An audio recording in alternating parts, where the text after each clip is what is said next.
Objective Fan.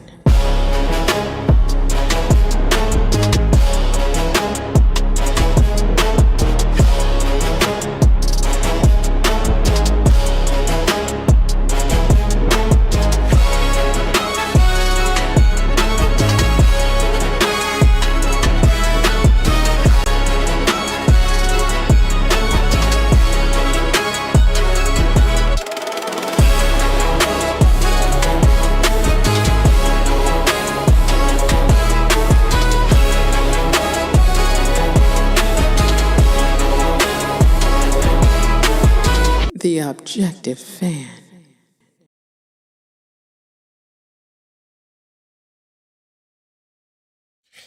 Patrick Ewing sends a heartfelt message to his former team, the New York Knicks.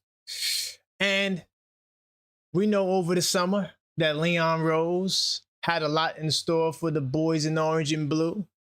But will we regret not keeping this one draft pick? Also, Patrick Ewing, I have a question regarding the legend. Now, keep it real. Did you push Patrick Ewing out? Yes, you. Were you a part of the crew that said Patrick Ewing had to go before he was traded to the Seattle Supersonics? And then we have to rank the offseason's best moves, from the best moves to the worst moves, even though we're not done yet.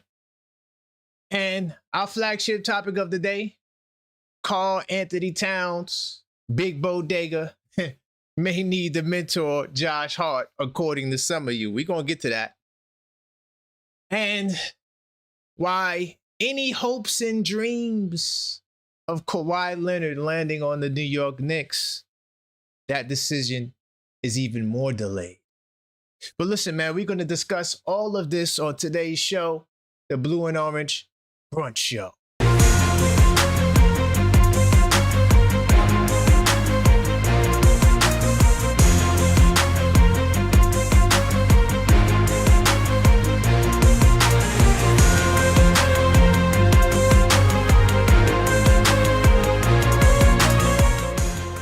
What's up, Knicks Nation? Welcome to the show. I am your host, Karan Pierre, the Objective Fan. The Objective Fan.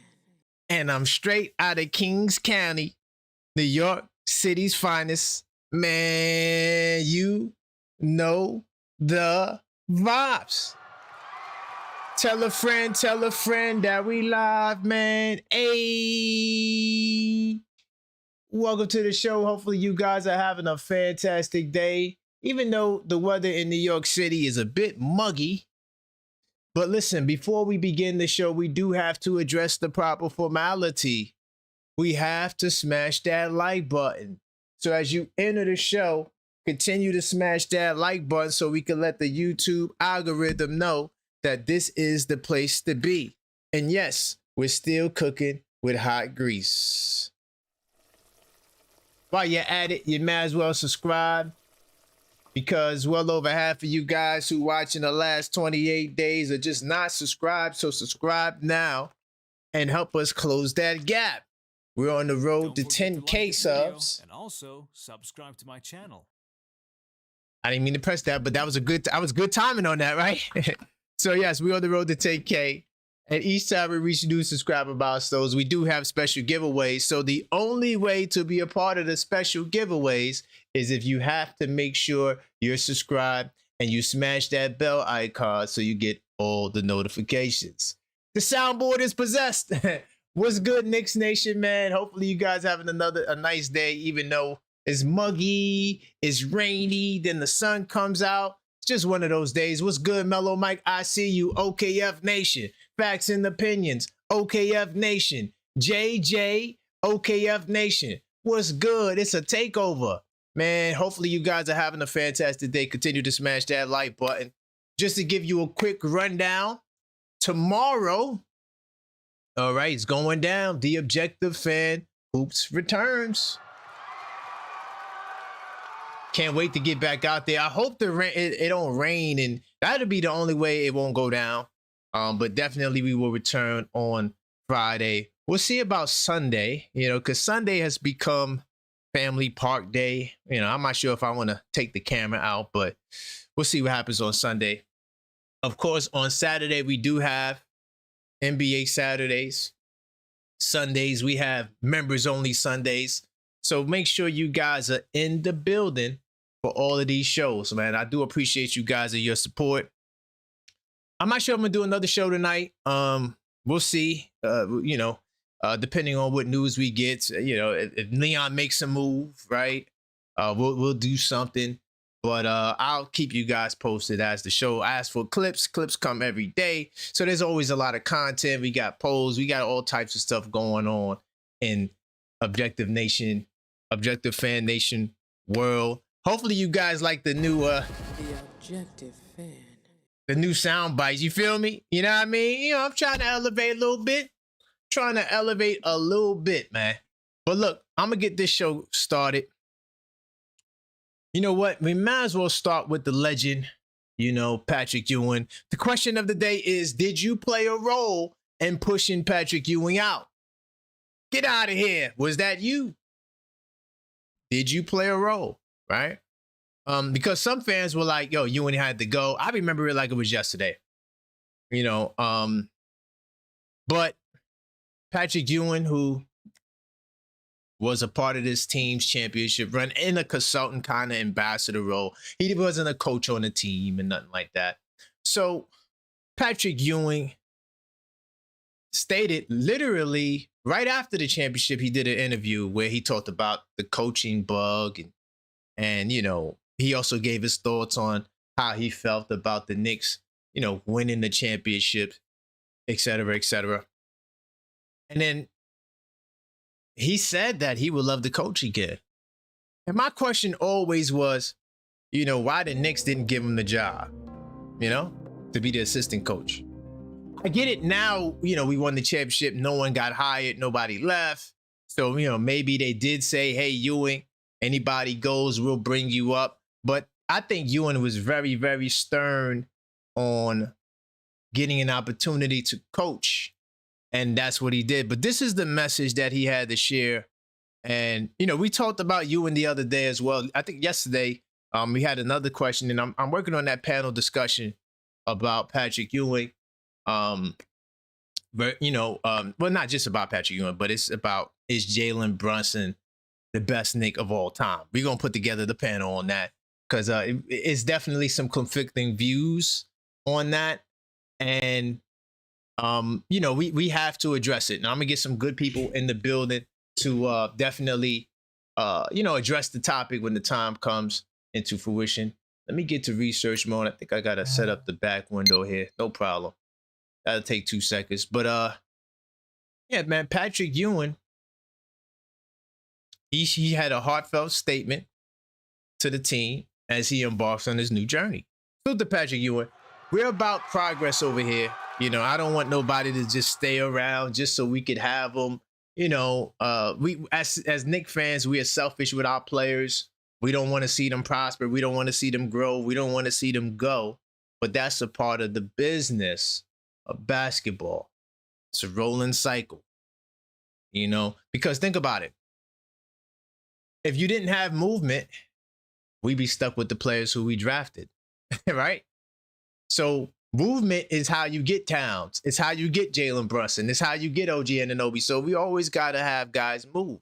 These guys can't stay here. Some people just, they're so, caught up in the Knicks fandom, they can't see beyond that, right? That's why I'm the objective fan, because I'm able to compartmentalize different facets of my Knicks fandom, right? One of the things I don't do is I don't hold grudges to players. I salute the players.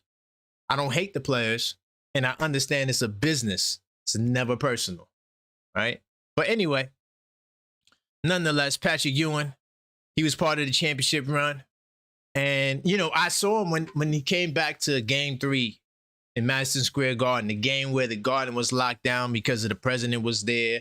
I can't stand politics in basketball. Whole nother topic. But anyway, when the president was there and it brought all the attention and all of the hoopla with it, Patrick Ewing was entering the building with the team.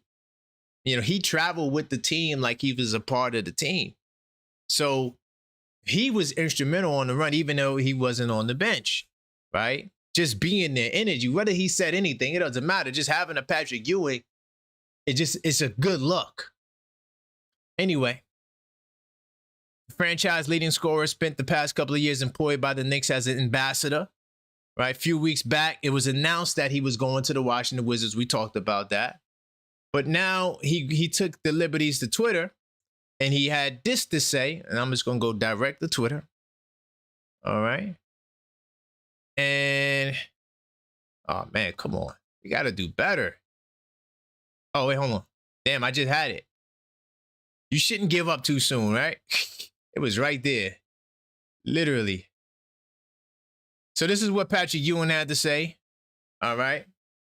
To Mr. Dolan, Leon Rose, William Wesley, and the coaches, the players, the front office, especially the greatest fans in basketball, thank you. No, thank you, Pat Ewing. You, to me, are one of the greatest players all time. You gave New York its respectability back, its hope back.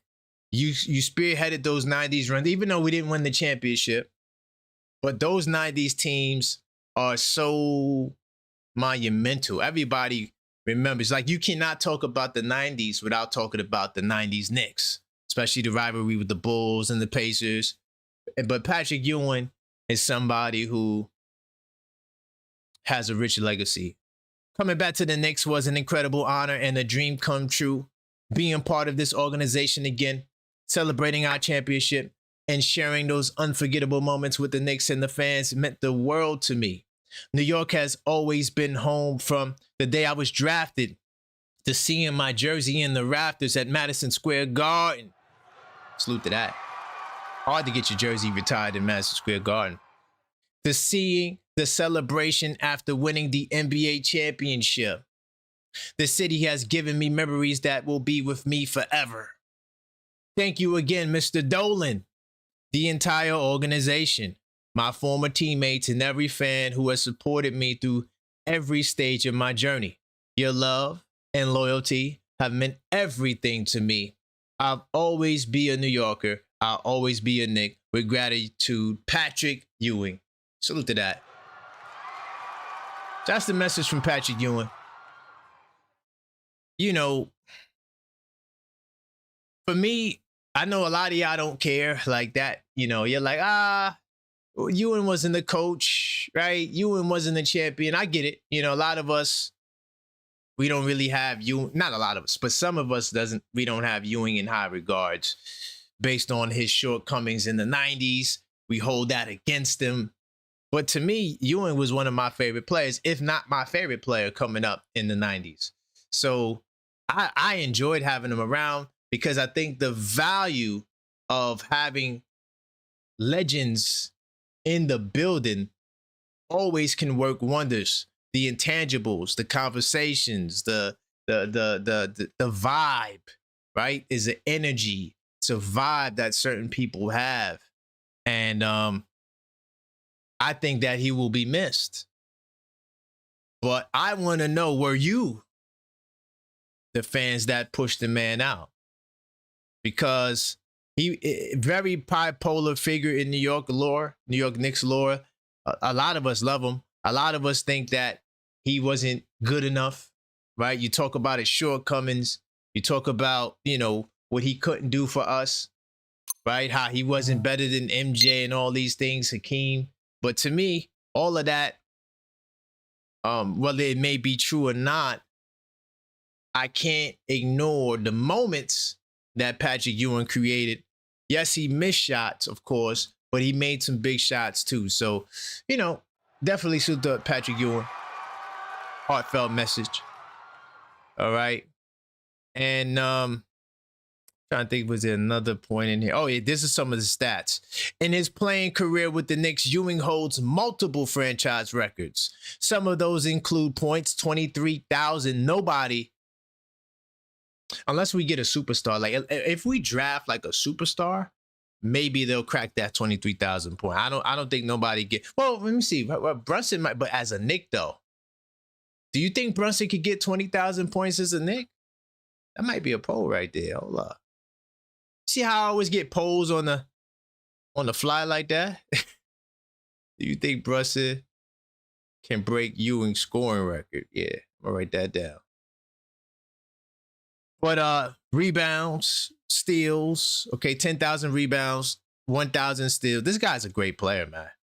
I mean, 1,000 games played during his Knick tenure. He was an 11-time All-Star, 7-time All-NBA, 3-time All-NBA defense, man. That's a hell of in the 90s. Do you know how hard it is or how hard it was to make All-NBA defensive team in the 90s?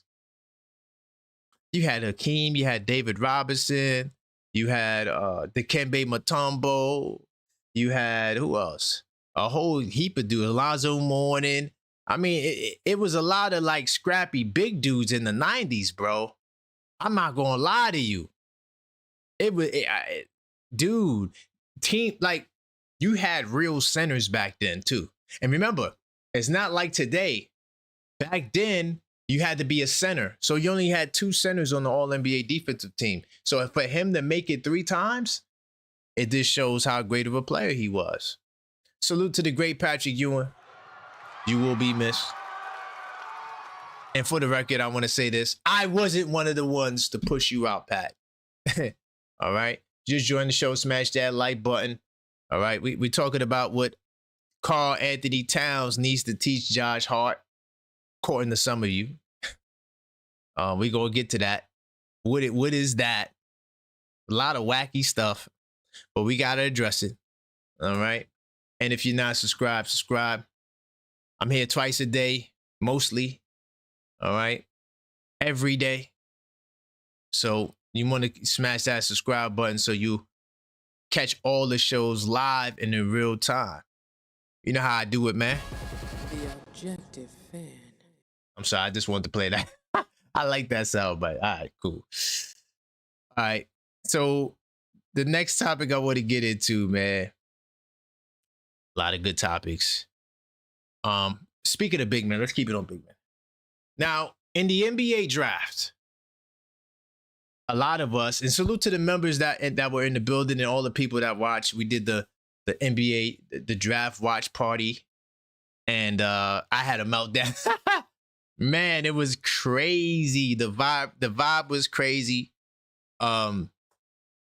We had Cameron Carr at 24. We could have got the Sinat kid. It's a lot of kids we could have got. Anybody in the second round we could have got.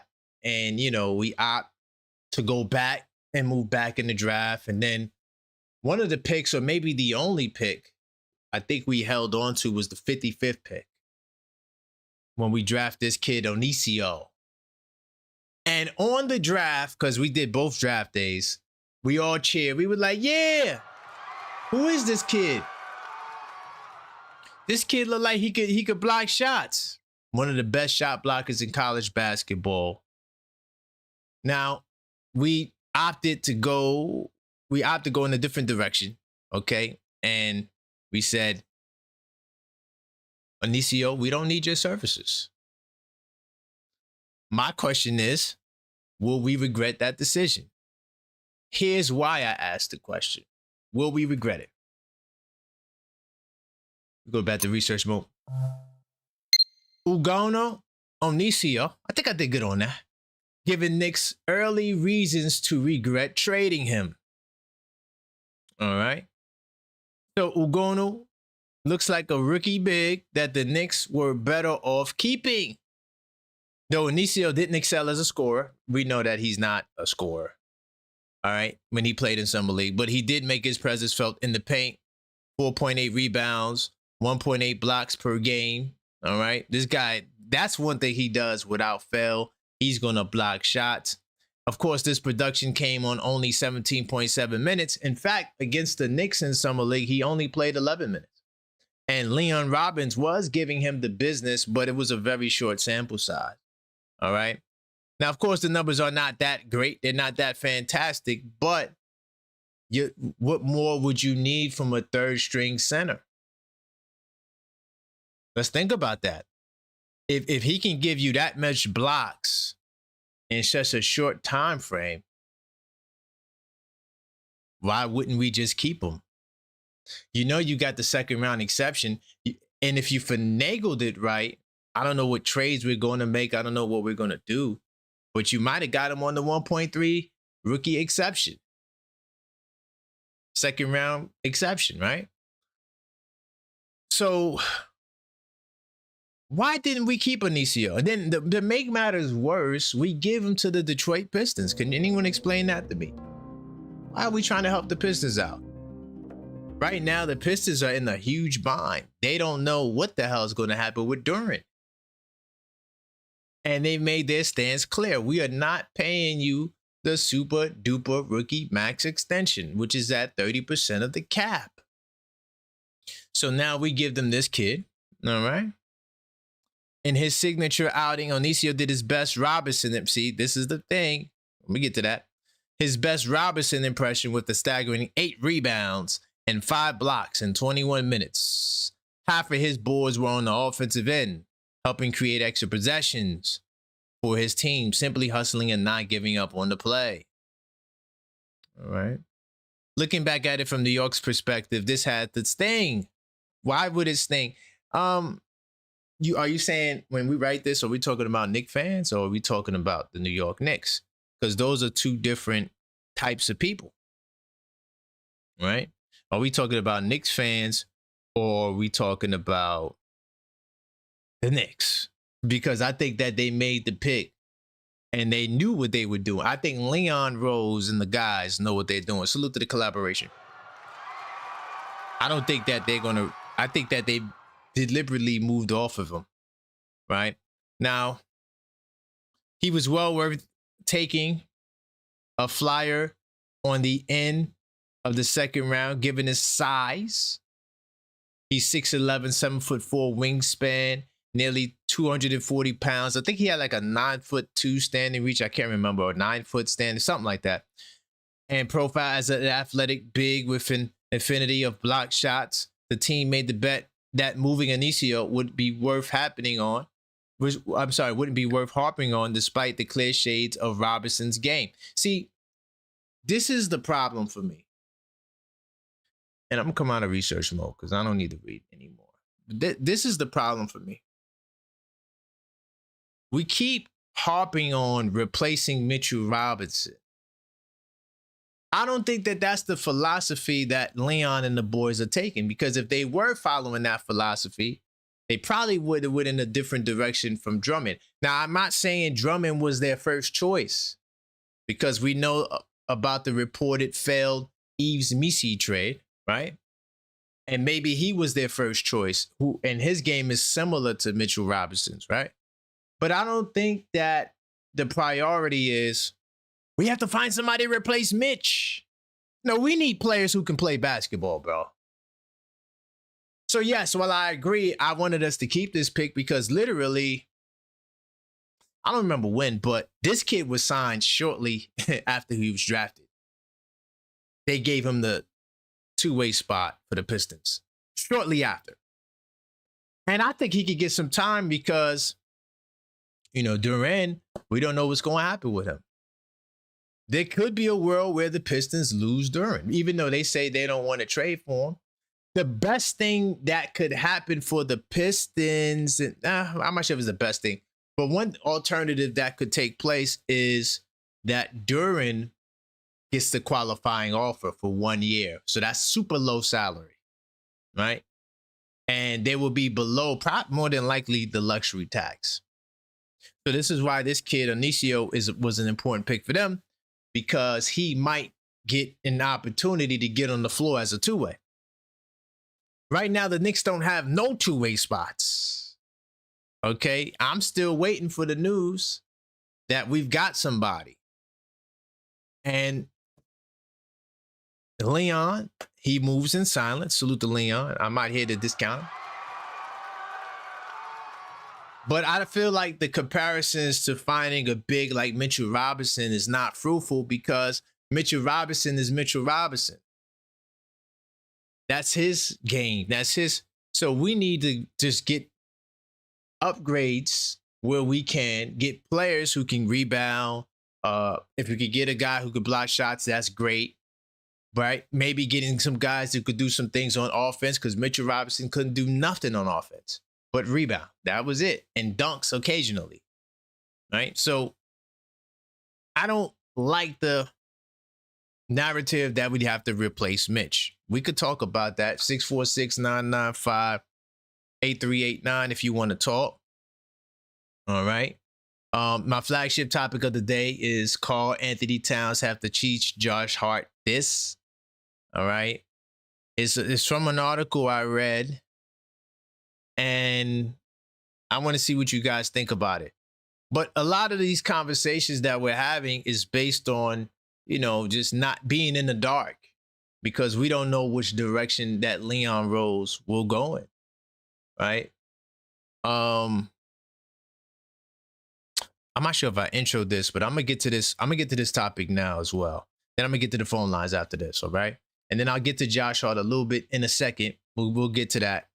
But the question of the day is, did you push Patrick Ewing? Were you a part of the regime to push Patrick Ewing, the great Patrick Ewing, out of New York? Keep it real. All right. And I want to talk about Kawhi Leonard for a second. Yes, Kawhi. All right. Kawhi Leonard to the New York Knicks on a buyout was officially delayed. All right. Now, some of us are holding out hopes that the NBA finds something so they can void the contract. But we got some news on that. And I figured, even though this is a Knicks show, some of us are concerned about Kawhi Leonard. And I got a report talking about an update in what the particulars are for the deal. So let me get this on the screen. Go to research mode. Now, Kawhi Leonard, the Claw, we know that he was the Finals MVP 2019. And I think he won it with the Spurs too. Nonetheless, the bottom line is Kawhi Leonard is a ball player. When he's healthy, he can hoop. The problem is he can be injury prone, and he has a tendency of getting hurt at the wrong time. All right. Also, I want to report on this because I made an error, misspoke. I said that the Clippers put a hole on the trade. It was the Raptors that put the hole on the trade. So just for the sticklers out there, I do corrections on my show because I make mistakes. I'm only human. So I misspoke. Nonetheless, all right. When we're talking about this potential trade, the NBA investigation of Kawhi Leonard Clippers could extend to 2027.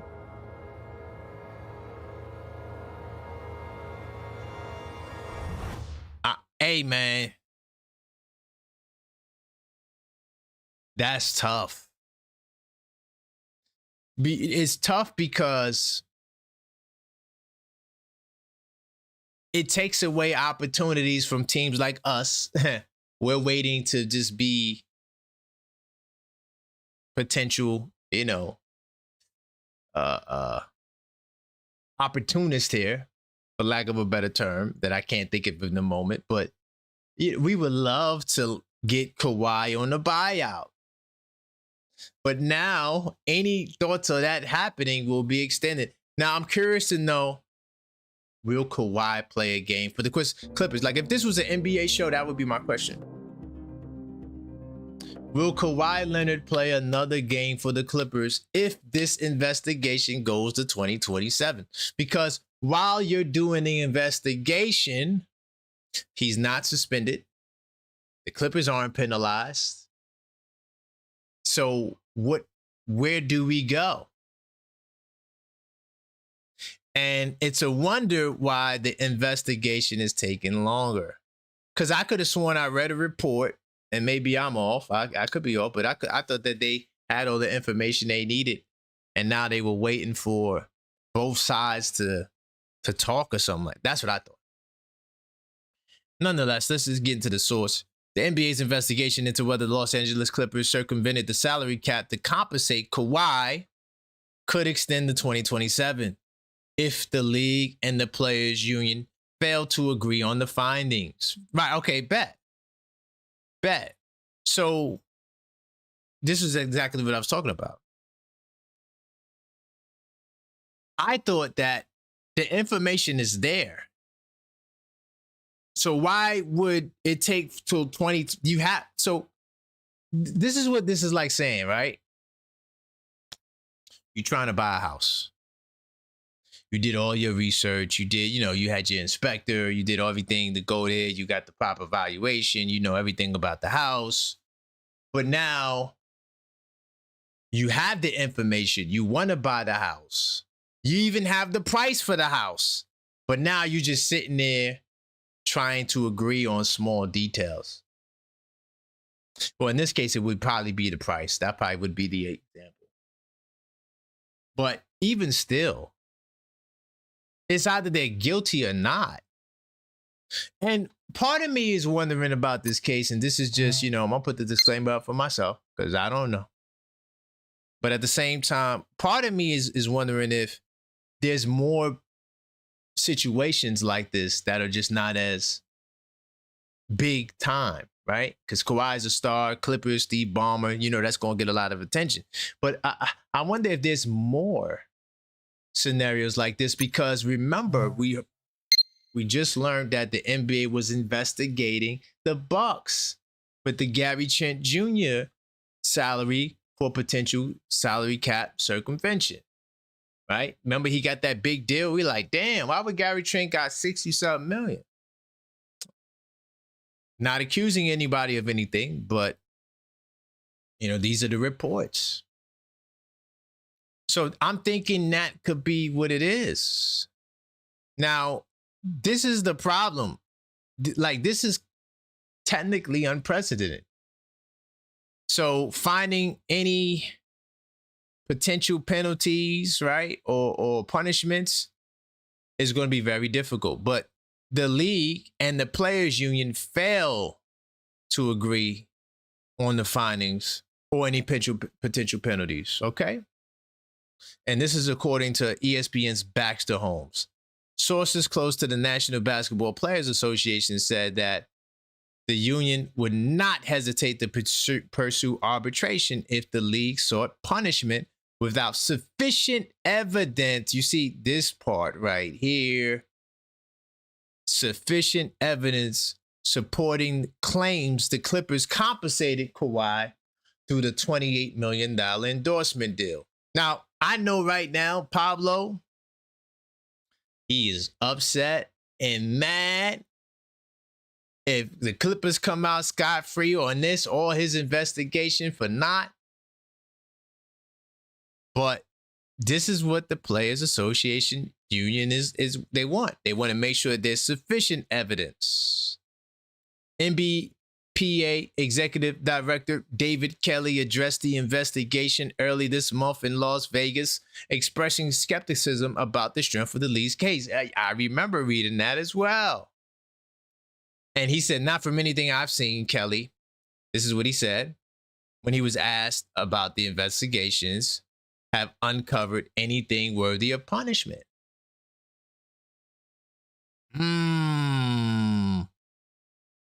So because of all of this back and forth, a source cautioned against assuming outside parties have insight into the law firm's actual findings or reading too much into the length of the investigation. Adam Silver acknowledged on July 14th that the case has been complicated by bankruptcy court proceedings and reluctant witnesses. Uh-oh. Hey, the rabbit hole gets deep, ladies and gentlemen. So I avoid them. I stay away from the rabbit holes. But because of all of this back and forth, they thinking that this can take to 2027. That's crazy to me. Like, we should be able to, we got the evidence. But when you have one party who may benefit from a certain decision going a certain way, and the other party on the other end of the spectrum, it could be a long holdout. I'm gonna get to the phone line 646-995-8389. I'm gonna take a couple of calls. I'm gonna get into Josh Hart and Towns. By the way, my question of the day is, keep it real. Did you push Patrick Ewing out of New York? Were you a part of that regime that wanted Ewing out of here? Keep it real. Will the Knicks regret moving off their second round pick, the Anicio kid? And if you have any words on Patrick Ewing's heartfelt statements after he left to go to Washington to be the assistant coach. 646-995-8389. Also, smash that like button. Very important for the YouTube algorithm. Plus, we still cooking with hot grease. By the way, subscribe. And after you subscribe, smash that bell icon so you get all of the notifications. All right. Very important for the YouTube algorithm that you do that. Also, quick reminder that the 82 Nights, the New York edition, is now available for pre-order. It includes the complete 26-27 Knicks schedule, plus all 12 components of the 82 Nights basketball intelligence system, which is game tracking, stat trends, 10-game reviews, players to watch, fan engagement pages, season reflections, and much, much more. The cool thing about this is that all pre-orders include free shipping for a limited time. And your journal is scheduled to arrive in early October before the season begins. All you have to do to reserve your copy now is check out my link tree. The link is in the description and it's now in the chat. All you have to do when you get to the link tree, you will see the 82 Nights at the top of the page, and you can place your pre-order today to ensure you take advantage of the free shipping. All right. I do appreciate everybody who supported. The 82 Night system is designed to push your basketball mind beyond the horizon. And I look forward to seeing you guys inside of the 82 Nights Club. Once again, 646-995-838. Let me see who I got on the line. All right. Take a couple of calls and get right into that Josh Hart. Because Josh Hart is always tasked to do crazy things. So let's get to it. Hey, what's going on? Wilton in the building. How you? I'm feeling good, man. How you feeling? I'm feeling good, man. You know what I'm saying? I'm just Let's go. I just want to see what moves we're gonna make as far as the center. So I got a question for you. Or do you think that we messed up letting that Onicio kid go? Yeah. Oh. Okay. Yeah. I mean, he's young. He's a big man. He could block shots. We should have had a center, and pocket. You know what I mean? Just in case, Mitch anybody left, and he could develop. So I feel like we messed up on him. That's what we need. We need young players that's hungry. Right. You know what I'm saying? Right. That has something to prove. That's what we need. Yeah, I agree. We need to keep up. Yeah. So yes, I feel like they fumbled that. But do you think Leon may have somebody better in mind? I believe that too. You see? I believe Leon that too. might have a master game plan. I think Leon's gonna go through either Khalil Ware, Diabate, or Eve Missy. He's gonna get to one of them three. Well, Eve Missy was already shot down. Khalil Ware, I doubted he was traded for Giannis. And then the Diabate, you'll be facing another Mitchell Robinson situation because he's a free agent next year. So your best hope would be to lowball his value. Well, Carl Brenner, yeah. Brenner. I think he got more years under his contract, so I would go with Carl Brenner. But that's just me. That's You just know, me. I need a young center that is gonna play defense, rebound. I need a young center to at least score like 10 or 15 a game and stay on the court. That's what I need. You know what I'm saying? To take the 10 pressure to off the 15? Towns. 10 to 15 a game. There's no young center doing that. Sorry, not off the bench. Nobody's Not doing off the bench. Nah, not off the bench. Or you know what I'm seeing, you know, man, for the Leon Roberts kid, why we not taking him seriously? Like when We don't got nobody signed. What about that dude for the summer league, Leon Roberts? Yeah, but he's not signed either. We don't got no two-way spots. Man, that's what we need, man. We you know, I really think we should really check him out. Him and Nickel. We should give them give them a chance. 10 seconds. I don't know why these kids are not signed. Like, it's weird to me. It's weird. I don't know, but you know what I'm saying? I feel like we need to do something, man, because you know the East is stop against us, and we need to show them that we here. Okay. We ain't going nowhere. I know my time is up. Much love, respect, my G. Great call, man. I appreciate you. All right, no doubt. Hey, I hear him. You know, I'm not mad at with none of those big guys he brought up. I just know that Khalil Ware is just not happening. I'm sorry. I hate to burst your bubbles, but Khalil Ware is not happening. What's good, Randall? Hey, what's up? Nothing much, man. Some things to talk about, man. What direction you want to go in? Let's go. About the situation about why some of these players from summer league ain't been signed, like Nickel, Robbins. Yeah. Well, we can't sign Kaylee to a two-way. Right. So yeah.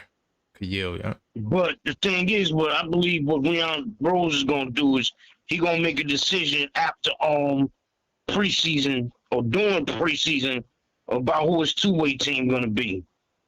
Wow. You don't think that's a little too late? Because I mean, there's teams that got their two ways already filled out.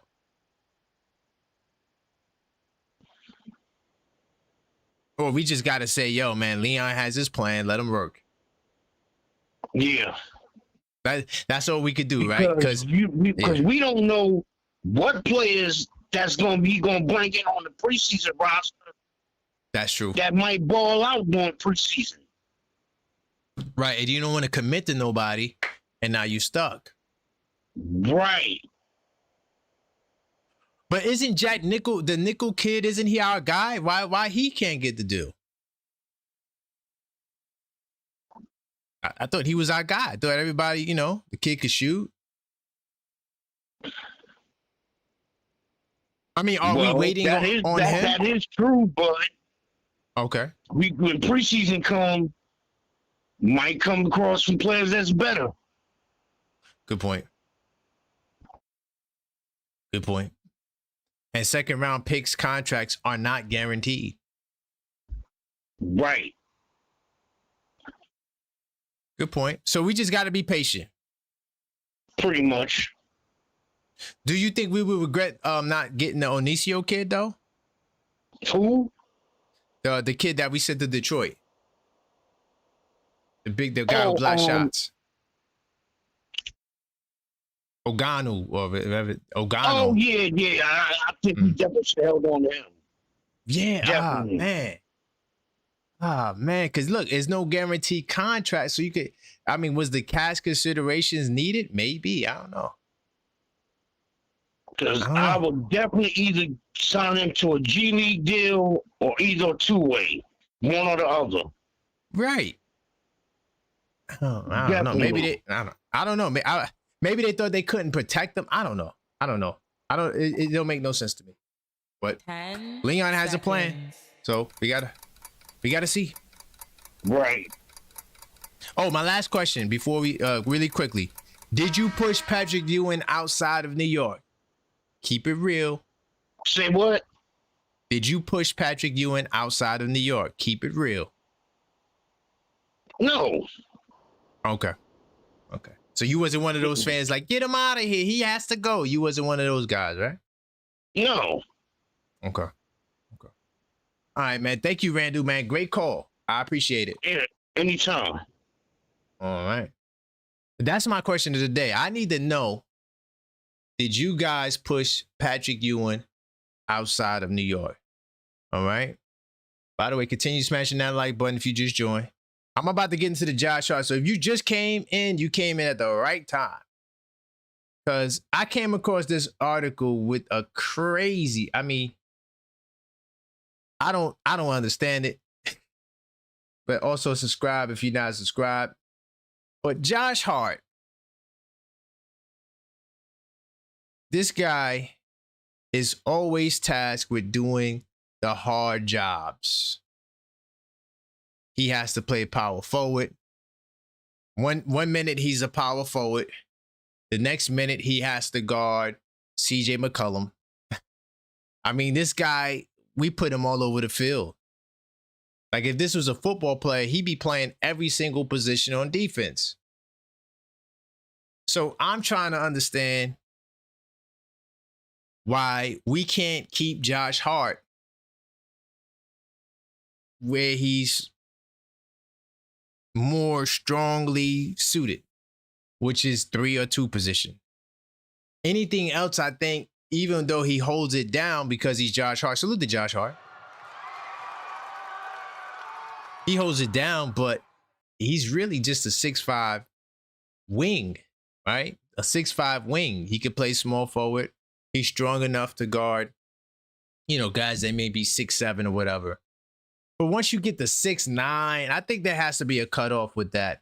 I'm going to go back to research mode because I came across this article, man. And, a lot of times the topics I want to talk about be things that the crazy things I see in the media. But Karl-Anthony Towns need to start giving Josh Hart some important lessons. When I read that, I'm like, what the hell? Where are we going right now?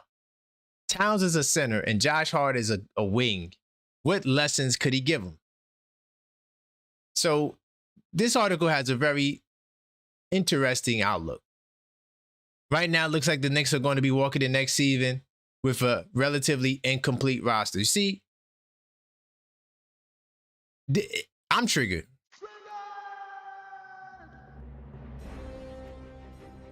We're talking about moves right now because that's where we are. It's the offseason. As fans, we always talking about moves, who's going to do what. That's good. That makes for good conversation. What I don't like is when we act like this is going to be the team when the season starts. By rule, we have to sign one more player, right?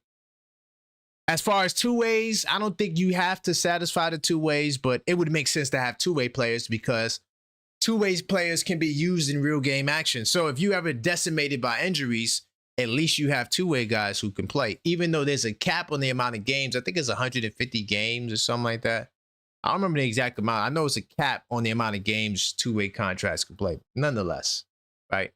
And when I say 150 games, I mean divided by the 3 of them. I'm not sure if that's the exact math. I could be off on that. But there is a limitation. But it keeps going back to Mitchell Robinson. And I'm not going to lie, man. I'm tired of hearing about Mitchell Robinson, yo. I'm keeping it real, man. Because you don't even know who you're going to get to replace him. And right now you have Drummond, who is not a downgrade to me. I'm sorry. He's not. We talk about defense. We play team defense. That's just what it is. You can't play one-on-one defense in this league. Is Mitch incredibly defensively? I would say he's a good defender. I'm not going to say he's the most elite we've ever seen. I wouldn't say Mitchell Robinson is the best defender in the league. I would not say that, right?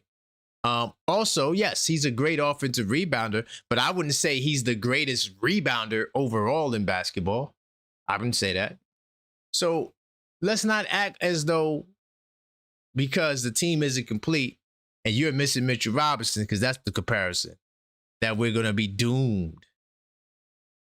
Now, here's another assumption that a lot of people are making. If the Knicks walk in the next season with Towns and Drummond as the only centers on the roster, they'll probably have to turn to some small ball lineups. Now, we talked about this before. All right. If for no other reason, to keep the mileage off of Towns. They want to be the best in the playoffs. And if they don't get another center, Hart may have to step up to do his best. But we're putting so much energy on centers. Well, what about power forwards, bro? Are we going to trust Mo Diawara if OG goes down? You trust that Mo's going to hold it down for you? You don't think that we could use another 6'9" guy who can actually play basketball? OG's not even 6'9". But every night he's going up against guys that are 6'9", 6'8", 6'10", tall guys. But that's not, for whatever reason, on the list.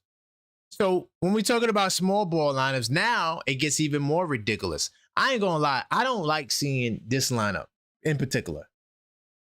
Josh Hart at the power forward. Landry Shamet at the 3. Jordan Clarkson or Deuce. And then Jose. I'm not gonna lie. That right there drives me crazy. For sure. For sure. Sorry. Anyway, now we're talking about Josh Hart playing center. Wrong soundbite. Damn. That's what I wanted. I disagree with this premise right here. OG had some success. No, OG's, I can't remember if it was the net rating or the plus minus. When he's at the 5, it's not good at all. Most notably, he did a great job guarding Victor Wembanyama, spot moments. But OG at the 5, I don't think that that's a recipe for success. But Josh Hart at the 5, that is a complete negative. If we see Josh Hart at the 5, dog, I think that will be in jeopardy of repeating. If that is a realistic alternative, I'm not saying it will, but according to this article, Josh Hart makes more sense at the center spot. Why? Because he rebounds well. The reason why Josh Hart rebounds is because he's matched up against other wings. And usually wings are not prolific on the glass. But you think that if you put Josh Hart up against centers, it's going to be better? Rebounding is not the rationale to put him at the 5. That said, Hart may have to end up soaking up some backup centering minutes next year. Listen, y'all be just taking a dump on Drummond, man. It's like y'all don't have no faith in Andre Drummond. We just skip over the fact that, okay, Trey Jemison is in our back pocket. He has one more year of eligibility to be a center, right? You got the Liam Robbins kid who was an option, but honestly, I thought the Skep Penske. How many of you guys remember Skep, that center we had from Europe? I don't remember which country, but he was in the summer league putting in work for like 2-3 years, if not 2. And he never got a deal. So what makes you think Liam Robbins is going to get a deal? Trey Jemison is in the back pocket. He has one more year of eligibility. We saw him at the ESPYs. I think Trey Jemison gets the nod.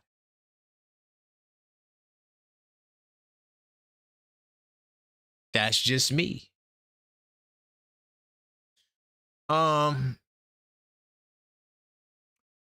Now, because according to the article, because Josh Hart may have to play the 5, Towns will need to teach him all of his tips and tricks. So now Karl-Anthony Towns has to teach Josh Hart how to be a 5?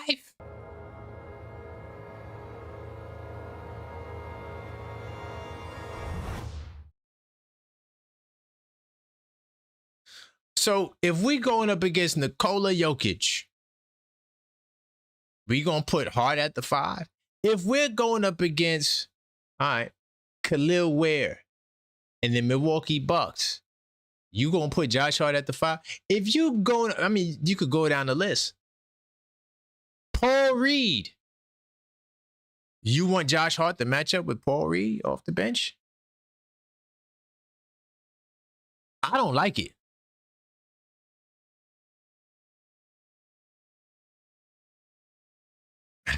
We gotta stop. Guys, I know it's the summertime. I just need to have a word with Knicks fans and Knicks media as well, because I know you watch. We could have great basketball conversations, but suggestions like this have to stop. Josh Hart will not be a center for the Knicks next season. He will not be an option at the center for the Knicks next season. We have to stop with looking at the team right now because you feel as though Drummond isn't good enough or Jemison isn't good enough, that now we have to do something else. Leon Rose would be the one to make that decision. But I severely doubt that Leon won't add another center to the team. Will he be above Drummond? I think more than likely not. But whether he's above Drummond or not, it doesn't make a difference. Josh Hart will not be a center option. I honestly rather you go with Mo Diawara, even though he's not a center either. But you can't have a 6'5" Josh Hart at the 5 trying to reminisce on the days when, was that Houston? Was that Houston that played the super duper small ball with Harden and PJ Tucker at the 5? Remember those days? You're going to get burned, bro. PJ Tucker know in his heart, mind, body, and soul that he don't got no business guard, no guys like that. But yeah, the narrative that Towns has to teach Josh Hart to be a center, that's crazy. Yeah, that is crazy. All right. I got a couple of supers. I'm gonna get to the phone lines after this. Randall, what's good, man? Welcome back to OKF Nation. By the way, the Objective Fan Hoops returns tomorrow. As long as it stays sunny, I will be outside hooping at 11 a.m. All right. So if you guys want to check it out, be sure to check it out. The Objective Fan Hoops returns. And I'm mad I missed all that time with the broken hand. It's crazy, man. That's 11 weeks of content. We could have had like 11 episodes because I usually film like once a week. Nonetheless, we still got time. I'm going to be outside. We're going to be working. So be in tune for that. And of course, on Sunday, we have members only Sundays. So also make sure you guys are in the building for that. But salute to you, Randall. Welcome back. Salute to my man, AP. They are trying to replace Hulk. Sign a player. I guess. I mean, I didn't look at Ariel Hukporti as somebody we need to replace. Maybe I'll just look at it different. You know, I'm just looking at filling out the roster. Me personally, if I was doing a team, 3 centers, 3 power forwards, 3 small forwards, 3 2 guards, 3 point guards. Now, it don't got to be exactly that. Like, for example, right? So, like, let's say at the 4, I got a guy who could play 4, like a Finney Smith, but he's also a 3. But I count him as a 4. I'm cool with that, right? It don't got to be exact, but like your center should be a center, right? Like you should have somebody like not Josh Hart. It should be like at least the Bobby Portis, even though he's on the smaller end, right? But it should be somebody who can actually play that position on the depth chart. That's how I would build a team. So I'm not thinking about replacing Hulk. I'm looking at the depth chart. I'm like, we got 2 centers. We need 1 more. And that player does not have to be better than Drummond to replace him in the rotation. I'm just not a firm believer of that. And then the two ways could be additional as well. So then you could do 4 centers, 4 small forwards, and 4 point guards with the two ways if you want to, right? This in addition to the team, because those guys can play on the big roster too, just not every game. But yeah, Leon has a plan right now. They taking their time. There's a lot of teams that are taking their time. You got Denver, who still got a lot of moves to make. I think Denver only has 11 or 12 players on the contract. I think it's 12 now because they signed Watson back or with Watson. I don't know. But the Nuggets definitely have choices to make. The Cavaliers have choices to make. Right? Miami has choices. There's teams with choices to make. So it's never too late to fill out your team. And at the moment right now, I think the 13 guys that we have, unless we hit, strike, get a home run in the buyout market, I think this is your rotation. I don't really see a splash now, but hey, Leon is Leon. He usually does make a splash at some point, whether it's midseason or whether it's off season. He usually makes a splash. Let me get back to the phone lines. Once again, if you do want to call 646-995-8389, Josh Hart playing the 5. Are y'all jacking that? That's what I want to know. Are y'all jacking Josh Hart having to play the 5 because we don't have good options at center, or the options that we have at center won't hold up? 646-995-8389. Get my man Jamal in the building. I also want to know, did you push Patrick Ewing out of New York? It's a real question. What's good, Jamal? What's up, brother? How you doing? Man, nothing much, man. Just having a good conversation, man. Some silly premises with Hart at the 5. That's crazy. But where you want to go, man? Man, we was talking about the center situation earlier, and I was listening to your show last night, and okay. I definitely feel some frustration because all of the guys we kind of linked to or been linked to for the past several years, we had a chance to draft, whether it was Keon George, Cameron Carr, Eves Missy, Khalil Ware, Jalen Durer, we drafted and traded. And Mitchell Robinson contract was in limbo then, too. I remember that because we drafted him. I'm like, okay, we're going to replace him. But then we moved him. Yep. But, that was to get Brunson, so that was all good. But sooner or later, like you said, we got to sit on some of these picks. Oh, I forgot that topic, too. That was another topic about the young guy. Oh, man, I had a fire topic. I forgot about it. But yeah, you're right. You're right. 100%. And the Ewing versus Brunson debate, or the greatest Knick or whatever. Oh yeah, that was last night. That's a tough one, man. It's hard to argue with a championship, but I just want our fans, when debating that, don't disrespect one to vote for the other. Just have your reasons for voting for the one. Because Patrick is from a time where it wasn't roster turnover like that. You couldn't flip your whole team and make it a championship team. That's just not how the league was. Free agency wasn't rampant like it is now. Right. Front offices wasn't collaborative. I mean, Krause wouldn't even listen to Jordan. Right? So other superstars ain't have voices like that. Nope. Ewing was the number 1 pick. We was horrible. He exceeded that and had us in contention every year. So even if you vote Brunson, you got to respect what Pat did for us for 15, whatever, how many years it was. So I just had to speak on that. Hey, I think that it's a very interesting conversation. I can't wait to put together the panel. But since we're talking about Ewing, I take it that you weren't one of the ones to push Ewing out of New York. Nah, it always make me uneasy when we hop on our guys, because I know once our mob get going, it's kind of hard to turn off, and players as humans too, and eventually they want out of there. That's facts. I mean, look what we did to Melo. It's like what Phil Jackson and company did. Like, I don't like to see that, regardless of if the player is in their prime or not. It's just not how you want to treat guys who gave so much for you. Right. No, that's a good point. And every player, every Knicks player besides OG Anunoby has a faction of fans that dislike them. Right. Have you noticed that? I get it. And like I said, Knicks front office now is collaborative with players. They're smart. You ain't have no infrastructure in place like that. So, and that's just the truth. Yeah, I agree.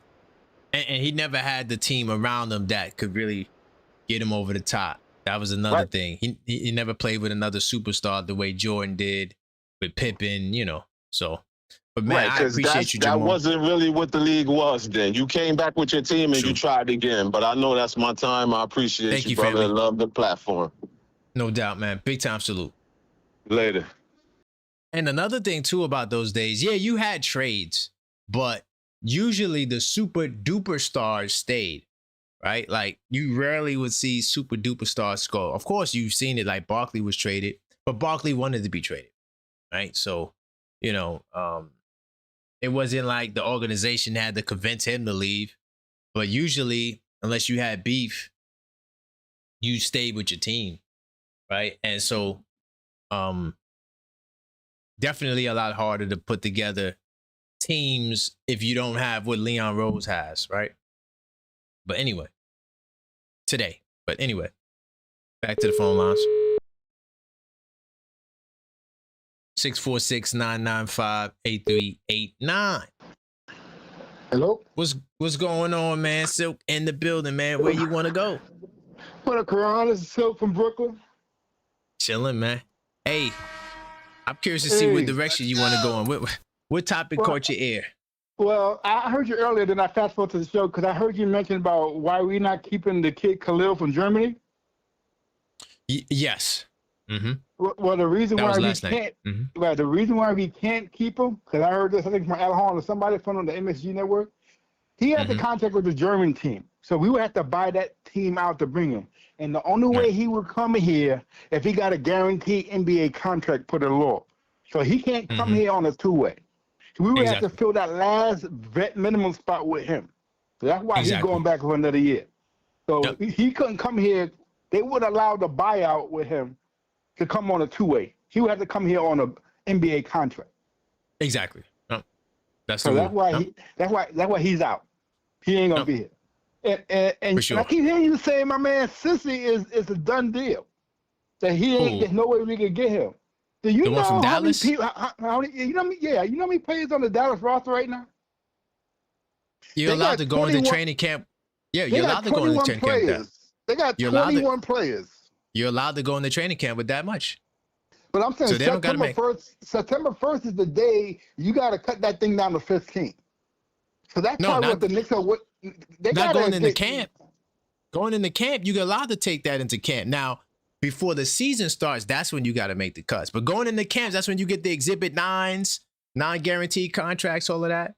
So yeah, they're allowed to have that. And remember, they could make trades. So exactly, that's what I'm saying. Yeah. They don't get 3 players off their team. They get away to Rave and let Clay go, but they got to get 2 more players off their roster because they got the 3.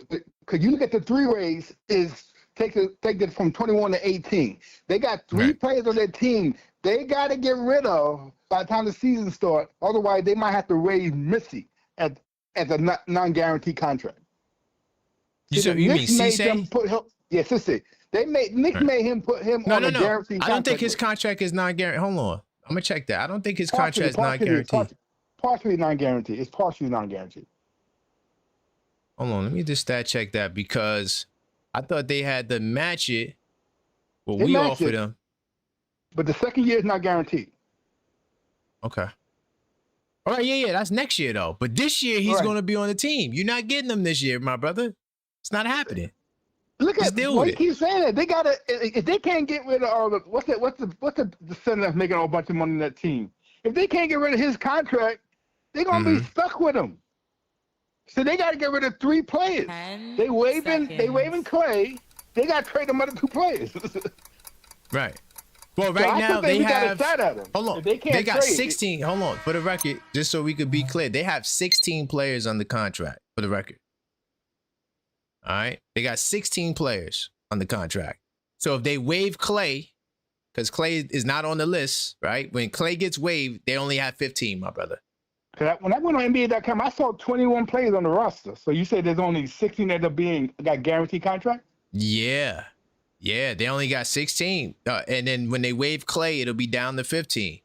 And I don't see no two ways on here yet, but that's fine. Those two ways will come.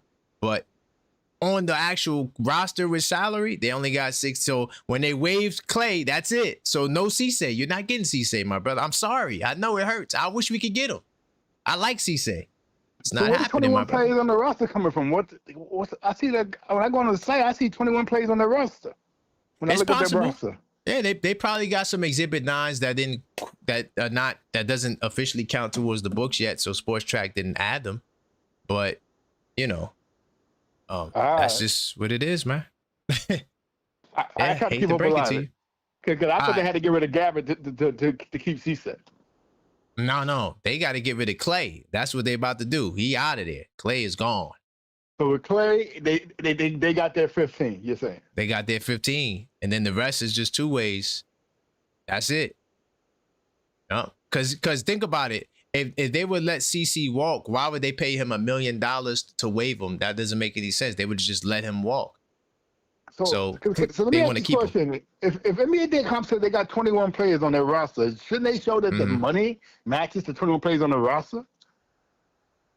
You're allowed to. Those players could be exhibit. I don't know everybody who they signed because I'm not acting like I'm reading everything about the Mavs. But when I go to the actual people with the actual salaries, it's only 16. So I didn't do that. I just looked up the roster itself, and NBA.com said they had 21 on the roster. Because look, they even got the rookie, Sergio De La Rey. His is on the book. Everybody who has a deal, Morez Johnson, everybody who has a deal is on this list. Because they brought in Ricochet without getting rid of nobody. Yes, so he's on the list. That added another player. He's on the list. He's there. He's one of the 16. Aldama, all of these guys. Kyrie, they all there. PJ. So, yeah, I'm not sure about your list, my brother. But all right, brother. I got to double check my fact. No doubt. It's all good. That's why I go to research mode. We good. Big time salute. All right, brother. All right. Yeah, I like to just be clear, they could have 20. You're allowed to. This is the time to sign as many as you want. But these guys, besides Cisse, I think, is the only contract that's partially guaranteed. If they waive Cisse, they would have to give him $1 million when they could just let him walk for nothing. I'm just saying, I don't think they're going to waive Cisse. No, they're going to waive Clay. And then they'll have enough space. Yeah, I know it hurts y'all, but, there's going to be other players, man. You feel me? Don't get too attached to players. That's especially with dealing with Leon. Salute to Leon, but he going to do it his way. You feel me? But don't get attached to players, bro. Don't have your mindset on one player because you're going to be disappointed. Because more than likely, they're going to go in a different direction. They know things that we don't know. What's good, Blue? Yo, what up, champ? Nothing much, champ, man. Where we going, man? We got a lot of topics, man. Yeah. Yo, real quick, man. Yo, I've been trying to so I was up on Lids, Capsule, freaking Cap USA. I can't find the New York Knicks champ fitted caps, man. I've been everything is sold out. I've been trying to look for it. Can't find it, yo. Have you said been the able fitted to find hat? The fitted hat? Yeah, the champ with the champs logo on it. They got. I don't even wear fitted hats. I wear snapbacks. Oh, you wear the snapbacks? Oh, okay. Yeah, you probably find the snapbacks. As far as fitted, I seen that. Yeah, I seen the snapbacks, but I didn't see the fitteds yet. All right. Yeah, you're gonna have to wait for that probably. Yeah, I know, man. I seen the snapback joint. Oh, did you go to the store? Do you go to the store? Yeah, I did. I went uptown in Harlem. I went up on 125th. And what about MSG? You went to MSG? To MSG, yeah. So they don't have the fitted joints. They got the Melbourne, the snapback, the Melbourne joints, and a couple other joints. But I didn't get the champs yet though. They still out there. They said they on back order with those. They said everybody want them, but man. Because there's an exclusive crew of people that get the fitteds. Yeah, man. I've been searching high and low for them, man. I can't find them yet, B. Yep. But yeah, man. So as far as Josh Hart, you can't teach height. We've seen him go up against Siakam, and Siakam abused him, that year. So we can't put Josh at the 5. That's a non-starter 100%. off the bat. 100%. We gotta stop. Yeah, that was like kind of like was that and one back in the day where they got rid of all the like height big guys and then everybody was either 6'8", 6'2". That's kind of where the Knicks are right now. Right. With their team, everybody's like 6'2" and like 6'7", almost 6'8". So you can't. I don't know, man. It's gonna be difficult in terms of who they get to play that power forward position. As far as Drummond is concerned, 1 to 5, you can't choose 3. How much do you really believe in Drummond? 1 to 5, and we can't choose 3. I think I give him a 4 as a backup center. I think he's all right. Really, you got that much faith in him? I don't know, man. He to me, he seems like I haven't seen him coming into training camp yet, so I want to reserve in terms of his weight, his conditioning, whether he's physically fit to uphold at that backup position.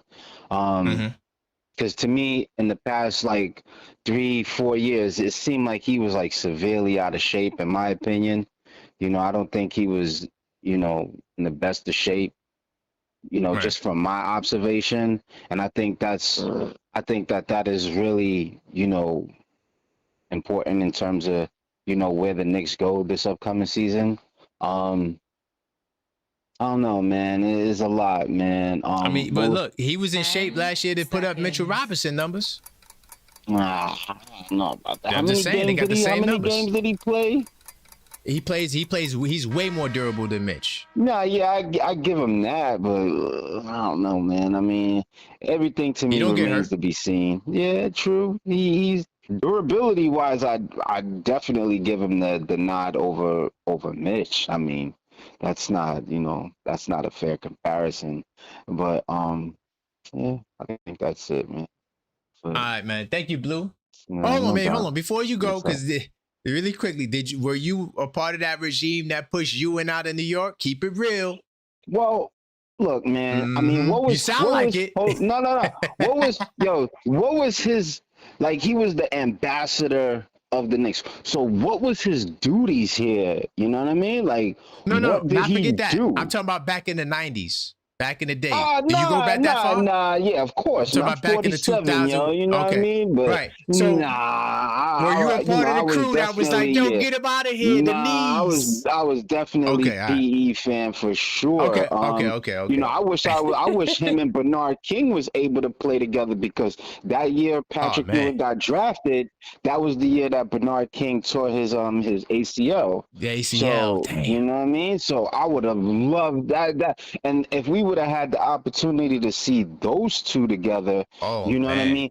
It would have been a completely different, outlook on his career. Yeah, man. Most likely, probably, or probable. So, whether he's the greatest Knick of all time, we got to slow down there. Yeah, he's not the greatest Knick of all time. Yeah, to me, like, greatest Knick of all time is, in my opinion, I'm going to have to go with Walt Frazier, man. He's a 2-time Hall of Famer, broadcasting and in championship wise. He's a top 50 greatest player. And right after that, Willis Reed, he's an MVP of the league. 2-time Finals MVP. So both Jalen and Patrick Ewing stands where he's at this moment in time. Jalen has a ways to go to get to that mountaintop. So let's go Knicks. I still believe Jalen can, he can get there if he wins another chip, especially if they go back to back. he's in a whole different conversation. Yeah, but that's a great difference. These Knicks have definitely got to improve the roster for sure. I mean, we can't, and I'm gonna keep it a bean. I just don't think that, with the way we're presently constructed, it is going to be very difficult. I'm not saying that it's impossible. It is going to be very difficult to repeat. Just like, I'm not saying that you can't come back better. OG is not gonna come back better than this past season. We what's there to say that Mikal Bridges doesn't take a step forward? I mean, like, all of these things are possible, but whether or not it's going to happen that remains to be seen. So I got you. I don't think that Blue. we can. I don't know. It's going to be difficult. I don't want to say we can't, but.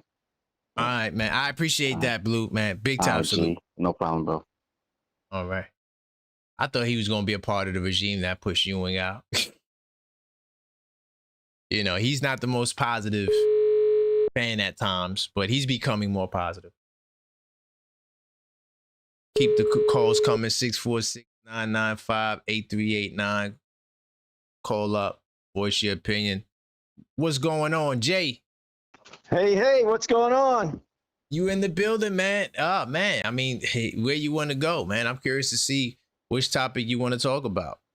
All right. Well, if I don't think we're pushing Ewing out. He got that old Washington connection with Georgetown, coaching up there and stuff like that. Hold on. To be clear, the question was in the 90s. Like 2000 came, did you push Ewing out? Were you a part of the people that said you wanted Ewing to go when he went to the Sonics? That's what I'm asking about. That part. Not now. Oh, okay. Back in the day. Yeah, they got rid of Ewing and they replaced him with Luke Longley, remember? I know, but did you want him gone? Were you a part of that? Oh, okay. No. Okay. No, because his contract. Yeah, they screwed up and they got Luke, and then that contract just kept wheeling around and wheeling around. We kept losing money. Yeah. As far as Josh at the 5, man, that can't go. You might as well do Sohan at the 5, but Josh at the 5, you can't do that. I mean, the ideas that people have are crazy. I'm like, wait, what? Because he rebounds, you put him at the 5? No. Yeah, very, very limited. That would be very limited, and it would only be, I don't know. That's that crazy lineup when they did Brunson and remember that super small lineup with Brunson and Alvarado and Shamit? That was crazy. Mm-hmm. Okay, I want to take this. I want to ask you a question. What's up? All right. So they said that the NBA would not be playing preseason games in Saudi Arabia this year. I saw that. I don't think would you want to play out? I mean, especially with the war and everything. I mean, I don't think the NBA should be playing out in Saudi anyhow. There's a mandate that the government puts out of safe places to travel. I follow that. So if you're not on that list, I'm going to stick to what they say. So I'm not going. I'm going to stick to where it's the travel advisory. I'm sticking to that. Yeah, I mean. So, right. Yeah. I wouldn't even go to China, really. Well, I mean, there's business in China. There's money to be made. But if the travel advisory says this is a dangerous place or a risky place, I'm not going anywhere where it's risky, to be honest. So yeah, that's just me. I don't give a damn how much money is there. You could be paying like 100 million. Okay, my life is worth way more. So. Well, and then finding yourself in jail for doing something. Seconds. Exactly. So, man, I appreciate you, man. Great call, my brother. Good talking to you. Great talk. Salute. Yeah, what I usually do, I save some of those topics, those political topics for the podcast, but I don't even really highlight it because me personally, I like to talk basketball, but we do talk news. I did see that. But, you know, my conversation is always going to be centered on how does the news impact the basketball more so than just getting into politics. But I just keep it simple, man. Like I say, I would just follow the advisory. You know, I recommend anybody traveling to follow the advisory. It's not to say that the advisory can't be wrong, because it for sure could be wrong, but I'm going with the odds and the probability. That's just how I live my life, man. It's what's got me to 40 plus years. What's good, Lopez? Yo, what's up, man? Nothing much, man. Talking about Josh Hart at the 5. It's crazy work out here. But anyway, where you want to go though, Lopez? Yo, a lot of this talk today got me triggered, man. A lot of cats calling up right now got me triggered, bro. All right, it actually started last night with the cat who talked about he was going to pick Allen Iverson over JB, but JB got him win more chips when Allen Iverson didn't win a chip. Like, bro, what are we talking about? You like see how I set that trap though, right? That was a nice trap. Yeah. You know, I saw that. But when he even said it out his mouth, oh, he got to win more chips, and I'm thinking to myself, but I ain't even get one. What are we talking about? You know what I'm saying? So, I mean, and the reason why I say JB, because since his time in New York, most playoff points, most clutch playoff points, most wins. Bro, what are we talking about? There's no comparison. Incredible. His 4-year span has been ridiculous. Then he ties MJ for a closeout game on the road. Come on, son. Like, what are we talking about? All right, now this Josh Hart at center. Again, this sounds like Knicks for clicks bait. Like, it sounds like either somebody fell off the wagon, or you just intentionally making up some foolishness so people can see what you're talking about. Like, bro, what are we talking about? He was a 6'5" at best playing center. It's crazy. Like, whenever he's been caught, you know, when we've been caught not getting defensive switches back, like say in transition, right? Yeah. There's been a few times he had to pick up a center. He has never been effective. Like, never. At least if somebody said, hey, maybe OG plays a little bit more center, I can see that. Even the numbers go against OG as well. OG, the small ball lines with OG is not effective. No, I'm not saying that they're effective, but I'm saying who would you rather fill in at center? OG. Yeah, exactly. OG, I mean, so the fact that we're going to leapfrog OG and talk about some Josh Hart, again, that's crazy. I don't know what's that person's pen is alcohol or something. I know. No ink.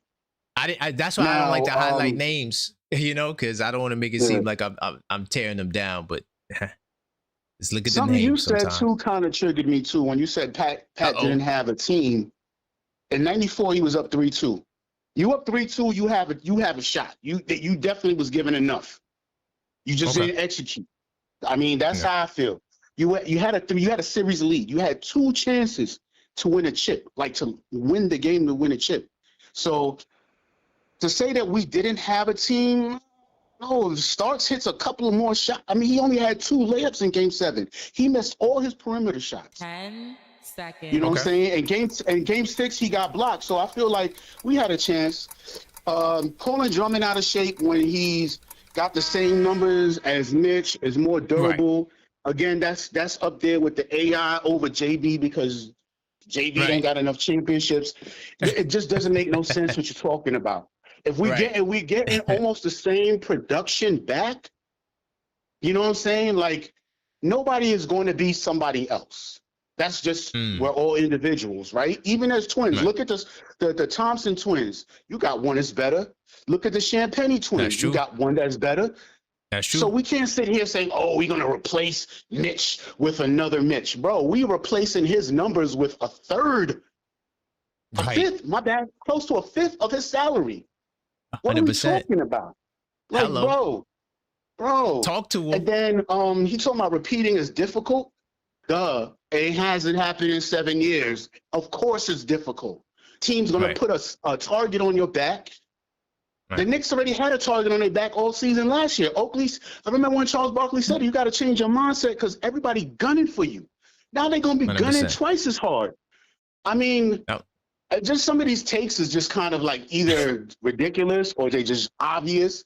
Like repeating is hard. Really? If it was easy, teams would be doing it all the time.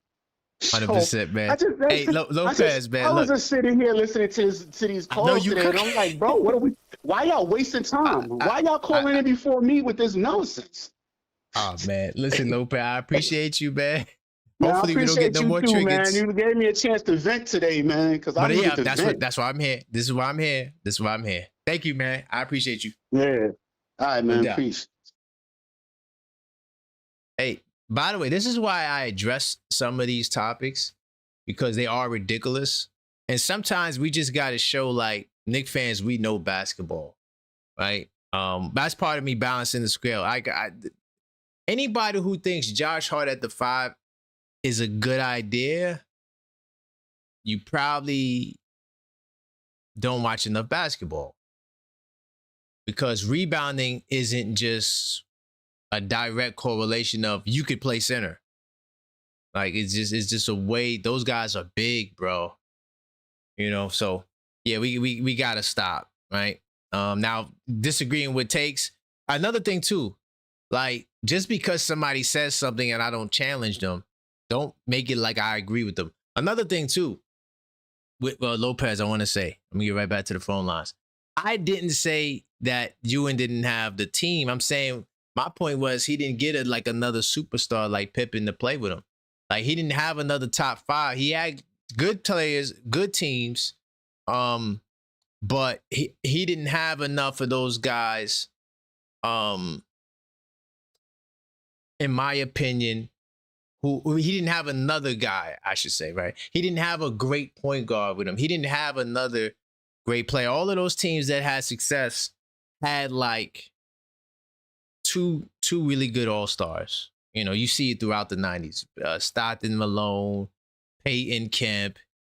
You could just go down the list. Shaq, Penny. It was a lot of like tandems. Ewing never had a tandem, you know? And this is why, whether or not we think Ewing is that guy, we got to put some respect in his name. Get back to the queue. Phone lines are on fire today. 646-995-8389. If you're calling up, get your calls in now. And I am doing callbacks. What's good, Angie? Hey, Karan, what's going on? Nothing much. A lot of topics. You know, people upset with people takes.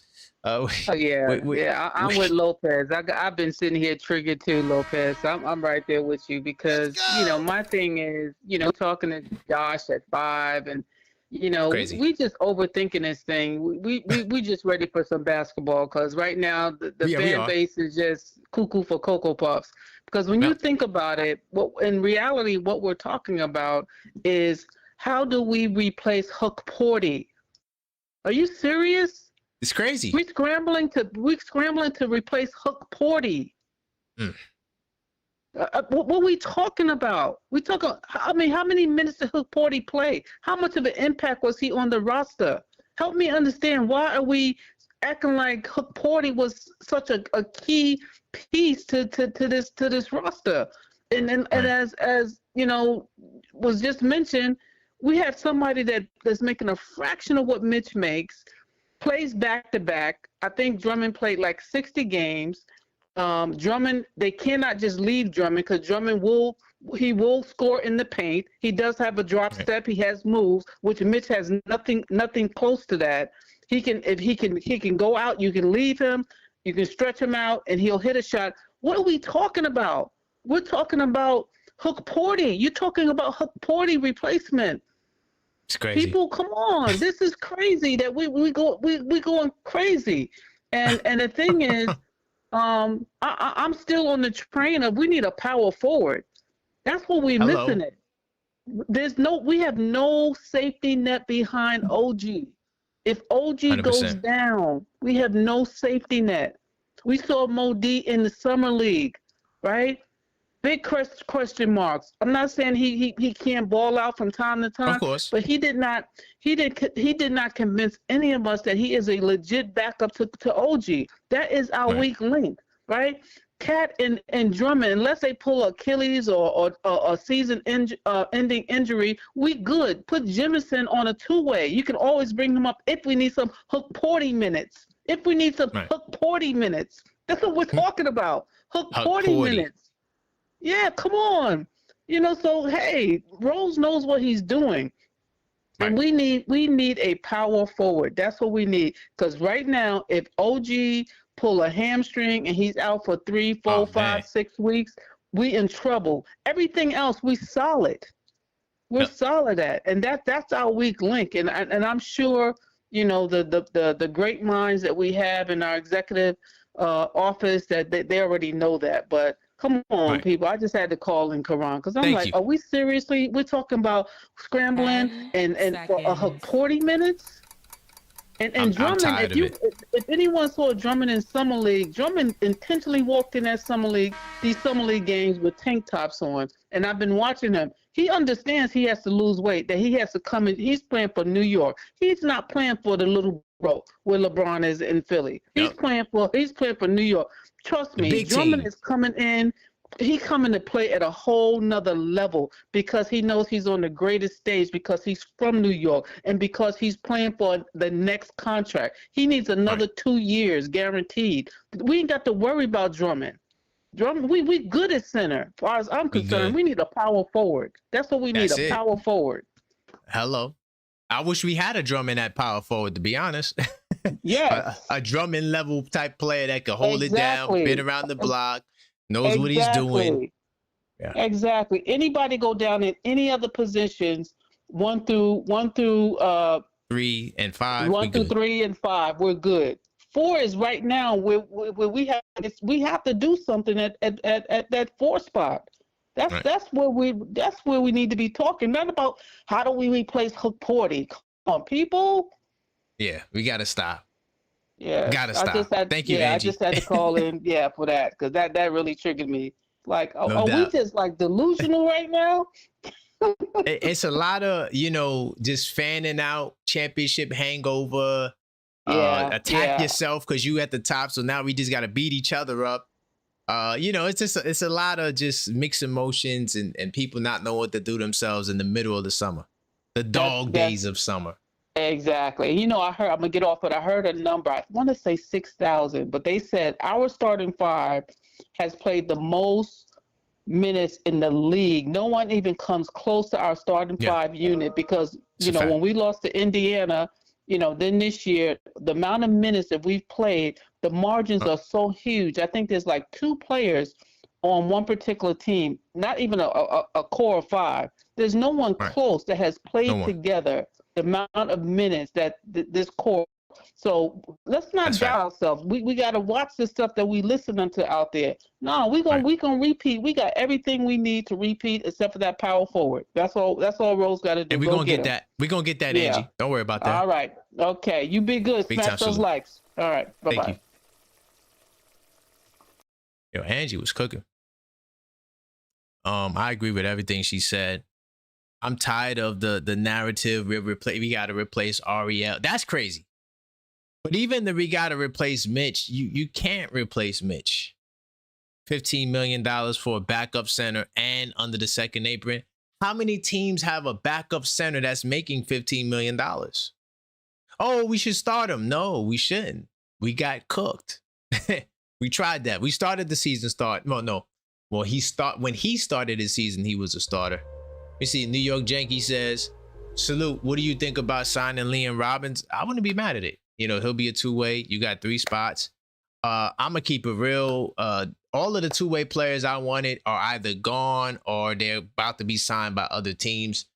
Y'all like Tyler Nickel.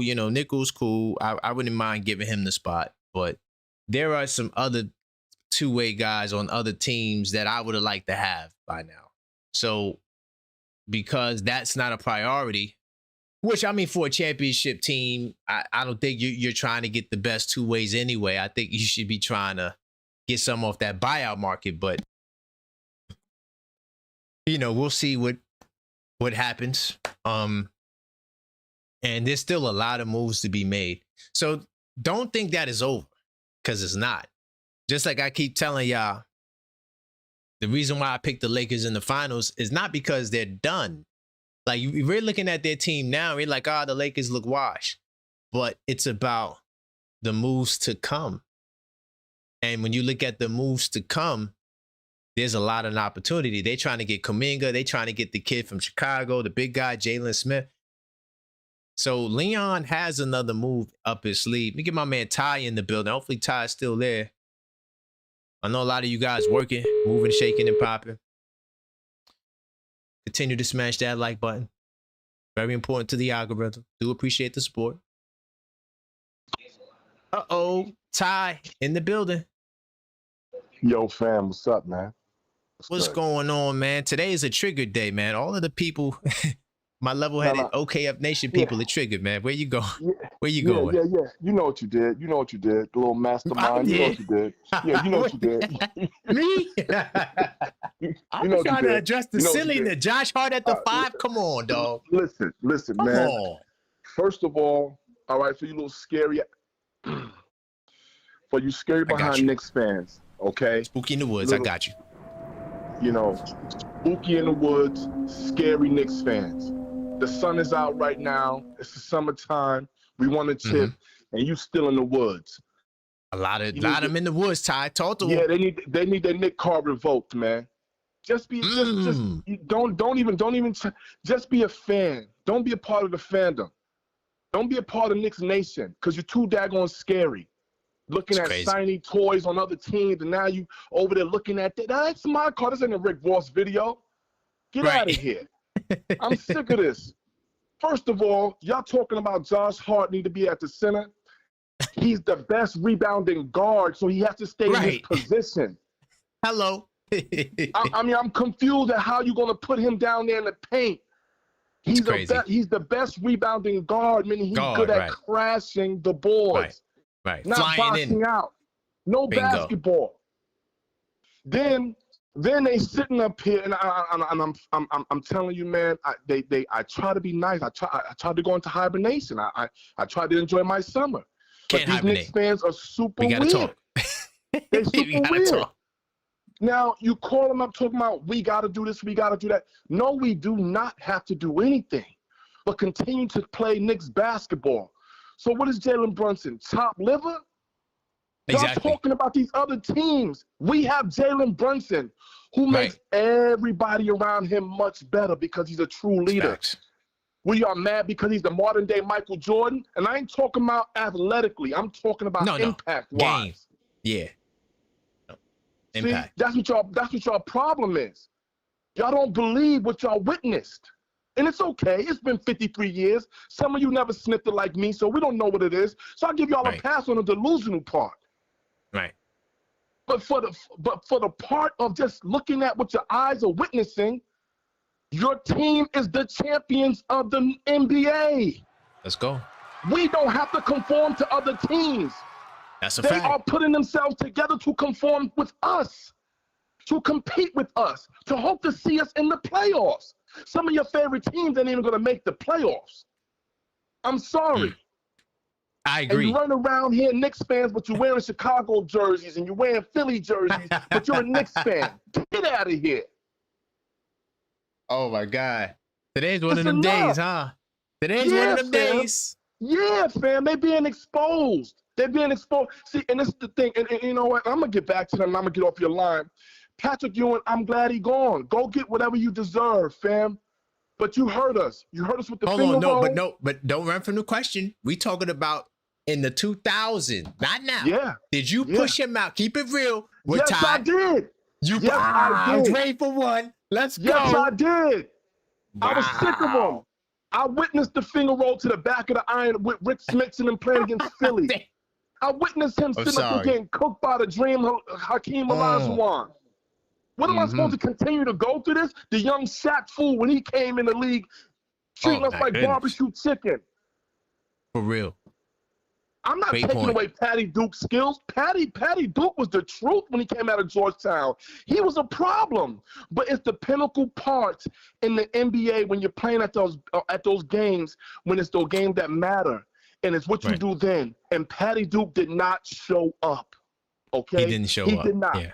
He didn't show up on the moments. big stage, y'all. I'm sorry. There's no way that Patty Duke did not win us one title, just one.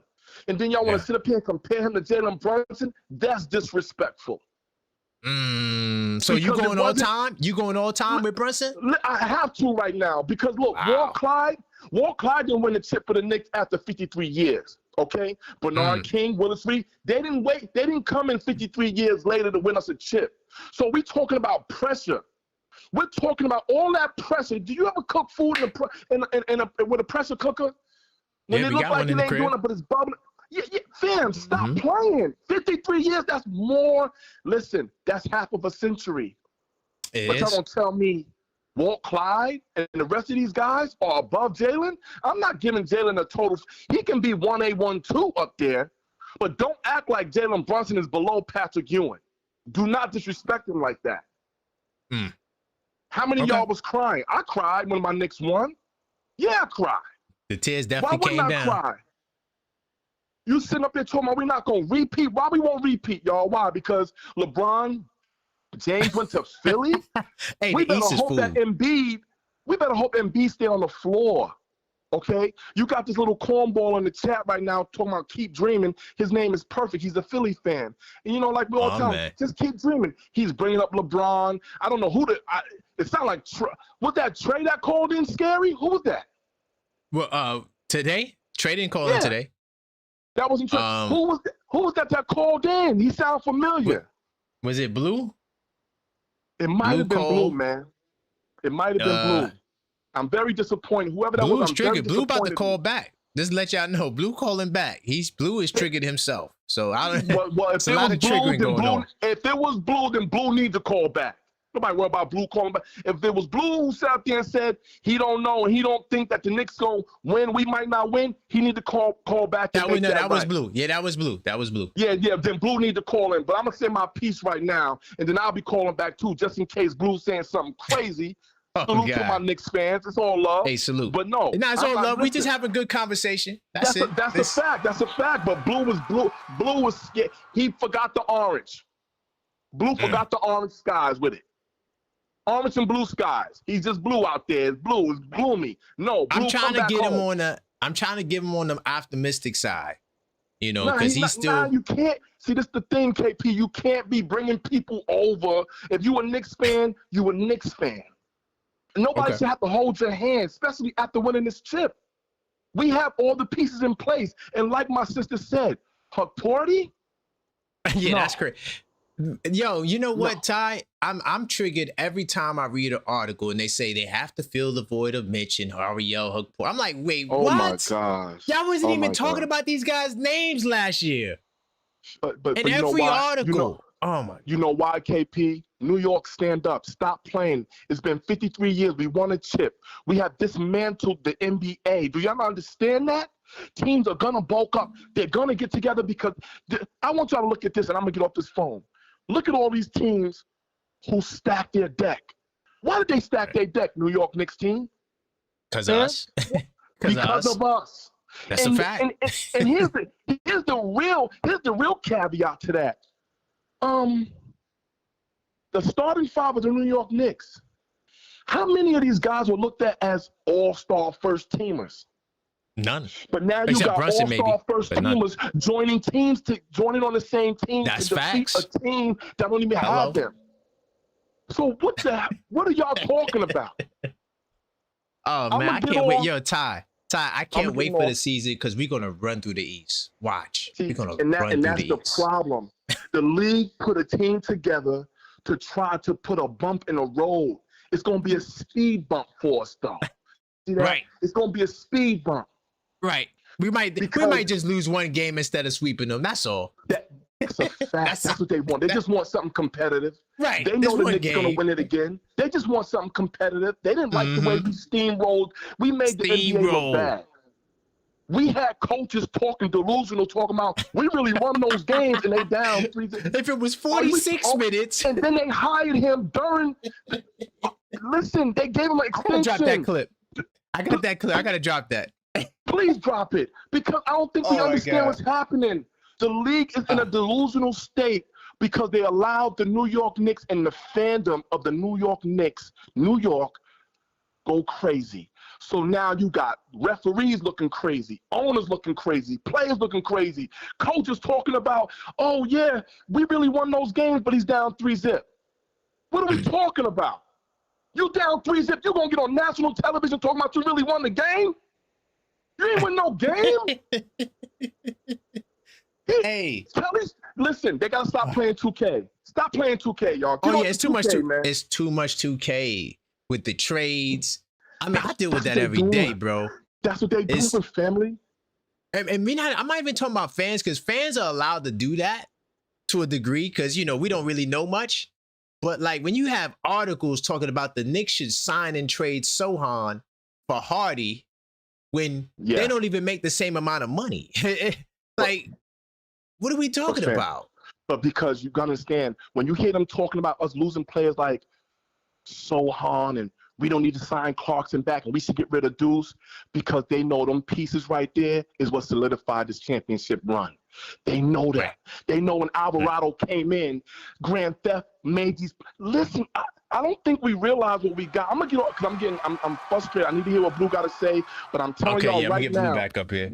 Yeah, I'm gonna say this right now. You guys are Knicks fans. This is Knick Nation. We are Knickerbockers. Y'all better start acting like it and stop being spooky. Walk around this city, walk around out of state, repping New York on your chest and in your mind. All this spooky stuff. Philly has to do that to get compete. Boston had to do that to compete. All these other teams, look at they rescinded Toronto with what's his name? Kawhi. Why? Yeah. Why are they trying to send all the dogs over here in the East? That was Toronto who held back. But yeah, they trying to send the dogs. You're right about that though. Everybody coming to the East. All the dogs over here in the East to slow up a locomotive. I'm out of here, man. Man, we gonna cook them, yo. We going back to the finals. Now I know that for sure. KP, I promise you, in the finals. KP, I promise you, we're going back to the finals, bro. Facts. We're going back to the finals. We're going back to the finals. I'm not scared of Klay Thompson in Miami. I'm not scared of that. I'm sorry. I'm not scared of Klay Thompson in Miami. Klay Thompson left his heart. He left his heart in the Bay Area. I'm sorry, man. 100%, man. But thank you, Ty. Thank you, Ty, man. Yeah, yo, man. I'm on deck, man. I'm on deck. We. I anticipate this might not be the last time we hear from you. All right, Ty. All right. Hey, J-Tap, stop being a punk. J-Tap, you spooky in the woods. Talking about, I'm doing everything in my power not to call. I don't want to go ballistic in public. Hey, go ballistic, man.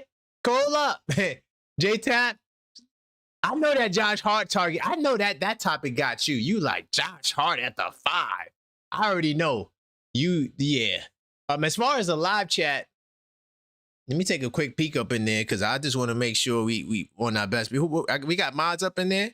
I see we got Angie. Okay, we got Figgy. Oh man, yeah, we good. Yeah, anybody acting too crazy, y'all know what to do. All right, I ain't even got to worry about the chat. We got the heavy hitters out there. Okay, all right. Yeah, the chat look all right. I mean, okay. People panicking, and we got Sixers fans. Okay, all right. Hold on. Oh no, that's Eric. Okay. Yeah, that's Eric. Okay, Eve Gibson's a Knicks fan. Okay, cool. All right. Chat looking cool. All right, let me get back to the phone line. Let me get my man. We got it triggered. If you don't know what a triggered is, all that is, people could call back, the $5 call back when they send in a donation. So he sent in a cash app and he said Lopez with the shots. So he wants to come on the show. So let me get this brother on the show. All right. Yeah, as long as we keep it respectful, listen, I'm here for the smoking fire, so we're gonna disagree. I don't mind disagreement, but we're gonna have a nice conversation. It might be spirited. We'll have a nice conversation. What's good, Blue?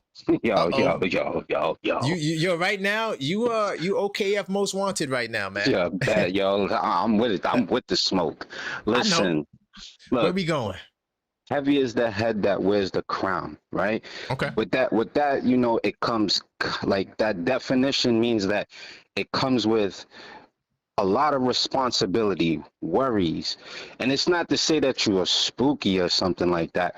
It just means that, you know, there is a target on you, you know, and you have to keep your head on the swivel, knowing that, you know, you're the hunted. Not saying that you're the prey, but you are being hunted now. You know what I mean? That don't mean that you can't hold it down, but you just know that, yo, look, you're gonna have to step your game up to another level. That's what I'm saying.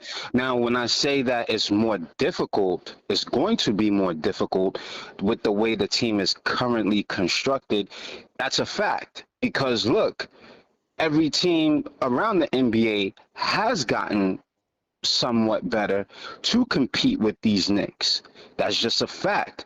We can't sit here and rest on laurels saying like, yo, look, it's a given. You know, yeah, we are the champs, but you know, that comes with a responsibility of, yo, we have to get better. You can't just be like, okay, well, yeah, we have the pieces and we're going to just maintain it by getting Andre Drummond. No, he's not it. Sorry, people, he's not it. Unfortunately, I'm not saying that he's not a viable or good enough replacement. Look, he's a net neutral player or a net negative. He's not a positive. He's not going to get you over the hump, unfortunately. That's just that's a fact. When you look at him in pick and roll defense, he gets eaten up. He's not a rim protector. He's slow-footed. Really quick question. Mitch is the guy to get us over the top? Is that what you're saying? Forget Mitch. Mitch is gone. He's obsolete. He is obsolete. He's out of the picture. Everybody, bye, Felicia. Get him out of here. Listen, man, like, yo, look, I lost a bet to you. I lost $100 bet to you because I thought Mitch was gonna come back. You know what I mean? You know that's in the back of my mind, right? Yeah, no, it's cool. I'm just trying to make sure you're not mixed out with it. Yo, look, it's cool, B, because you know what I'm saying. Look, I'm with. Yo, look. I like, yo, look, we can't get attached to players. That is correct. Right. But the point is that, yo, look, Mitch was the longest tenured Knick here. There was a reason why people wanted him back because of his impact. Unlike his durability, just the fact that when he was on the court, he was an impactful player. When he's off the court, yo, dude, like, we all wanted him gone when he wasn't available. You know, what did they say? Yo, your best ability is your availability. But whatever, man. Listen, man. Back to what was some of the other? All of us. Look, I'm not no spooky character. Look, man, I'm a very realistic person. It is or it is not. Look, we have to look at what we are currently dealt, the hand that we have. And if you're looking at it with what we have, we're good enough to win. Absolutely. Okay. There is a other side to the coin. You have to say, all right, well, do we or can we get over that hump now that these other teams have gotten better? It's not, we do have to worry about us. Yeah, for sure. Like, you know, I like what Karl-Anthony Towns says, yo, we're the ones that we have to be concerned with. That's a fact. That's a fact. You know, but you also have to look at your opponent, your op. You can't, you know, that's the point. You can't, you have to be aware. That's military strategy, knowing what your opponent is capable of. Right. If you know what your opponent is capable of, you know how to defeat them.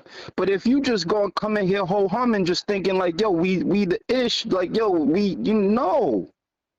But I digress. I'll call back if I need to, bro. You might have to, but look, hold on. Really quickly. Would you say the Knicks are the favorite to come out the East? Would you say that right now? Yeah.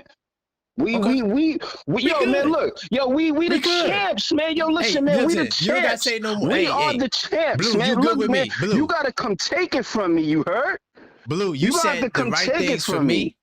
Even though I don't agree with everything you said, but I do agree with you. You said Mitch is out of here. That's fire to me. That's, you know. Yeah, but yo, you gonna have to come take it from me. Take it. Yo, you take it, then you get my props. But until you take it from me now, I'm the man. Okay.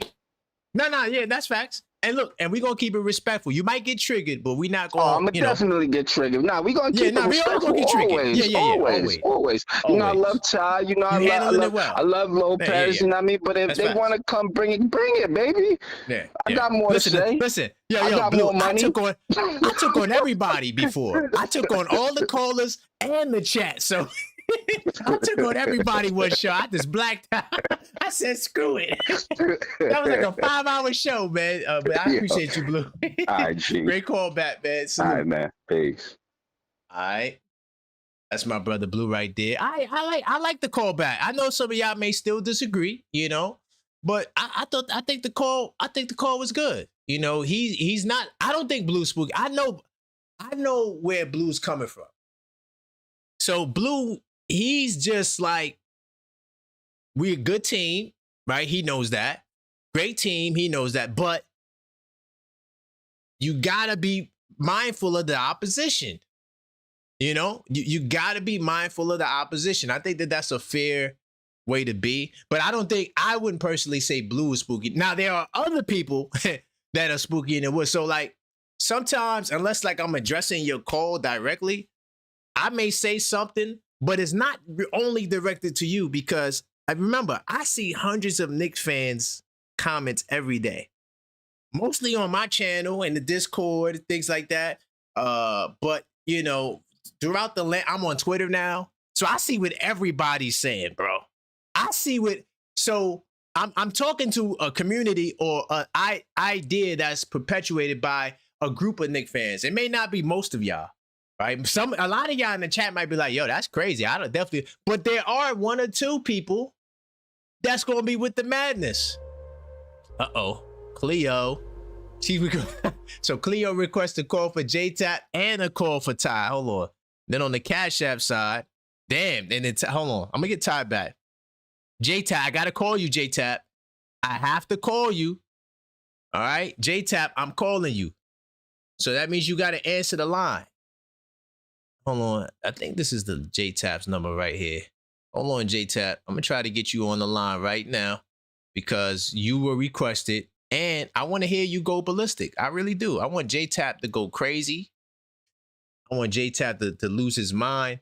Anytime you talk about J-Tap, oh yeah, I got the number. Hold up. Then I got Ty coming back right after this.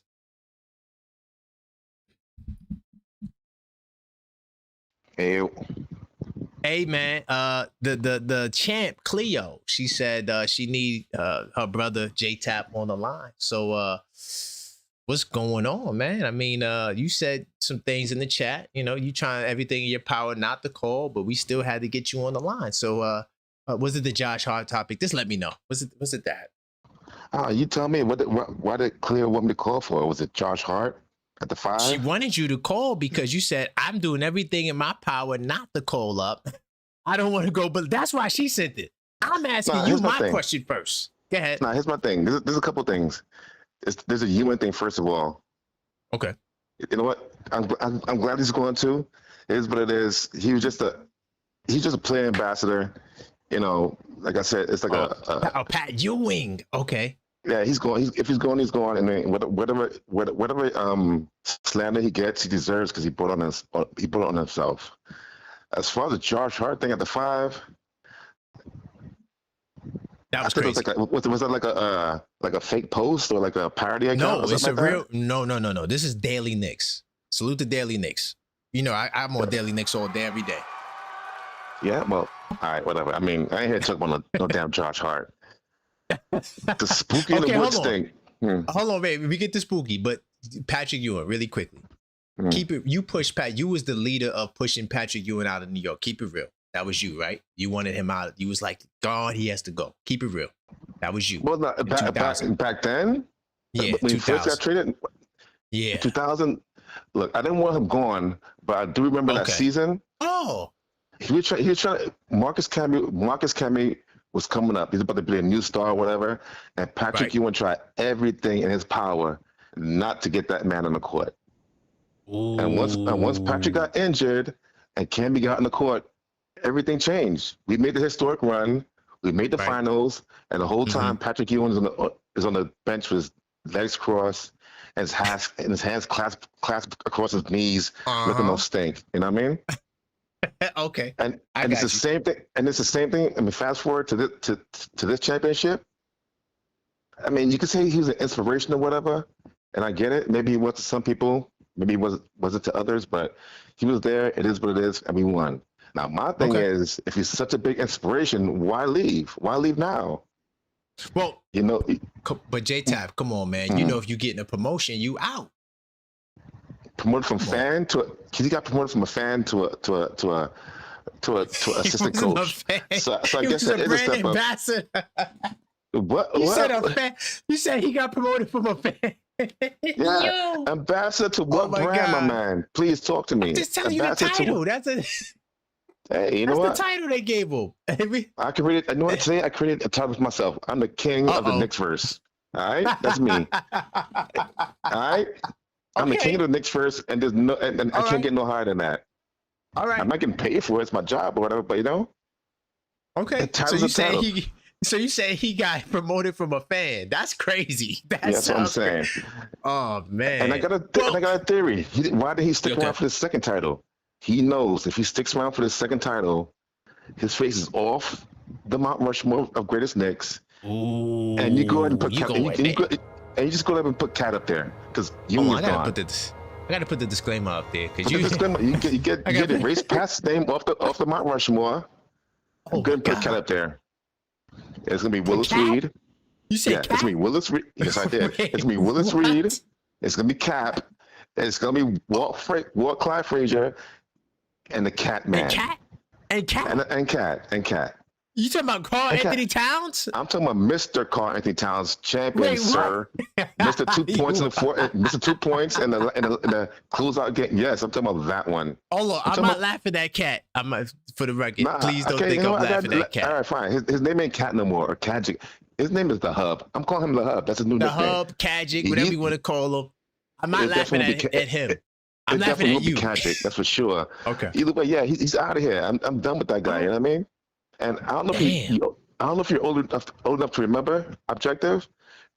Okay. In the 90s when they all shaved their heads in solidarity. Yes. For that playoff run. I remember that. Yep. Yeah. Who didn't do it? The only two players who didn't. Well, I think Starks did it. Oh. But who didn't do it? Ewan didn't do it. Hold on. Ewan didn't do it. You ever seen that 7-foot giant bald headed? Probably got a funny shaped head. Maybe I don't know if that's why he didn't do it. I mean, hold up. I gotta see if I can get that picture. No, there's no picture because Oakley, they were beefing about it. Oakley was talking like, hey, you know, it's a team thing. It was actually so you a see? tradition. It's actually a tradition. That was a tradition, especially in the 90s. I think it fizzled out in the 90s too. But yeah, I remember that. Hey man, you think I'm that young, dog? I remember stuff from the 90s, man. Come on, man. Don't do this to me, man. Don't do this to me. Nah. What I'm saying, and what's up? What else are we talking about? The spook in the woods or changing the team or whatever? Hey, we got to get better. The team has to improve. Okay. The team has to improve. I mean, you can talk about Mitch all you want to, but getting rid of Mitch and adding Drummond is pretty much a lateral move to me. I mean, yeah. Yes. Drummond got a jumper. You know what I mean? But can he play defense as well as Mitch? I don't know. I don't think so. No. But either way, I mean, it's a slight improvement. And as far as the bench is concerned, I didn't see any major changes. Okay. And in my opinion, as far as, I mean, I've listened to you for a couple of years now, and you've always said adapt. If you don't change, you know what I mean, you're gonna fall by the wayside. And I know we're the champs, and I can hear Ty pounding his keypad already, trying to call back in. He's calling back. Now he is. He's already triggered. I can tell you, but I mean, Ty, I heard your call was fire, but there's one thing you said in there that, I mean, he said, what the Walt Clyde Frazier didn't come in here 53 years later to win a championship. I don't know. Right. I mean, that was a second ring, right? Was that his second ring? How many years prior to that did they win a ring? Walt Clyde? Yeah, the first ring. What year was that? That was 70 and then 73. So that was a 3-year gap. So Walt Clyde closed a 3-year gap. You know what I mean? Don't throw what Clyde Frazier. Don't throw Clyde's name like to the side like a piece of trash. No, but I could back you up. He also closed the 26 gap because the first season. No, it was a 27-year gap because the first championship was in 40. I mean, the first season was what, 43 or 46? I can't remember what the first season was, but either way, it was a gap there, right? Hey, when Ty closes back up, you make sure you inform of that little nugget right there. Don't talk smack about Clyde, man. That's it. That's it. Okay. Brunson's up there. He's on the Mount Rushmore. I'm not gonna say he's the best. You know what I mean? I'll say Willis Reed's the best because I just can't crap on the pass. You know what I mean? The man's an MVP. He got 2 of them things. And when we get 2 this year, all right, you got it. Walt, Wilt, Cap, and the hub. That's it. Nah, you tripping with Cat. But the other 3, I got you. And with Ewing, sorry. But all right, man, I appreciate you. All right, peace and love. I can't put him on my Rushmore. He didn't win nothing. He didn't win anything. So he can't be up there. Champions only. Yeah, but if Ewing was the number 2 option, how much championships you think he would win? Think about that. If Ewing was the number 2 option, number 2. Ewing doesn't have the ego to be a number 2 option. That team would burn, crumble into dust. There's only like 3 guys. No, not 3, but there's not too many guys better. And I got one more question for you. Would you rather be in a Hall of Fame? Or would you rather be in the Hall of Fame in an exclusive room in the back where nobody else can go to except for the champions and top tier? Well, not everybody who's top tier is a champion. So yes, I just want to be top tier. I'm talking top tier. I'm talking about top cream of the crop. Top tier. Well, for me, you need a ring to walk inside that room. So Charles Barkley ain't cold. Charles Barkley ain't cold. Damn. Nah, he's not. He'll make that. He don't make the cut. Either way, the point I'm trying to make is Patrick Ewing. I love you, man. You're a great Knick. You were never my favorite Knick. We know that. We know that. You were the greatest Knick I've seen until I've seen Cap, and before that, I mean, it is what it is. So one more ring. When we win this back to back, Patrick Ewing. That's why he didn't stay because he couldn't take the heat, knowing that Brunson is better than him. He hightailed it out of there real quick. But anyway, that's all I got for today, man. All right, man. Big time salute, man. That's a little bit of a conspiracy right there, but it's your opinion. So I guess we got to ride with it. No, you don't got to ride with it because it's facts. I'm kidding. All right, Cleo, I love you. Thanks for the call back. Salute. Get him out of here. Talking about it's facts. Hey, he's bugging. Hold on. You know what I'm trying to do right now, y'all? I got the picture of the 90s, yo. This is crazy. Hold up. Let me see if I can share this. I'm trying to get this on the screen, man. And then I got to get my brother Ty back on the line. Hold on. I got my image shield on. Damn. Hold on. Let me see if I could do this. Let me refresh. I can't show the image. But I could tell you about the image. So I Googled the image. You see Ewing and Starks are the only ones without the ball head. I forgot Ewing didn't get the ball head, man. I wish I could show y'all the picture, yo. I'm going to put it in the Discord, though. Hold on. I'm going to put this in the Discord for anybody in the Discord, to all the chatter bubbers, if y'all want to see the picture. I got the picture of the 90s Knicks with the ball heads. It's funny. I never even thought about Ewing and Starks with. That's why when he said that, he messed me up. I was like, wait a minute. Ewing didn't have the ball head. Hold up. I'll put this up in there, man. Oh, man. So you know what this confirmed to channel members who was on the show on Sunday, the last members only show? Doesn't that confirm a lot? By the way, I put it in the Discord. I can't show it right now on the live, but because, you know, the way my browser is set up. But we do got it triggered.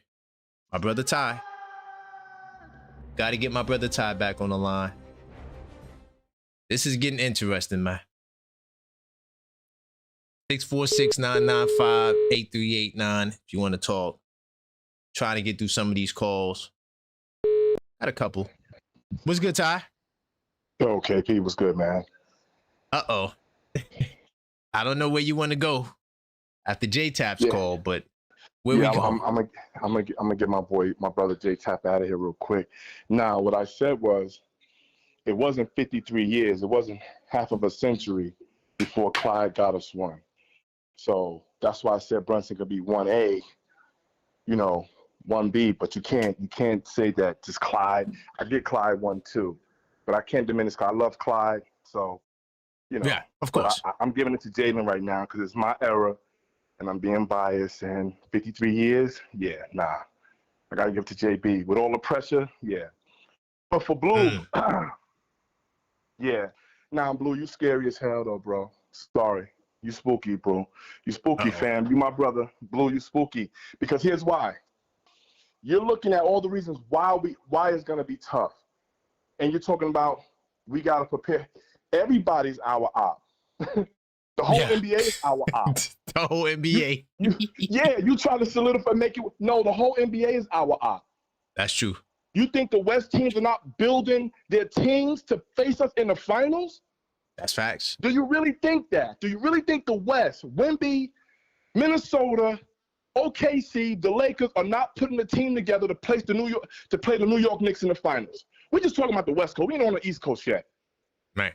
Of course they are. All right? So when you're talking about who's our ops, the whole NBA is our ops. That's why we all be so flabbergasted, like everybody hates us. Hello? What do you think? Yep. We the New York Knicks. They can't stand us. And we can't stand their asses neither. That's facts. So sure. So here's the thing, KP. I'm with you. Blue said, and J-Tap said, we didn't get better. I so highly disagree.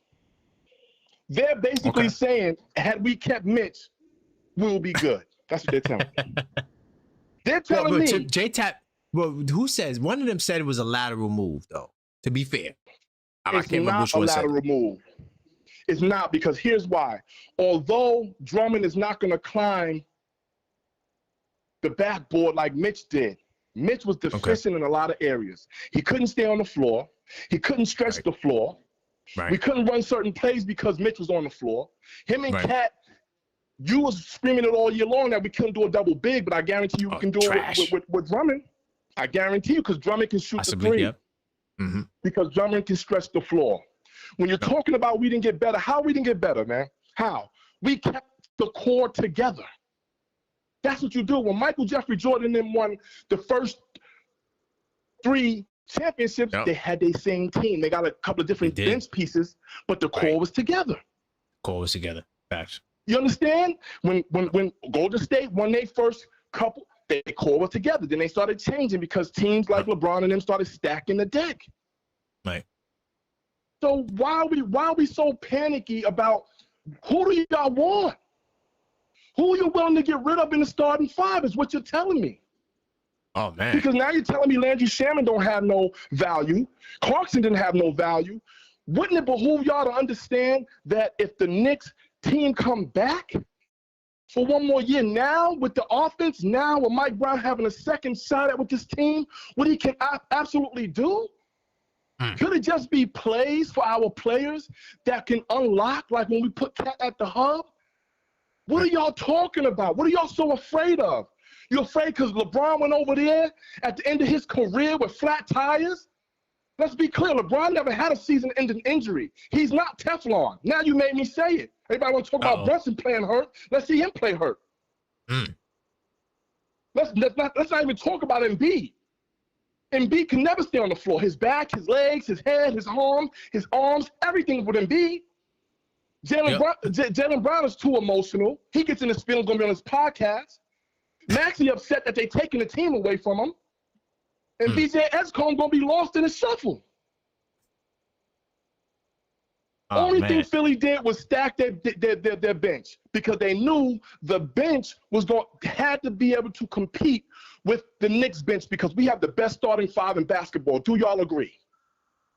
I think everybody should agree on that. Who has a better starting 5 than the New York Knicks? I don't know. I got to ask the anti-Josh Hart people if they agree with that. Yeah, listen, if we didn't have Josh Hart this year, we don't win the chip. Stop playing with me, man. Stop. Don't listen, J-Tap. I know you don't like Hart. I love Josh Hart. because him and Brunson, he plays well with his teammate. Josh Hart is a dog, and he knows how to win, and he proved it. Hit clutch shots, clutch three-pointers. At one stretch, he was averaging 41% from the three. Like, we got to stop this, man. What do y'all want? What do y'all want? Yeah. Who do y'all want to take off the starting five? You want Mikal? You don't want Mikal to go. You want OG to go? You don't want OG to go. You damn sure don't want Brunson to go. And you crazy if you want Cat to go. Yeah, you ain't getting nobody for Cat. You hear but what I'm worse saying? players. But worse players. Like, you trade Cat, you're not getting better, dog. Thank You're you, going to get family. worse players. Yeah. Thank you. You're going to get the Trae Young package. We're sitting here talking about the Knicks didn't get better. The Knicks did get better. We don't have to do a major haul of players to get better, y'all. Because guess what? If we do that, now they got to relearn the system. Look how long it took Cat and Hart and all of them to learn Mike Brown's system. Now you bring somebody else in who don't know it, and now the same issues are going on. Then we're going to get mad on our Knicks when they can't get through the first part of the season. Now, we got to stop this, man. I'm so tired of this spooky. And Blue said something else. He said, heavy is the head that wears the crown. If you believe that, Blue, you don't think Brunson adjusted his crown correctly as the king? You don't think that his team is behind him 100%? Facts. The last time I checked, Brunson's crown looks good, it looks clean, and it's up on his head upright. And he has taken on the media and all of us at the same time and did a remarkable job doing it. No. So we want to sit here and a lot of players that y'all want to come to New York, the reason why they don't come, newsflash, they can't handle us in the media. Yep. Y'all scaring mother effers often. Want everybody to come here. Why you think KD didn't come? He's very sensitive. KD wouldn't have last over here. LeBron wouldn't have last over here. Kawhi had the same personality as OG, so he would have probably worked. But he don't like big cities. He likes to go to small market, medium markets, and win. Y'all sitting up here talking crazy, man. He's gonna be calling and get money on the side, possibly. I'm sorry. I said and get money on the side, possibly. But so put the disclaimer up for myself. You put that finally, y'all. In history, we got him putting his own disclaimer up. We gotta take put the disclaimer up for myself right now. Hey, look, bro, that was a real disclaimer. You better put that up there, fam.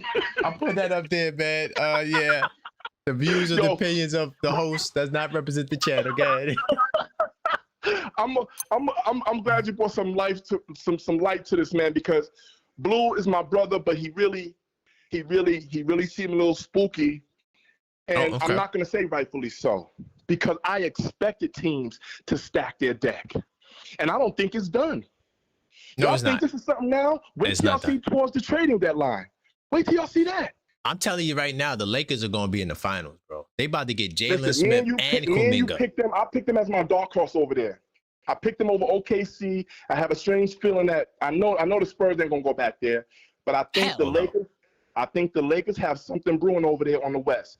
But at the end of the day, the point I'm making to you, KP, the West is building it. If y'all look at the West teams, look how they currently constructing their teams to play against the New York Knicks. Look. What are y'all looking at on the East? This is cooked food. Nobody wants to play in Cleveland with James Harden. He's trash. Yeah, Cleveland is cooked. Philly really didn't want LeBron. They just took LeBron because they just want to be relevant. They want Cleveland's position last year playing us in the Eastern Conference Finals. They know they're not going to make it. And Atlanta just went and got another couple of wing players. Now they got the most wings in the league. What are we talking about? Who are y'all afraid of? Please tell me. You afraid of Boston? Oh my God! But you know how I feel about Boston. They not, to me, this is my take. No disclaimer on this one. They're not going to the playoffs. Just remember I said it. Remember I was the first one to say that. Just remember. I think they're going, KP, because I think whatever it is, the refs, the league wants to see Boston in the playoffs. Listen, here's the thing.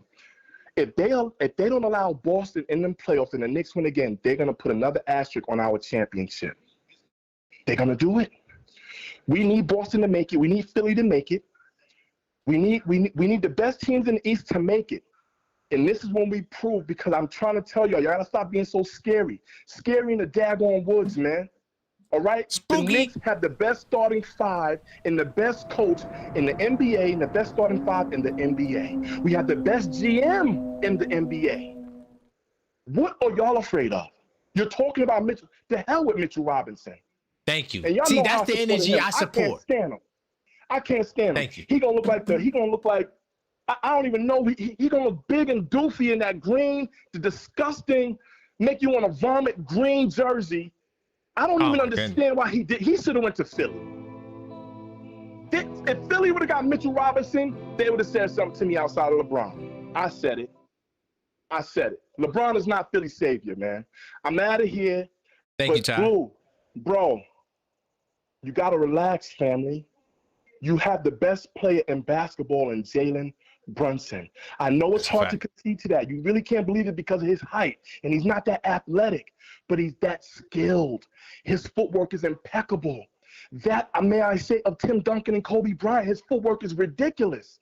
You got to relax, fam. I'm telling you, we're good. We don't need to change nobody from the core, because this core will win us in 4. Our bench, if you want to say, oh, I don't think we're struggling on the bench. We got Landry, we got Clarkson. If Mo Diawara gives us anything, he might be trade bait coming in second. He might be trade bait. I think that he's going to be trade bait. You know what I'm saying? But at the end of the day, he's going to be a package deal. And you got Deuce, who's on a contract year. Relax, y'all. Damn, this is New York. We just won one. Stop being scary. Stop talking about Josh Hart being at the 5. Y'all crazy selves, man. Yeah, that's not happening. Thank you, Ty. Yes, sir, man. They wilding with the Josh Hart. I can't. Yeah, that's KP, that's excessive, bro. Guard. That's excessive. He's the best rebounding guard in basketball. Guard. Right. That's it. That's what he is. He's 6'5". Come on. What are we doing? What are we doing, bro? We're looking for a center and a power forward, but we're gonna throw Josh Hart into. See, but Ty, you see the Ty, you see the Objective Fan Hoop videos. You see the guys I guard. I'm only 6'2". I'm guarding guys 6'7". Dude, I don't want to do that. 6'9". The one dude was 6'8", 6'9". He was guarding out there. Yo, I don't want to do that, bro. Like why I gotta guard them? Like, come on, we gotta stop. Fact. That's a fact. That's the equivalent of putting Josh Hart at the center. That's he's 6'5", guarding 7-footers. That's a fact. So before I go, not Boston, not Cleveland, not Toronto without Kawhi, not Philly, not Orlando. You guys understand? None of them. They're not. It's nothing they can do. They got caught. So the league got caught in an unprecedented season, a season of New York Knicks basketball. They're all subjected to get this BTA. All of them. Facts. All of them gonna get it. They all got. They wasn't planning on the Knicks to do this. Leon Rose bubbled quietly. He's the rose that grew from the concrete jungle of New York, and he blossomed. And now they don't even know how to clip him. They can't even find. They don't even know what to do. That Tupac reference is hard, by the way. Huh? That Tupac reference is hard. That's a fact, family. That's a fact. I'm just saying, and I'm out of here. But listen, we got to stop panicking on our Knicks, y'all. Call up and make some sense, y'all. Come on, man. Don't be triggering me on a beautiful day like this, man. I'm just letting you know he's in the queue again. He's in the queue. He's coming back. I'm gonna get two others. I'm just warning you. All right, I'm gonna get off so you can get Blue. But hold on, Blue. Listen, man. You know you're my brother. We rock. But yo, you spooky, man. You gotta come out them woods, Blue. I know it, man. The blue skies need an orange to go with it. Oh, damn. That's peace, man. Okay. All right. Salute. All right. That was a friendly hard shot. It's not a disrespectful shot, but that's a bar. You're missing the orange.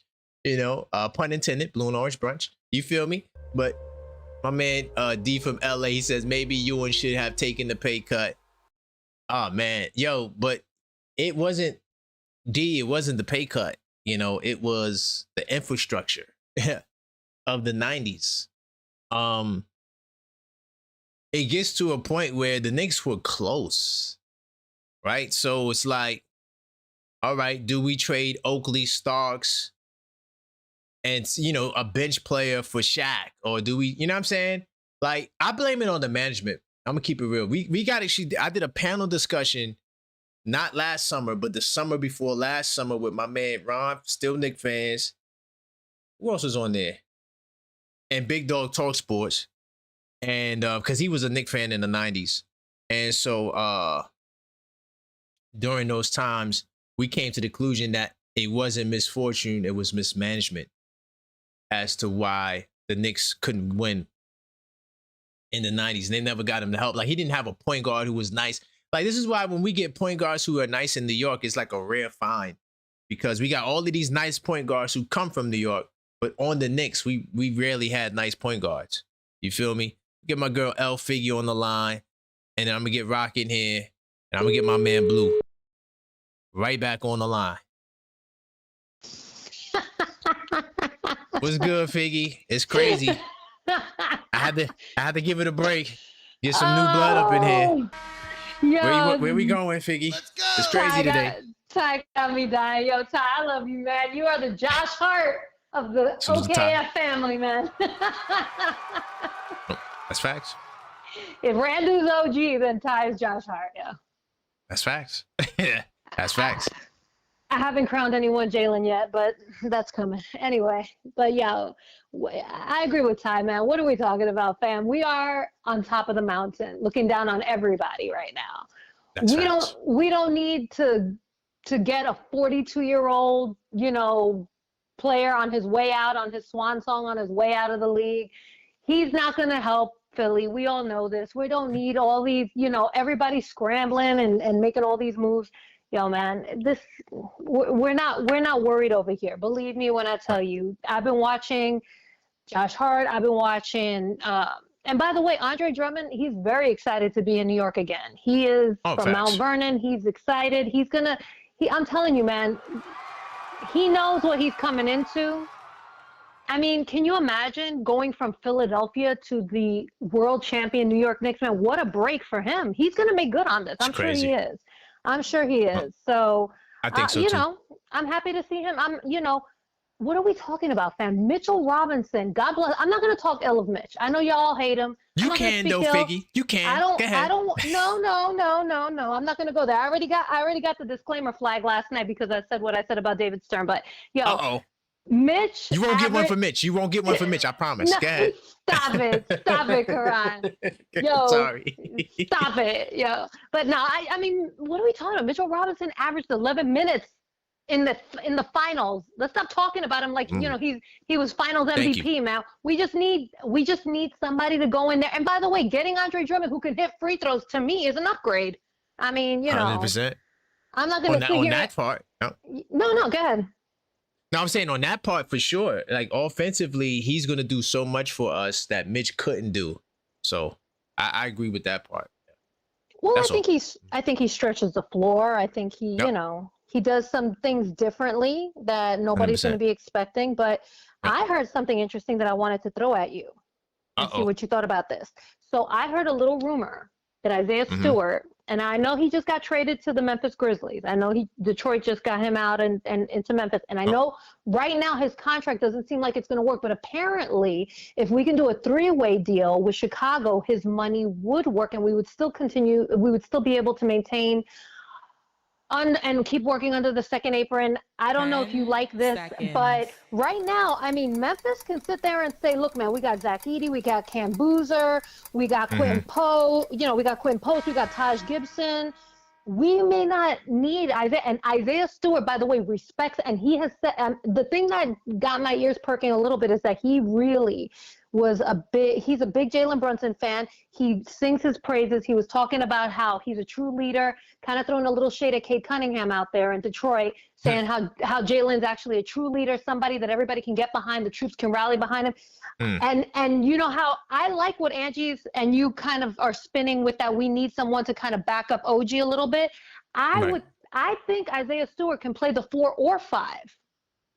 Yeah, he was playing the 4 in Detroit. Because they started him with Durant sometimes. Right. I mean, they got him. Technically, he's a center, but you talk about rim protection, everything that maybe some of y'all are a little worried about with losing Mitch, he would fill that in, as well as, he'll get you some more points. And I think that could work if we can if we could do a 3-way trade. I don't know. What do you think about that? I'm curious if you got that article, put it in the Discord. I want to see what the package is. All right, I'm gonna link it into the Discord for everybody, but I just want to know what you thought of Beef Stew and what you thought. He loves Jalen Brunson. I don't know if you remember. I would love to get him. I remember. I don't know if y'all remember the last game we played him, and OG was injured, Cat was injured, Josh Hart came out of that game because he was injured. So they, Jalen wasn't in a good mood because we lost that game. But I don't know if you remember, Isaiah Stewart was also injured, and he came over and he brought his little daughter to say hi to Jalen, and he loves. He's a Brunson fan. I think that could work. Hey, I wouldn't be mad at it. I'm not gonna lie. If we can pull it off, put that in the Discord. We talk about it for sure. That would be somebody that could come in for OG. That's what I'm thinking. If we're worried about depth, it'd be perfect. Yeah, perfect. All right, man. I love it. Appreciate y'all. Yo, guys, keep hitting the likes up there. We got to get those likes up. Let's go, guys. All right. Hold on me. I just remembered I had D up in here too. Hold on, I'm sorry. I gotta get back to blue because this is a saga right now. What's going on, D? It's going crazy. If Figgy, if Ty's the Josh Hart of the crew, I'm the Phil Jackson. Hate me. Let's go. Why would you say that? You could be Mitchell Robinson though. No, not Mitch. You want to be Mitch? No. I say stuff that gets people annoyed every day, so I might as well be the Phil Jackson. It's all good. Okay. Here goes the question that's about to annoy folks. So I've been reading the comments, listening to, the conversation, and there's no need to be spooky. I respect that, all of that. My question to everyone, though, actually, I'll start with you. What's up? And I know you use that point differential, which is a really good gauge because it's actually numbers gauged. But 100%. If we're to compare two teams and as far as dominance in their era, right? As far as they literally don't have to worry about anything, they're getting to the finals. Knicks versus the KD Warriors. The KD Warriors in the West and the Knicks in the East currently. Which team would you say has more of a clear runway to reach the finals? You saying in the West during their time? Yes. You had some heavy hitters in the West though, but well, Duncan was getting old. Who had the easiest? Who had if you were betting $100 to win $1 trillion, you put to make it to the finals on either one of the teams. Yes, to guarantee to get to the finals. It's tough because I think the Warriors. It's a tough one. I want to remind folks they got there 3 times in a row. Yeah, they lost the last one, but they got there 3 times in a row. And I feel like the competition was softening up a little bit in the West. I might have to say the Warriors might have had the easier time. Okay.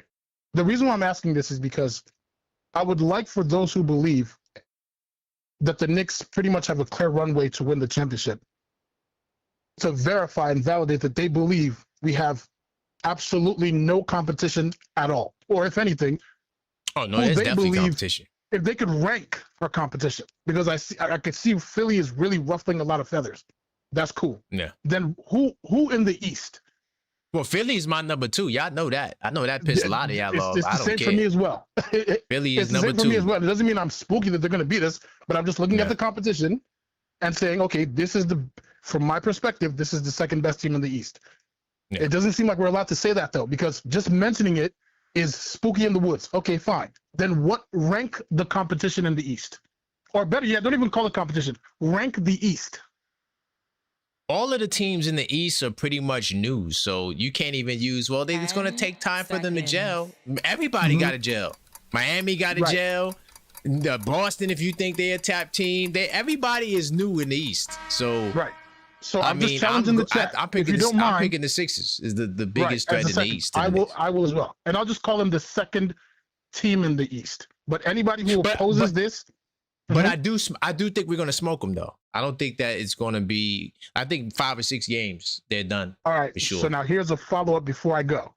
I do not treat Josh Hart like J-Tap does. I love Josh Hart, right? Right. The question I do have, though, is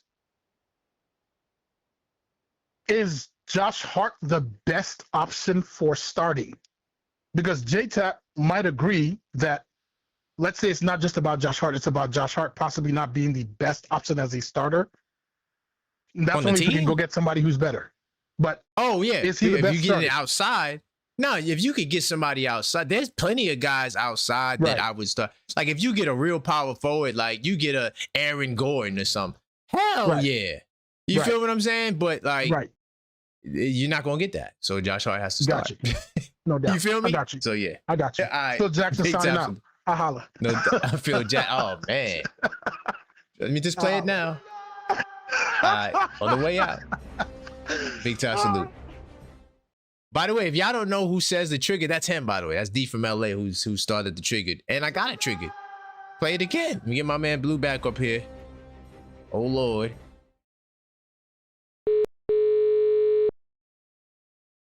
Let's see what my man Blue got to say. And try to mix it up a little bit. Yo. Uh-oh, Blue. I gave you some time. Hopefully you cooled down. I've been cool. I'm cool as a cucumber. I know. I'm just upset. I wanted to go hoop today, but you know, it's like y'all trying to rain on my parade because it's like it's already cloudy. It looked like it's about to thunderstorm out here in New York, so I'm already tight because I can't go hoop. Right now, oh boy, Ty, man. You know, look, man. I love the I love the snapback. You know, you can't. You know, the blue and the orange spray. That was clever. It was real clever. You know, but look, man. Slick. Yeah, it was slick, but look, man, I tell you like this, you know, if everybody is, or if people are not familiar with like chess or military strategy, you know, there are phrases that come with this, right? Where it says like complacency kills, you know, never underestimate your opponent or your enemy, and or you know, you have to respect the capabilities of what your enemy or your opponent is bringing to the table, regardless of your advantages. Yeah, we have a very great starting five, without a doubt. You know, look, as far as Drummond, look, man, yes, he brings things to the offensive side of the ball better than Mitch does. Yes, but we're talking on the other side of the ball. Right? Yes, he's a good rebounder, right? But can he defend the pick and roll? Is he going to get eaten up in those plays? Is he going to be able to defend, you know, the rim? Is he going to be able to, when he gets caught in those switches, can he defend the guards? Are we going to completely collapse on defense, or is he going to be a liability on the defensive end? This is why we keep talking about, do we need another power forward to back him up, to be another insurance policy because of what the inefficiencies are on the defensive end. Now, when we're looking at whether or not the team is complete, they're not complete, because we've spent literally half of the whole summer debating what is this, you know, Huck Porty replacement, essentially, right? But it's bigger than just whether this is a Huck Porty replacement, because look, these guys, yo, what's his name? Karl-Anthony Towns. This is he's played in an extemporaneous amount of games so far. You have to protect your investments. Same thing with Jalen. This is third. Like, he's been to the conference final and now the finals. These guys have mileage now. You have to protect they're protecting Jalen with all of these guards, as you see. What about the middle end of the road? You have to protect OG. You have to protect Towns. You have to protect Hart. You need insurance policies. So this is what I'm saying. You gotta keep improving the team. You can't continue to be like, all right, yeah, yo. No, it's not about whether we're spooky or not. It's about, yo, you have to look at whether your investment is going to continue to pay dividends. And you have to protect your investment with sound follow-ups. You can't just be like, okay, yeah, well, this, that, and the third. Nah, that's not how this works. You have to continue to improve. Just like, yo, as you get older, you like, oh, I got to eat better. I got to do better. You know what I mean? So you start to protect your investment, which is your body. You gotta constantly keep improving. So you can't just be like, okay, well, I'm good today. I'm gonna be great tomorrow. No, that's not. You gotta keep, you know, stacking days. You gotta keep improving. So, you know what I mean? Look, you know, as far as the Knicks are concerned, yeah, we are we are the champs, yes, but that still doesn't negate the fact that, yo, there are holes in the team now. Now, this doesn't wipe out the fact that when you're looking at the Eastern Conference or even the Western Conference, you're looking at, all right, is the Western Conference, you know, good enough to beat all of these other teams in the East? To me, I think it's gonna have to come out the East again. Yo, look, Orlando's a very good team. I think I think they are a very viable, like, opponent to us, yo. They play really good defense, man. I'm looking at the teams that play really good D. Their shooting is very, like, you know, sporadic, but that dude Franz Wagner is a problem. He's a problem. You know, he's a problem. He always catches OG some way, somehow. I don't know how he does it, but he gets him. You know, and you know, as far as Detroit goes, I mean, like, they you know, matchups matter. These matchups matter, and you know, certain teams that, you know, that we played against in the playoffs this year, yo, we matched up very well. I don't care if it was Boston, even if it was Detroit, we matched up good against them. I'm not saying that they would have beat us. No, what I'm saying is that matchups matter. I don't think any of these teams could realistically beat us, but matchups matter, and these improvements matter. We got to continue to do the same. That's the point. Okay. But you know what I mean? You know, if they want smoke, if Ty wants some more smoke, he's coming back. But never, I'm never scared. I got more money, bro. I'm not playing, man. We could go. Yo, Karan, listen, man. I'm trying to find the middle ground right now. If you gonna stay up on this live, man, I'm telling you, we gonna be here all day, bro. No, you know what I mean? We gonna fill your coffers, I'm in the middle ground, bro. I'm in the middle ground. I think everybody that's your job. I got to be in the middle ground, because you're saying some good things that I definitely agree with. Like, I think that Leon is going to get us better. See, like, I think that there's more moves Deuce to be is on made. The table. Deuce is on the table. It's a lot. He's on the table. It's a lot of options. Well, not a lot, but there are options. I don't want to say a lot, but there are options that I think that Leon's going to go in it. So I'm gonna bridge the gap. I'm gonna work on it. We may not agree, but we're gonna see what Ty got to say, man. I appreciate you. Hold up, real quick. You know, look, as far as you know, what they do, what Leon Rose chooses to do, right? Whether he chooses to put Deuce up on the trading block, or, you know, whatever combination of packages he chooses to come up with, yo, it has to be something to solidify that power forward position. Area. Yeah, that's an area of weakness on the team. Facts. And we everybody has to at least agree on that.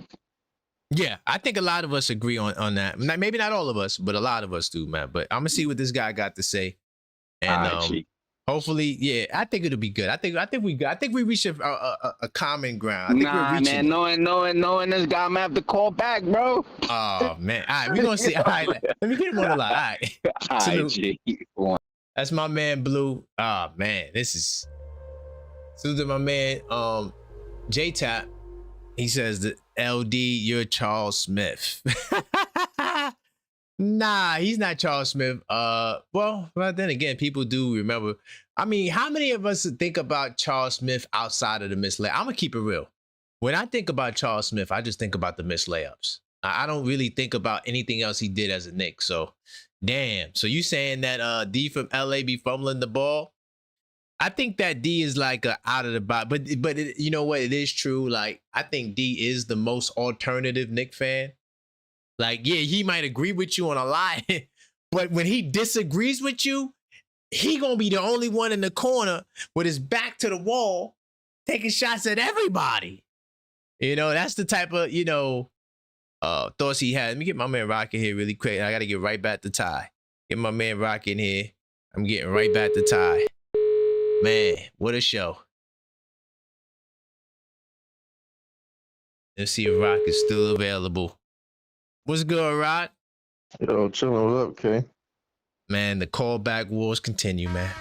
But what's up? Where you want to go? I feel like I'm interrupting. No, I gotta get you in there. We gotta break it up a little bit. We gotta break it up.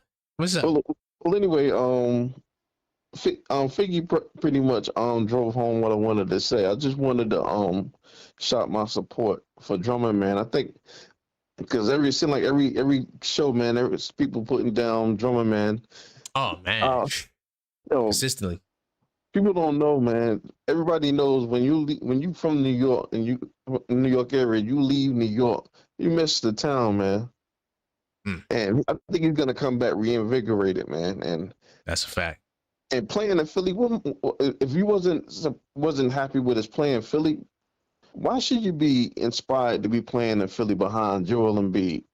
I remember hearing before he went to Philly, he and Embiid didn't get along. And then you playing behind somebody who's always injured and he's moody and the team is headed nowhere.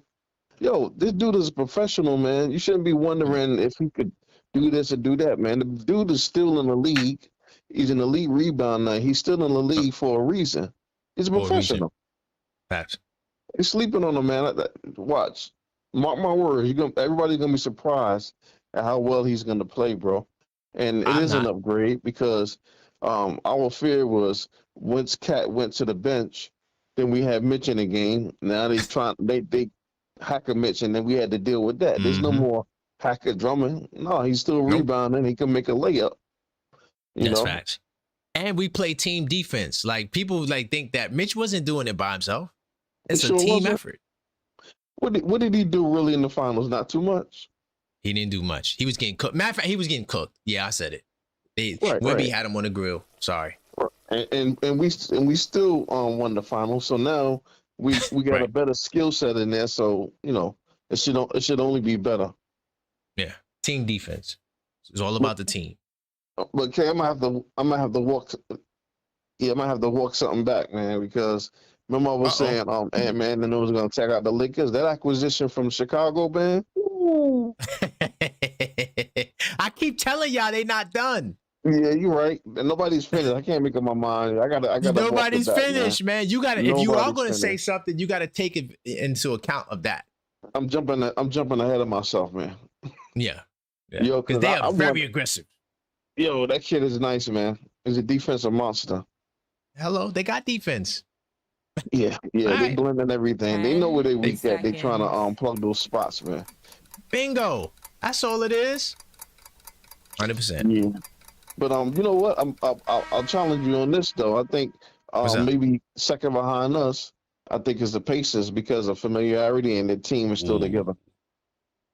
I wouldn't be surprised. Those pieces still got to fit in Philly and Miami, and I don't necessarily like how they look right now at this moment. And LeBron never wins when he goes to the team the first year. Yeah, it wasn't even gonna matter. Even if they had the Knicks it's like, when you're just going up against somebody better than you. It's you know what it's like? It's like with RJ Barrett was number one, right? But when it's time for the draft, we know who's number one. It ain't gonna be you, RJ. It's not a world where you will be the number one pick over Zion, even over Morant. You feel me? No matter how good you are, it's levels to this, and we're on another level. Yeah, real quick. All the musical chairs in the league, because we won. It's not just because we won. It's because we looking like a dynasty, and everybody's trying to scramble now. They want to stop. We won. The way we won. The way we won, and we giving them inspiration because some of it is hate too. Like, the next one, we could win too. All right. Yeah, we gonna see. And guess what? They push it even further. They're pushing it from every angle. Do you know that you heard about the simulation 2K did that has Philly winning the championship? Man, I ain't worried about NBA 2K though. That's a video game. It's a good video, but it's a video game. It ain't real life. They pushing it I know, but they pushing it in everybody's mind. So they just trying to push it. Yeah. Of course. You need to take advantage of the closest city. Let's make them the biggest city, the second biggest city behind New York now, because they got LeBron. That's all it is. It's the next closest city in the NBA is, forget Brooklyn. I know Brooklyn's technically, but I'm saying Brooklyn's New York. But I'm saying like outside of the New York area, right? Philly is right there. You feel me? So that's why they put him there. They want to build it up, and we're gonna tear them down. That's it. And then when LeBron leaves next year, he definitely can't come to the Knicks. We're not accepting you next year, dog. You messed up. Should have came this year. But anyway, big time salute, Rock. Let me get these guys back on here, man. Let it go. Let it continue. Sorry for interrupting. No, you good. You good. We gotta put a break in it sometime. It's deliberate. Trust me, I know what I'm doing. All right. No doubt. Big time salute. Sometimes we gotta, cool them down a little bit. You know what I mean? Before I get to them, let them stew a little bit. All right, and we gonna see what this is about.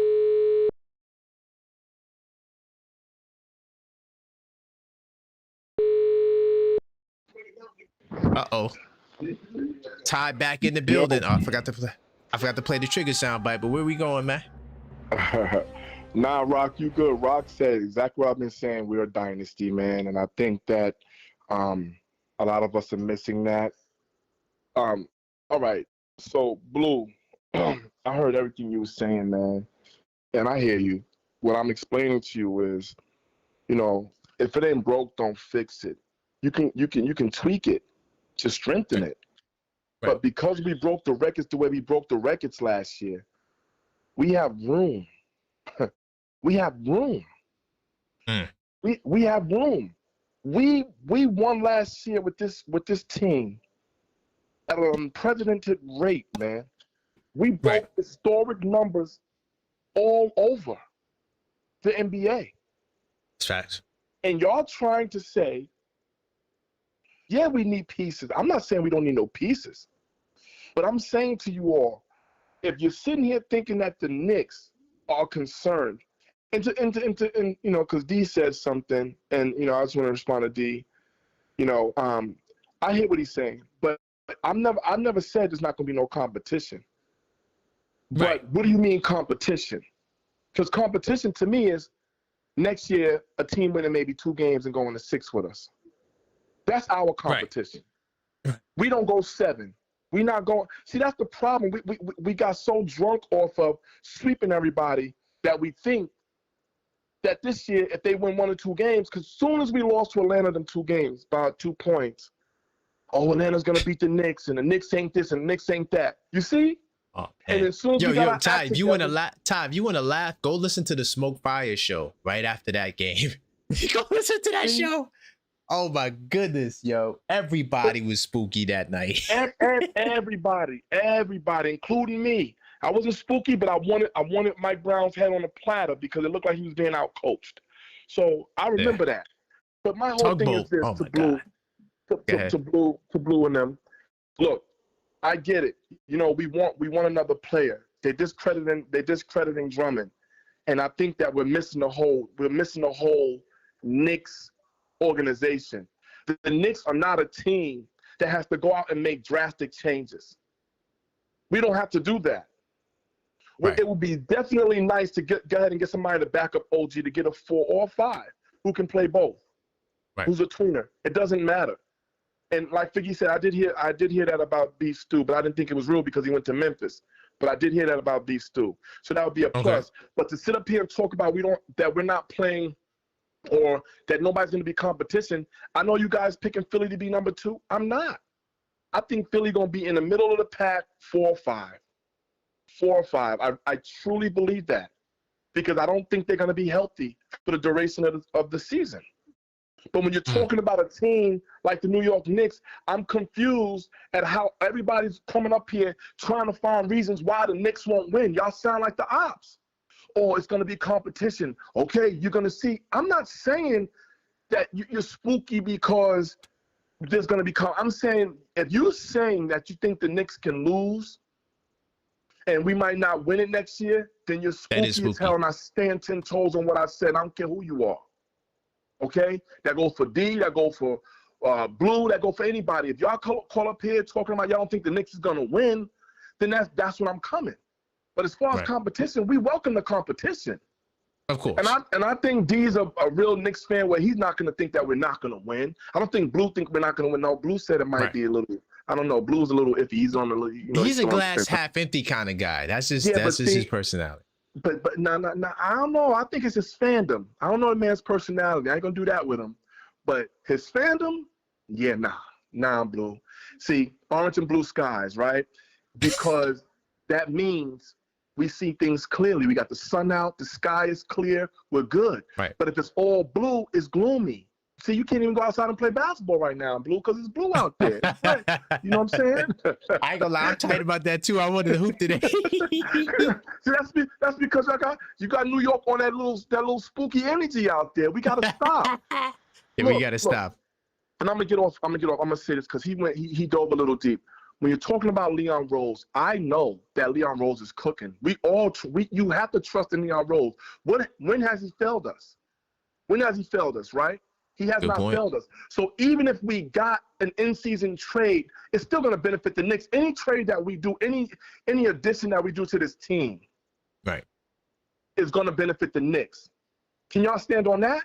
Because we're sitting here acting like the Knicks are not the team that dismantled the NBA records last year in the playoffs. Y'all trying to find. This is the thing I don't like. Stop trying to find a formidable opponent. Stop trying to find. If it's not there, it's not there. That don't mean we're taking a. I've never seen Jalen Brunson and the New York Knicks take anybody lightly. We might have came to the game early in the second quarter. All right, but we ain't never take a team lightly, because if we did, we would have never came back from 29 down, from 22 down. We would have never done that. No. So what are we talking about? What more do you want Mike Brown to do? You're giving him another season with the same core and a few of the same bench players. So you think that? And I'm gonna say this, and this is a question for everybody. If we don't get a power, and this is a good question to me, if we don't get a power forward or a center, I'm asking y'all. So y'all say that we don't repeat or even go to the finals? You see, because that's what y'all telling me. This is what I'm hearing. We're going to get one. Do you mean like one that's not like super nice? Because we definitely going to get one. I'm talking about, KP, I'm talking about what if we don't get one? What if we end up getting another guard or something? And we bring, what's his name up? What's the kid? The big kid who's walking out the door. Jemison, right? What if we bring him up, right? And he ain't get that much run. That's a possibility. You all talking about y'all wanted DeMar DeRozan. If we get DeMar DeRozan, Jemison going to have to come up and play. Bro, but do you see what I'm saying? But do you see what I'm saying? If Leon does that, bro, he's the GOAT. He's the GOAT. But it's not just DeMar that's out there. What I'm trying to explain is if we don't get a big man to back up the 4 to 5, do we not go to the finals and win it? I think we go to the finals regardless. But see, now you're a little spooky because you don't think we'll win it though. Then I'm saying we're gonna get back to the finals for sure. But no, KP, you heard my question, right? Come on. Come on.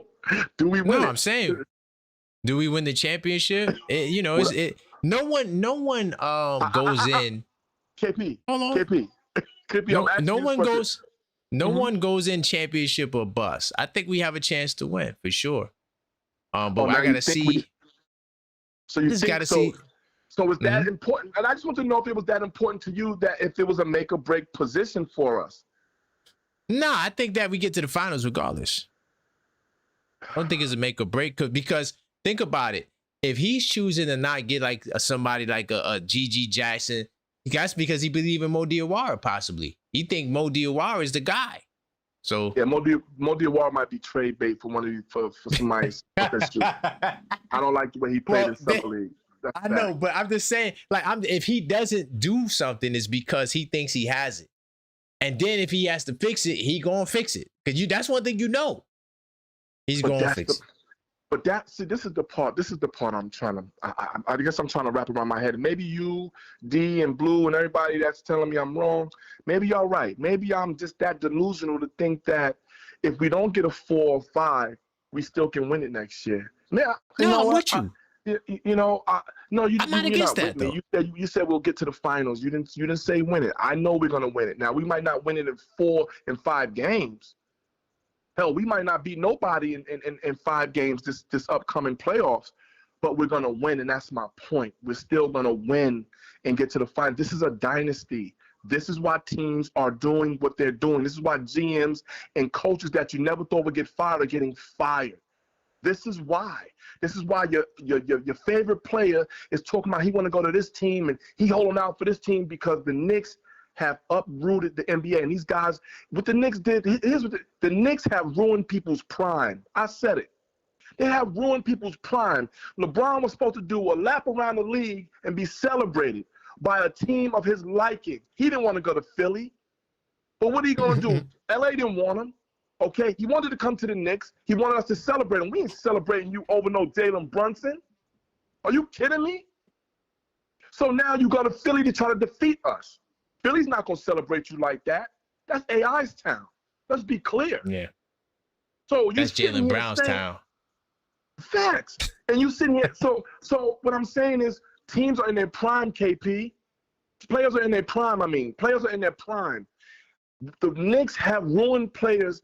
There was players that was going to stay on their teams, respective teams, and they didn't. Now Jalen Brown, look where he went to Philly. You know, then you got LeBron leaving LA.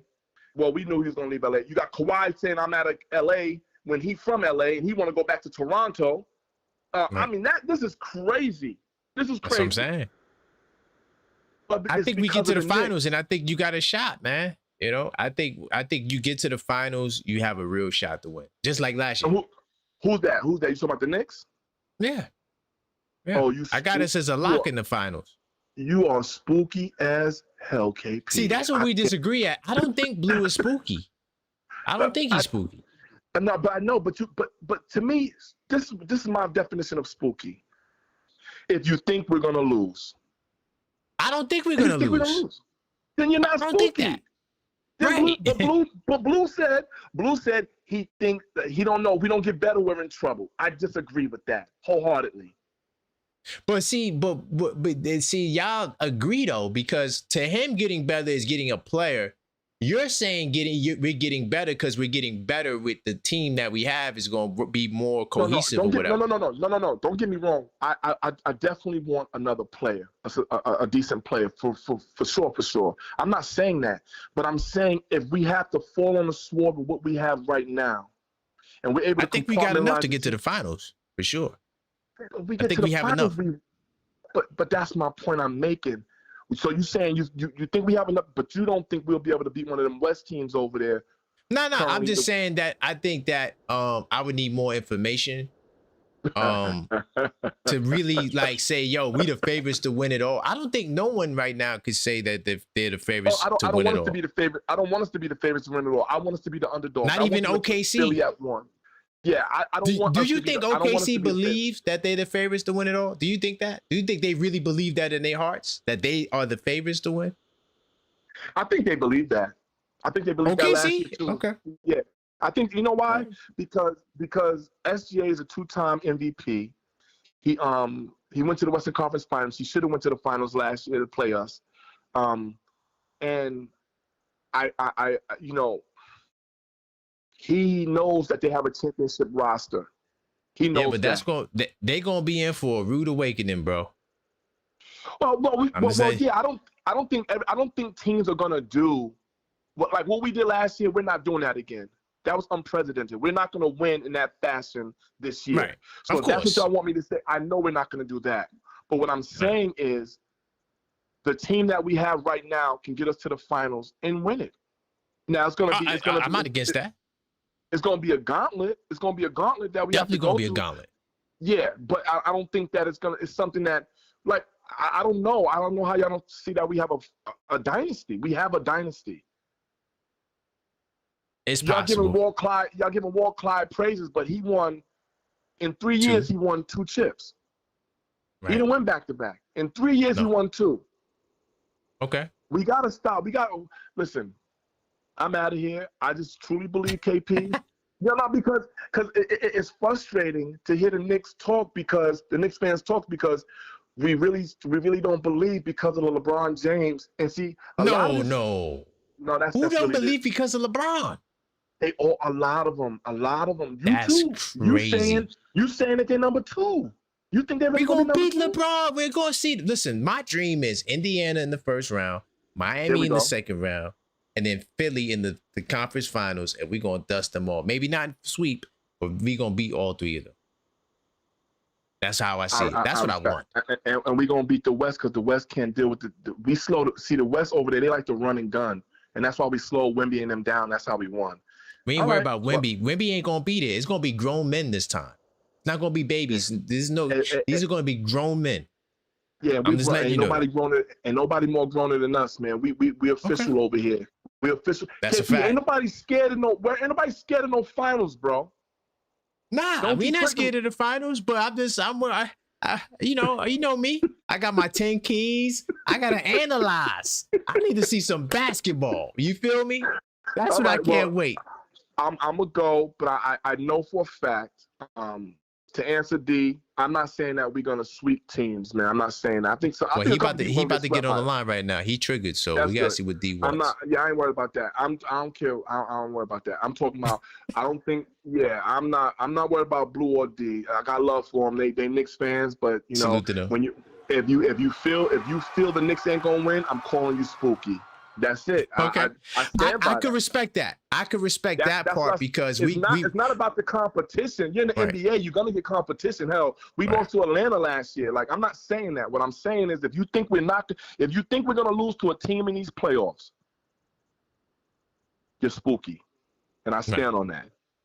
All right, man. Especially when you're the defending champion. That part. That's a part right there. Bomb. That's a napalm bomb. It's not like you didn't win the championship and you concerned, but like you never won it. Like you won the championship, so that means you know how to get to the mountaintop. But we're trying to find ways as to why we're not gonna win it. Right? Yeah, I got you. I got you. All right, man. All right, salute. I hear what he's saying. I just don't think that Blue or even my man D from LA. I don't think that they. But you know what? I don't know about D from LA. Let's see what he got to say. But I don't think Blue is spooky no more. I just know he's a glass half empty kind of guy. You know, that's just how he sees the world. So, what's good, D? All right, so let me. Mr. Triggered himself. I'm gonna keep it quick, right? I think compartmentalizing conversations are important because points get cross-fired and cross-wired too much unnecessarily. Mitch Robinson, I would have helped Mitch Robinson pack his bags as soon as the finals were done. That's a fact. Because in the context of the modern NBA, the second apron, there was no way I was paying Mitch 15, 16, 17 million plus second apron. It's not happening. Hell no. That's one conversation to the side. Right. I also don't think Drummond is enough. That's another conversation to the side. Me not believing Drummond is enough has nothing to do with Mitch. Those are two completely different conversations. Because Drummond, the conversation about Drummond is the current roster. Mitch is the past and overpayment plus second apron. It has nothing to do with Drummond. Important to compartmentalize those two things. They have nothing to do with each other. Here's another thing. I feel like there is triggered just for the sake of being triggered because both parties are saying the same thing. If you agree that you believe Leon is going to add more, that's all Blue is saying. Get better. Right. Exactly. Right? It doesn't mean we don't think we can win. It doesn't mean mentioning other teams means we're scared. It means 100%. I'm a stack the deck guy. I don't care what anybody else thinks. If you can find somebody who can add to this team, go ahead and add. And I believe Drummond, whatever that space is left, that needs to be figured out. Whether it's a stretch power forward or stretch center, something. But that needs to be filled. So I agree with anybody who says, go get that. It doesn't mean them saying that means we are not going to win. It is simply stack the deck. Point blank. You know what I mean? I'm with stacking the deck. Point blank. Give me LeBron and DeRozan. God damn it. I'm sorry. Get everybody and figure it out as you go. Here's another thing. A lot of people may not agree. I don't mind that, but I am not satisfied with the support that Jalen Brunson got, especially in the last two games of the finals, especially with Cat. It doesn't mean that's the same thing that we're going to do next season. But if I'm looking at it just from the finals, it's like, okay, look, this guy had to go amazing, mega dog, super saiyan. If we have an option not to have to rely on him to do that next season, go. If it means adding somebody else or just getting more people to perform better, I think Mikal Bridges is going to perform a lot better with the pressure off his back. By the way, if you haven't watched the interview with him and Marshawn Lynch, y'all should definitely check it out because, my goodness, the stuff that dude is dealing with mentally is a big deal. But if you haven't checked it out, check that out. But that's That's the main thing. It's not, nobody's spooky.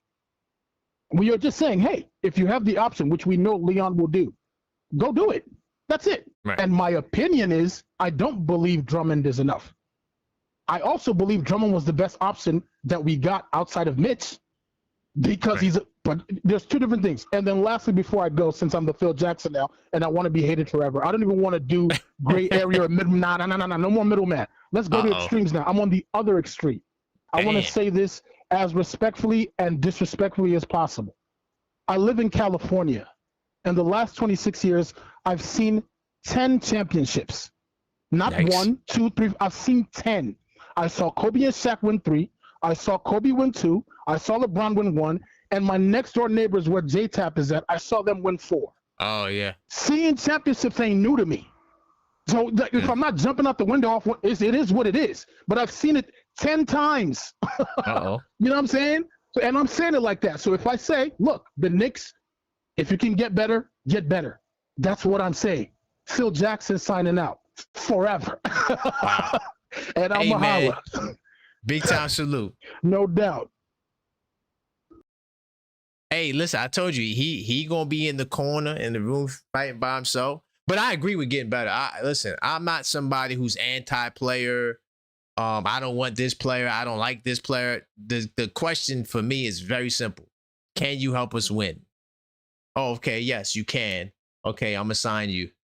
Like for me, I would never sign LeBron. What? Why not? I don't have hate for players. Like I just, my beef is with the institutions. That's just how I get down, right? So because players come and go, bro, they gonna get traded, they gonna get signed. I told y'all Mitch wasn't gonna be here. Half of y'all didn't believe me. Another quarter y'all was like, no, Mitch forever, and he, loyalty. And I'm like, dude, there's no such thing as loyalty in the business of basketball. That's cap. So that's why when the Warriors want to sign Draymond Green, when they could have took that money, whatever. Nonetheless, that's their business. And, I'm bringing up his money because he likes to talk about people's money. So let's talk about people's money, right? Nonetheless, the bottom line, I see both sides. That's why I said I'm going to rope it home together, because I see both sides of the equation. I think both sides have great points. I'm with Ty because I think the team is still good enough to get back to the finals. I'm with the other brothers in getting better. I did shows. How many shows we did on LeBron? Bring LeBron. That's not a popular Knicks stance. Most of y'all don't like LeBron. Most of y'all like, no, we're not bringing LeBron here. I don't give a damn. I'm going to speak my mind. I think LeBron could have helped us. He's gone now, so screw him. Mitchell Robinson, I like the guy, but Mitchell Robinson is out of here. As far as getting better players than Drummond, I mean, my question to D was, well, if Mitch is that, then who? Then if Drummond is not that, then is Mitch that? That's my question. Because Mitch ain't that either then. Especially at no $15 million a year coming off the bench so I could be in the second apron.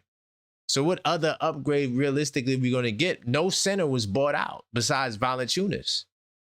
And I'm pretty sure you're not looking at damn, that rain is crazy.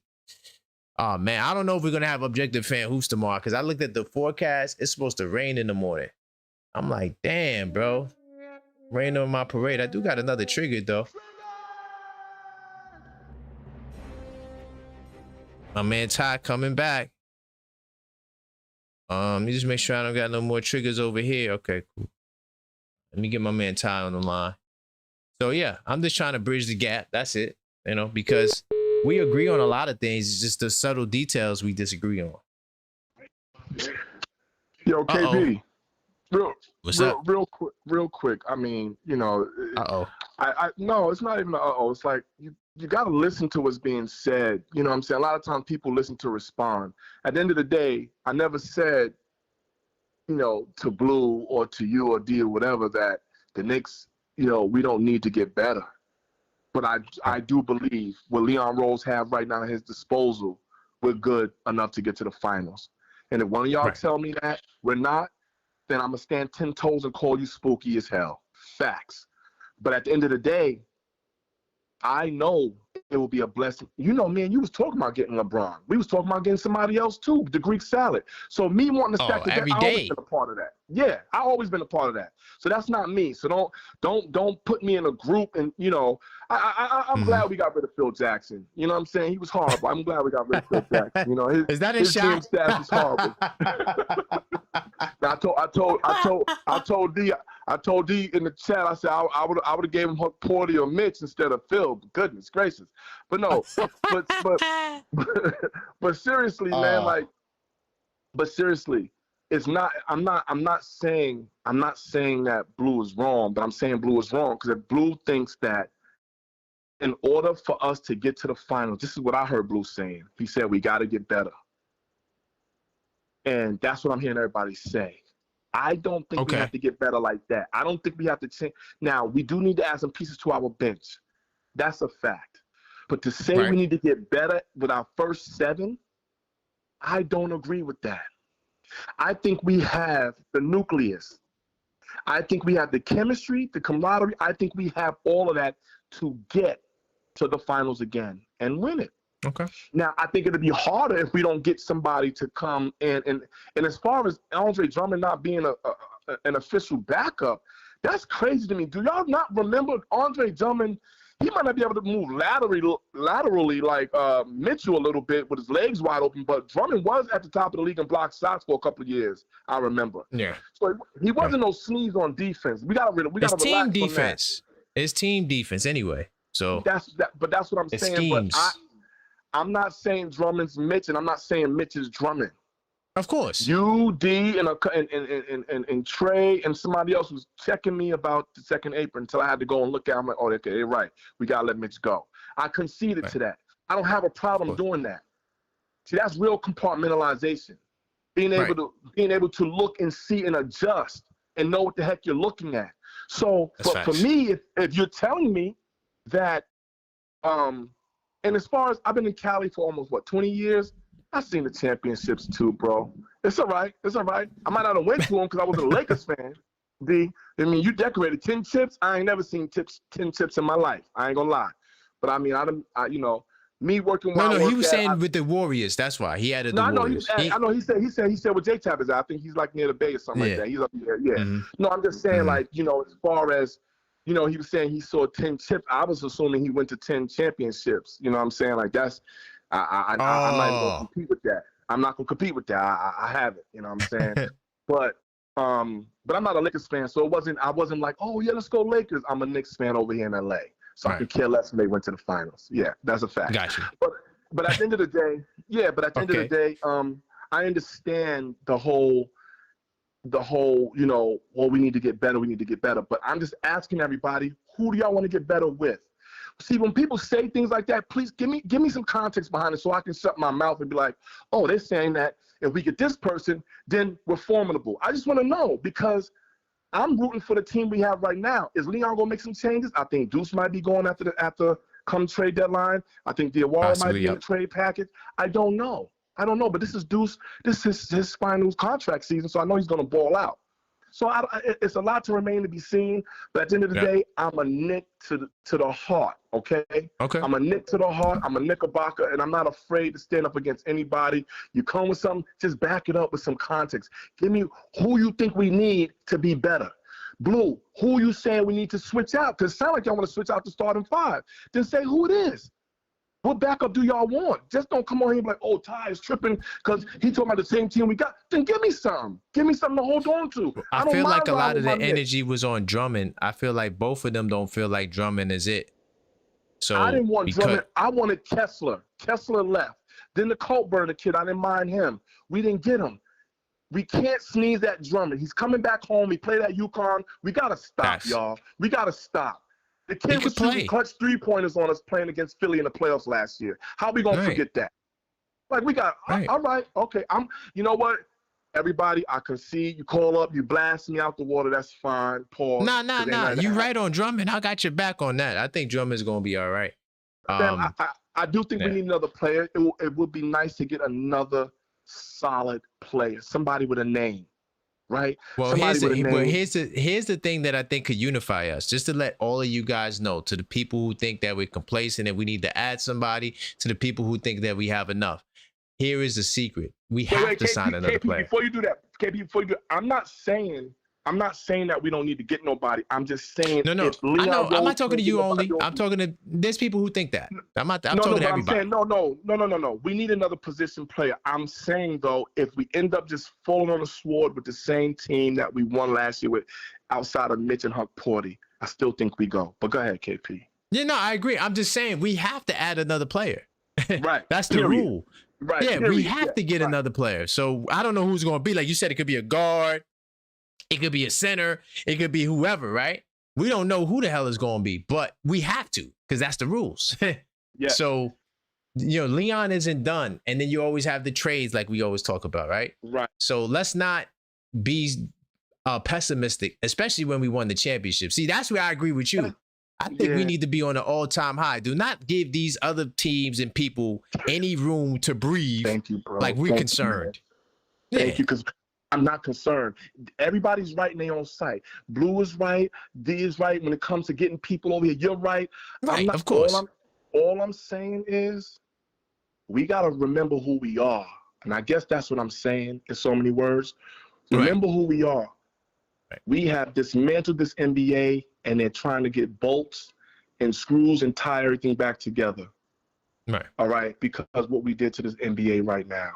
We done changed the second apron. That second apron is about to be done with. That's a fact. We done dismantled everything. So salute to the Knicks Nation, man. I said my piece, man. Y'all not spooky unless you say the Knicks ain't gonna win it, man. Okay. Hey, I'm glad you said that.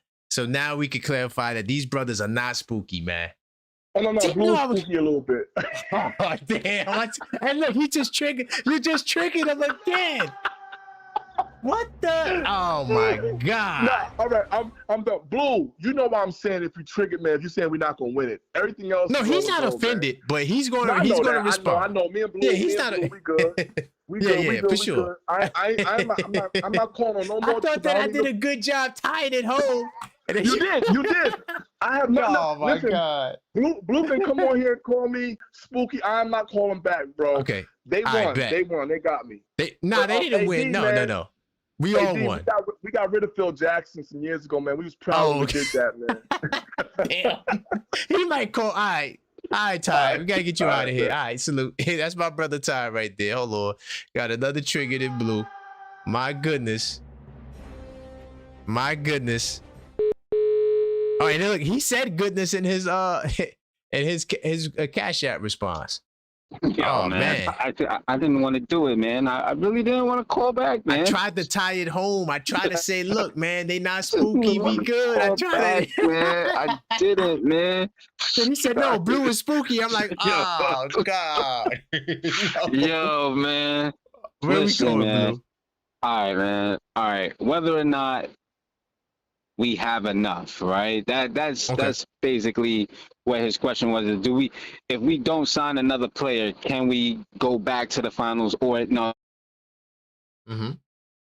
Now I'm gonna answer this question, but you have to preface it before you contextually all right, yes or no it, right? Look. Okay. Do we have enough to go back to the finals? Yes. I said it before, you have to come and take it from me, yo. I'm not just going to give it up just because you're here now. Nah, man, you're going to have to come and get it. You heard? Listen. Right. You right. Do we have enough, though? Right? Going Do we have forward. enough? Let's go. We're prisoners of the moment. Because we can't say definitively yes or no right now because we're in the now. So if we're looking towards the future and we're saying, all right, we have to do X, Y, and Z because they've played X amount of games. So you have to get, like I told you before, you have to get backup for the backups. So you don't expect Karl-Anthony Towns to play 35. I don't. I would hope not. That I want his minutes down. I want him playing 30 to 32 minutes a night, 33 max. That's fair. 35 is too much, especially going into the final. You said you want to see. You want to see what was that? You said you said I want Indiana, Miami, Miami, and Philly. Dude, that's a gauntlet, man. Why you want to make it so hard, yo? Why? Because I need my lick back. Yo, facts. I appreciate it, but yo, dude, man, yo, look, man, I want the smoke, but damn, bro, do I have to let out the machine gun on dudes? Like, golly, man. I mean, holy. Yo, Brooklyn in the building. That's how we get down, dog. We want all the tough fades. Yo, man, I heard you, man, but like, damn, man. I mean, can you cut me some slack over here? Is what I'm saying, man. Can I also save you some of your Towns concerns? Just for the record, Drummond played 63 games last season. It's not enough, right? All over that, he wasn't hurt. He didn't play because Embiid was there and they had Bona. They had other options. So he had to sit out some nights. Some nights he sat out. It wasn't because he was hurt, but he averaged 19 minutes a game. But he averaged 19. Now look, yo. Okay, Drummond so you said the same thing about Mitch. Mitch wasn't. Yo, look, Mitch was. Yo, he had deficiencies. He was a liability. Yeah, he couldn't play every night. Yeah, no doubt. Yo, he couldn't hit a free throw either. You know, but look, man, I want to say this, man. Okay. We do have enough, right? We do have enough. Right. However, you got to look at what other teams are doing. We have to not just get.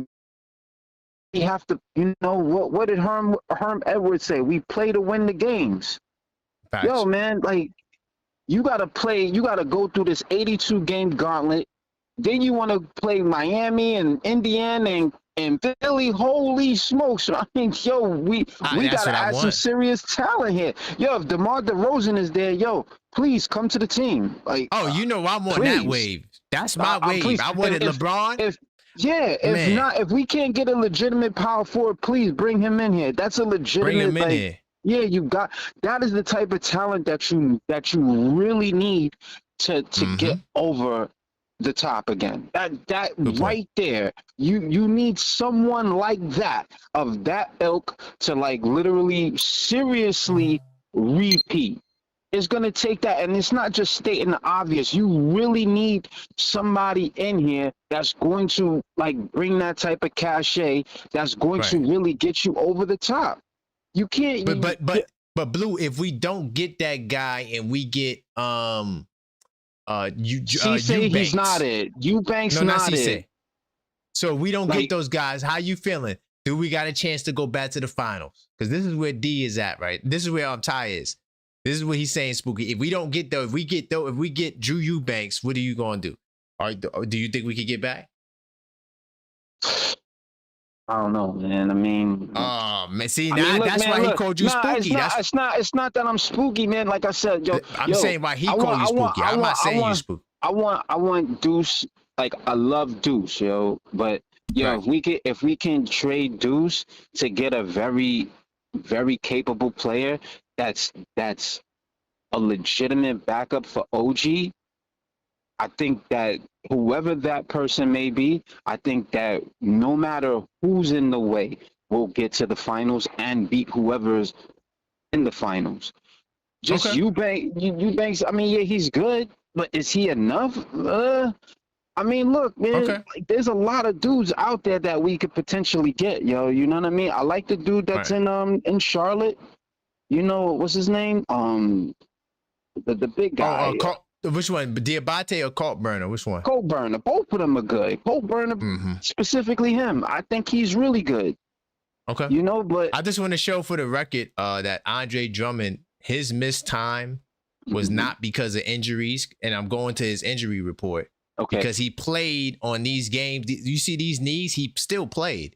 He didn't miss time because of the knees. So his DNPs wasn't because he was hurt. His DNPs was because Embiid and Bona, they went with other options at the time. So hold up, KP, man. Listen, man. Are you really on the Drummond train like that, yo? Yeah, I think he's on the same level as Mitch. I don't think Mitch is better than him. I think that Mitch was, for the money especially, I'm not paying Mitch $15 million. Hold up, how old is Mitch? Mitch is what, 27, 28? 27, yeah, 27, 28. I'm not paying him $15 million and second apron status for him to play 13 minutes in the playoffs. You could say me, I'm good. I'm not doing that. That's just a waste of money. I agree with it. I agree. But yeah, you're saying that Drummond he's that dude, yo. He's that impactful. He's not that dude. He's that who's a more impactful player, him or Mitch? I think the impact is the same. He impacts offense, Mitch impacts defense. Yeah. And we play team defense though. And he's horrible on team defense. Well, we don't know that. We got to see. Philadelphia wasn't a great defensive team, but now he's with a great defensive team, so he should be better. That's usually how that works. See, but yo, we were third offensively. His offense is irrelevant to me. We were third offensively in the NBA. What he brings to the table on offense is completely irrelevant. So what did Jalen Brunson do? But what did Jalen Brunson do in that last game? Did he have to pull out a Jordan performance because nobody could score? You talking about a special player compared to a role player? No, I'm just saying that you could always use offense because the rest of the team only put up like 40-something points. Yeah. So if I had Drummond out there doing some hook shots and shooting corner threes, that could have helped. Hold up. What we seen in the finals, that was pressure at its pinnacle. During the last couple of seconds of the game, these guys was literally bricking free throws.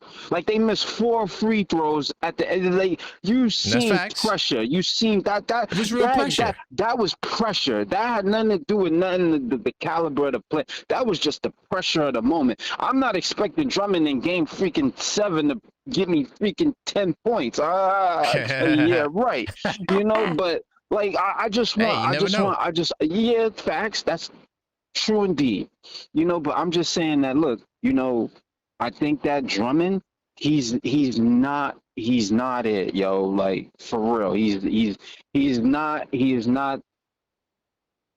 the gap filler. He's not what's gonna get us over the hump. If you say DeMar DeRozan to me, I'm gonna be like, okay, yeah, like without a doubt, we steamrolling again. Like I don't care who's in the way. But if we're just gonna say, yo, Drummond is it, and then we're just gonna rely on Jemison, yo, we're gonna have a challenge to get to the mountaintop again. I'm not saying that we can't do it. I'm just saying it's gonna be way more challenging than it was this previous year because teams are more prepared. They see what we're capable of, and they're trying to beat us now. You know what I mean? They're gonna teams go up by 22. They're gonna literally milk the clock now. They're not gonna just let us like walk them down again. Even though we can possibly do it, they're gonna try to like literally slow burn the clock so we can't get back in the games. They seen this 2 seasons in a row from us where we just walking teams down. They're like, all right, we know that they're capable of it. How do we stop that? They're going to just slow the clock down. They're going to eat possessions. They're going to that's what they're going to try to do to stop our momentum. I'm sorry, Blue. That's a little spooky, man. It's a little spooky. No, it's not spooky. I'm just saying what teams are looking at because they've seen us do it now. I'm not saying that that we can't like overcome what just because they've seen it. I'm not saying that they can't stop it. Yo, stop it. We've done it 2 seasons in a row now. Stop it. They haven't stopped it yet. Well, guess what? My man Ty, he's triggered again. Oh, bring it, yo, dog, I'll call back again, bro. Yo, I swear to God, yo, we'll be here all day, bro. We know we're not. It's raining. Listen, if he calls back, I'm gonna do the first ever merge call. If you call back, I'm merging y'all. And then we're gonna get to the bottom of it one time. It's gonna be a time conversation, and we're gonna work this out. So I'm gonna get him on the line. If you do call back, I'm merging it. All right. We got our first ever merge call. Now I know how to do the merge call now. We could add the merge call to the call options. If you got multiple people going back and forth and they doing callbacks, like let's say like how they've been doing callbacks, not just one or two. Let's say like they both did 3 callbacks. On that 3rd callback, we got to have a merger. I think that's how we going to do that from now on. I just, let me write that down because I'm going to forget. And I know you're having a good day because it's probably raining where you at. Damn, the rain is just messing up a lot of plans, bro. All right, hold on. Let me just write that down. The merge call option. All right, let me write that down. All right, bet. Let me keep it pushing. My man Ty's triggered.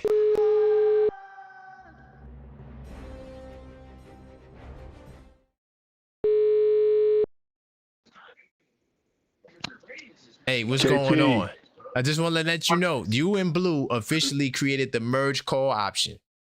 So if he calls back, if he does it triggered, we doing a conference call together. And we're going to sit here and we're going to work this out. Yeah, because it needs to be worked out because I'm not letting Blue go out like this, man. I'm not letting Blue go out like this, man. Blue, you my brother, man. You scary, man. Like, and I get it, he's spooky. Man. He's spooky. No, I'm gonna take the word scary out of that. I ain't gonna disrespect. No, he's spooky. Just say keep it spooky. He's spooky. Yeah, I told him. I'm not on that sometime. But Blue, you spooky family. You know, he's spooky in the woods. Mm-hmm. Yeah, he asked. It was the question of all questions, and I said, I was like, please. I was praying. I was like, please. I was hoping he answered it right. I'm like, come on, just for the sake of the show. Blue, please. And he said, when I heard the pause, I said, oh, he about to do it. Oh, Blue, my first God. of all, you're talking about, all I hear you talking about is these other teams got targets on our backs and pause. And, you know, you're talking about how teams have gotten better and Drummond is not it. Fam, did you think, and I need you to answer this, Blue. Did you think we had enough when we was down to Atlanta? Did you think that? Was you talking about Cat need to be traded or Cat is garbage? Was you talking about Mitch then? We all were. You're the only one who wasn't. And what did the Knicks do? What are we talking about here? You're sitting here trying to find things to say why the Knicks got to get better. If you a champion, you got to come and take it from me. You said that, Blue. But how does that look, you taking it from me, if who you taking it from ain't even there no more? It sounds like you want to get rid of, no. I ain't going to put words in your mouth. You said you want to add somebody and it's not Drummond. But what is Cat? What is the big bodega? Is he top liver? I don't think you understand. Mitch, the reason why Mitch didn't have to come in all the time because Cat was doing that much damage. That's why Mitch only averaged 11 minutes because Cat was everything. And he was locking up Wemby too. We don't need Drummond to come in averaging 15, 17 minutes. We need him to come in and give Cat a spill. Bingo. And we don't got to change our offense because when Drummond come in, Drummond can actually shoot the 3 ball. Not as efficient as Cat, but you can't just leave him open. Can't leave him open. We couldn't do that with Mitch. Oh. So there's pros and cons, like KP said. Drummond is better on offense. Mitch was better on defense. Facts. It's a wash. It's a wash. Drummond 6'11", Cat's Mitch is 7 foot, 7'1", whatever he is. 7'1", I think. Yeah. Yeah. So we didn't really miss a beat. That's why Leon Rose was a genius. Yeah, they took Hart-Porty from us. But Hart-Porty and Mitch they were close. They were very close. They already knew they was gonna get up out of there. They knew. They both was like they conspired. That was two simultaneous. They both knew.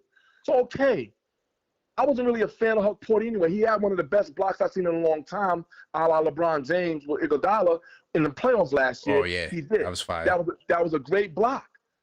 But other than that, we could do without Hart-Porty. Philly, all they did was swap their guy for our guy. Okay, fine. But who offense is better? Who team is better? Who has the best player in the world? Everybody talking about what we need. What is Jalen Brunson?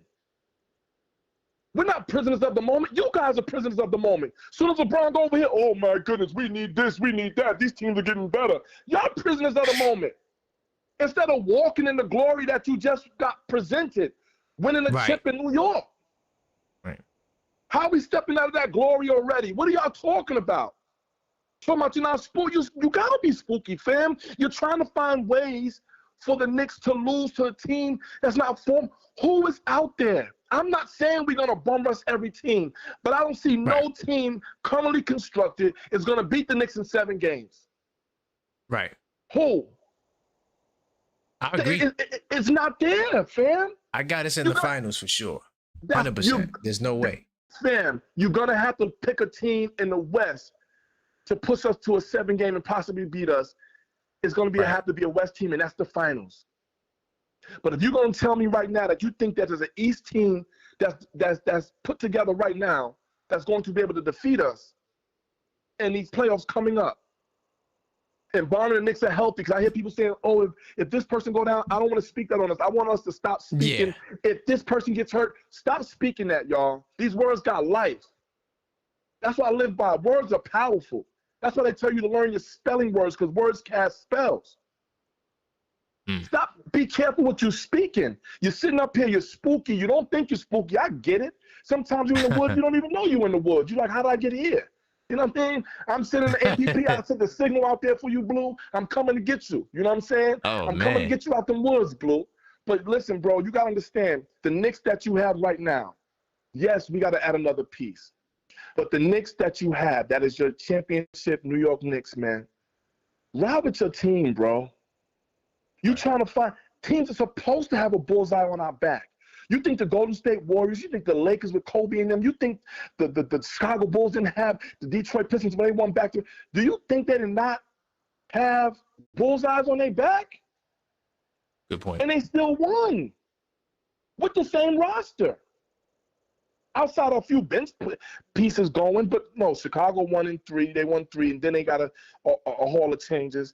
Golden State, the same thing. I think they won 2, and then, you know. But the point I guess I'm making, we're trying to find deficiencies with it. Every team has holes in it, Blue. You said we got holes. Every team has holes in it.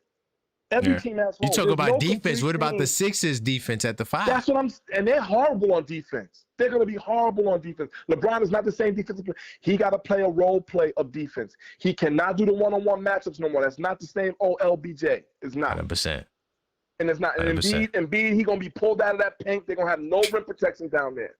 What are we pick and roll about? Targets all day. We're not even paying attention. Karl-Anthony Towns is trying to get an MVP. Him and Brunson is going to be battling for that MVP this year. Them boys about to go crazy. Two people on the same team battling for that would be crazy. That's fire. Listen, Cat hears the fact that people still denouncing him as the best big man in the league. Jalen Brunson is missing that one accolade, him winning the MVP. Even though he's not selfish like that, he knows his worth. Jalen Brunson is coming back with firepower. I know Blue said he don't like how the backup was for Jalen Brunson. I do. I love Alvarado. I like the way the Knicks put it together. We're unguardable. And I know that sounds crazy that I'm saying that, but we really are. We're unguardable. They shouldn't. We were the 3rd-ranked offense. That's what I'm trying to say. And at one point, we was higher than that. Right. And we #1 in the playoffs. That's a fact, fam. You think OG is not going to go to an all-star first-team level this year? He got robbed the last 2 years. You don't think he's going to get all defense and all first team this year? You think he's not? His confidence is through the roof. What are we talking about? But you know what it is? I help everybody out. If we was Philly, if we was Cleveland, if we was Toronto, not Toronto, but if we was any of those other teams outside of the Knicks and we looking at the Knicks, you know what we be saying? How we going to beat them, yo? How we going to look what they got over there? But because it's us, we can't see that. We looking at the other way around. That's how y'all sound to me, man. Y'all sounded like we the other team, Boston. Yo, look what the Knicks got over there. Then the OG, you look at what they go. That's what I hear. It's annoying. It's like, yo, we're acting like we're the other teams. Hold on, didn't I do the same thing? Didn't I do the same thing with OKC last year? I was like, yo, I think we could win the championship, but OKC, I don't know. Remember that? See? Yes. And then that changed it, but then it changed going towards the playoffs. But early in the year, OKC was my only team. But you kept it honest, and then you switched it, and when you switched, you stayed on it, KP. That's why. That's right. And I got information though. But remember, I'm studying the game too, so that's all. So all I'm saying, Blue, I think that we're too concerned. So the backup center is Drummond, right? And I'm about to get off. The backup center is Drummond, and then so we're saying that we need to help and get a player, what, the 11th player, the 12th player, the 14th player. What player are y'all asking us to get? Because it seems like you're asking to get somebody who's going to replace Shannon, Hart. Right. But that's what people are asking for. Because you're talking about DeRozan. DeRozan coming over here, DeRozan going to put that ball in the air. So don't think Landry Shannon and all them boys going to have the shot volumes that they had last year. They're not with that second unit. So somebody getting traded too. And asking for. Right. You need somebody to come over here who's going to be able to play team basketball. Because remember, we make everybody better. Look at these role players we brought over here, and they bought into the system, and they signed Mike Brown's contract. And what happened? They upheld the end of the bargain. Right. They upheld the end of the bargain. What do you think? If we get anybody over here, we're going to make them better because they're on a championship team. Right. That's a fact, KP. So, all right, Blue, you got it. But I'm telling you right now, you spooky, and you got to come out here because I don't know who or what, Blue, is going to make you realize that you're asking for a role player. You're asking for a role player, bro. You're saying if we don't get another role player, we can't get to the finals. Yeah, crazy. That part, I don't think he could see that part. I think he think that Drummond ain't it. So he's hooked on Drummond, really. Yeah. And the power forward, he did say that, but he's hooked on Drummond. He don't think Drummond is a solid backup. But we don't need, but see, that's the point. What do Blue want from Drummond? What do he want Drummond to do? That Mitch to be like Mitch. But he won't say it, but breaking his hand. Hold on, wait a minute. Wait a minute. We gotta merge the call. The first time ever, the conference call. Hey, Ty, you gotta talk for a couple. Listen, we're gonna put a timestamp on this. We're gonna get the brother on the line. Sit right there. Hold on. We about to merge these calls in, y'all, for the first time ever.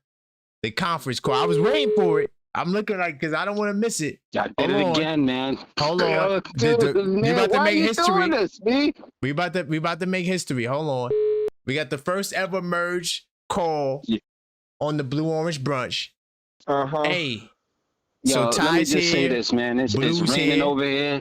It's raining over here in New York. Y'all done messed up my plans. I was trying to hoop today. I got caught up watching the show, and then I'm like, all right, man, yo, my kids is out. I'm here. I'm home alone. I'm like, yo, you know what? Y'all triggering me every other freaking statement, and I'm like, all right, you know what, yo, I got time today. I'm off from work. I ain't got nothing else to do but call into this show and then just make my claim to what I'm saying, man. Let's have at it. All right, Blue, let me ask you this question. Respect, right? I'm glad you on the call. This is fire. But, man, you spooky, bro. Let me tell you why you spooky. Just hear me out. When he asks you the question, so let me ask you this question. If we don't get a role player, you saying that we're in trouble, right? That's what you're saying to me. Cashapp role player. But what do you mean by that? I told you, DeMar DeRozan. Give me DeMar, and then all bets are off. You won't hear another word from me. No, but we will, because you know why? The player that you want. Now, can he go down that paint and back up the guy you don't like? No, what I'm saying is that we don't have to solely rely on those starters and the maybe probably shoulda, coulda, wouldas out of the bench. We know what we're gonna get night in and night out from this particular guy. We don't know what we're gonna get from a Deuce. We don't know what we're gonna get from a Jose. We don't know what we're gonna get from Jordan Clarkson. That's not true. What do you mean? Look, these guys are super inconsistent. What do you mean? What did Deuce do in the playoffs? I just went at a time. Let him answer. Go ahead. So let me say this, Blue. When you say that we had the number one bench in the league last year, let me just correct you on this. When you're talking about Deuce McBride, who get his name chanted in every arena in the league because of what he has done and what he can do. He got hurt, and when he came back from that injury, he was not the same in the playoffs. 2, Landry Shaman had one of the highest percentages of what? First of all, he scored 30-something points last year during a game. had one of the highest. In the game after he got hurt. All right. But my point is, they were the very next game. They were efficient though. You're taking away from, even when before Clarkson got benched, he was doing pretty well, right? So when you're talking about the role players, our role players did phenomenal last year. That's how we. They did. I'm not taking away from our role players. Look, during the regular season, the team was extremely up and down. That we didn't know what this team was capable of until they got to the playoffs. We didn't know. You might have knew, but I was certainly like, you gotta make me a believer first. I gotta see it to believe it. Right, but what did you watch in 25-26 season? What did you watch with the Knicks? What did you watch? But you not to believe in 26. I didn't say I didn't believe. I'm just saying they had to make me a believer. It's just saying like, all right, I gotta see it to believe it. Okay. So could that be the same premise this year? Opposed to you saying we can't, or if we don't I gotta see it to believe it.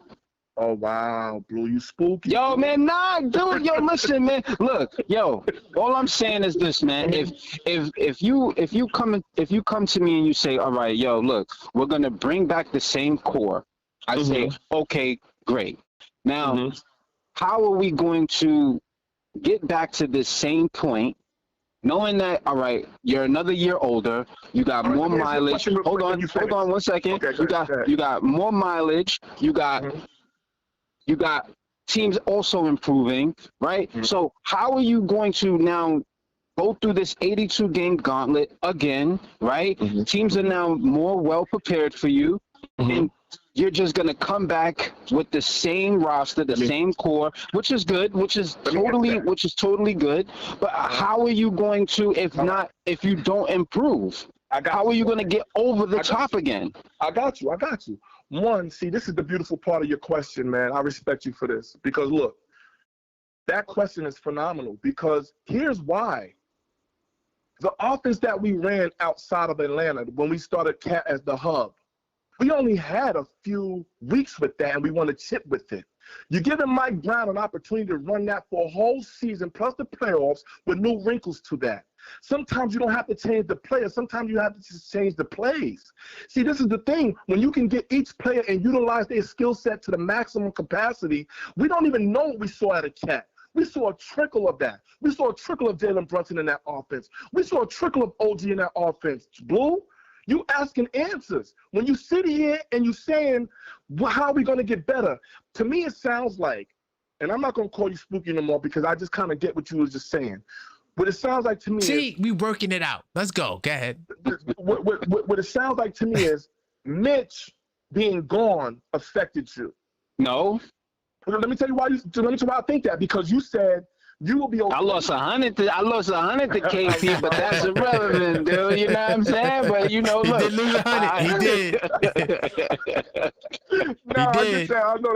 Look, like I said, man, Mitch departing from the team, that just meant like, oh man, look, you lost a preeminent player, not preeminent, I don't want to use that word, but you lost the longest tenured player here. That meant something, you know what I mean? Right. Like anytime you put in tenure at your job, you know what I mean? You like, oh wow, like, this guy, this person is committed, and you've seen this person commit to a franchise or a team, and you was like, oh yo, you felt the type of way when he left. Right, I did, because he was the longest tenured Knick outside of Deuce McBride. I get that. But here's what I want to say to you. During that time, he been here that long, Mitch really hasn't gotten that much better, man. I want you to be honest with that. I love Mitch because I'm used to Mitch. You know how you with somebody and you shouldn't leave him, but you're just used to him, so you're hesitant? That's what it was for me. It was like, okay. And then when he went over there and put on that ugly throw-up Incredible Hulk green over there, I was like, okay, I'm done with this dude. He looks real goofy over there, like Shaq did when Shaq went over there. But Mitch ain't Shaq. Let's not even go there. But what I'm saying is, it's the Mitchell effect. And I think when the Mitchell effect happened, a lot of us started scrambling, including me. I'm like, okay, who do we get? Who would he get? Who would he get? Who do we get? But at the end of the day, when you get a drummer who comes back home, look at Alvarado. Look what he did Alvarado looked like He made New Orleans look really bad by him coming to the Knicks. You see that? Because he came back home and he's playing around love. You're about this. Listen, Drummond won a chip with UConn. All right, look. Remember, you said. So you just saying because he's home, because he's back, because he's from Mount Vernon, that he just gonna put on the cape. He gonna put on the Mount Vernon cape, and he gonna do the Incredibles. All right. No. We don't need him to do the Incredibles. What? We need him to be a former role player. Blue, watch this. What fandom? And then obviously I'm saying that so you know I'm talking about us Knicks.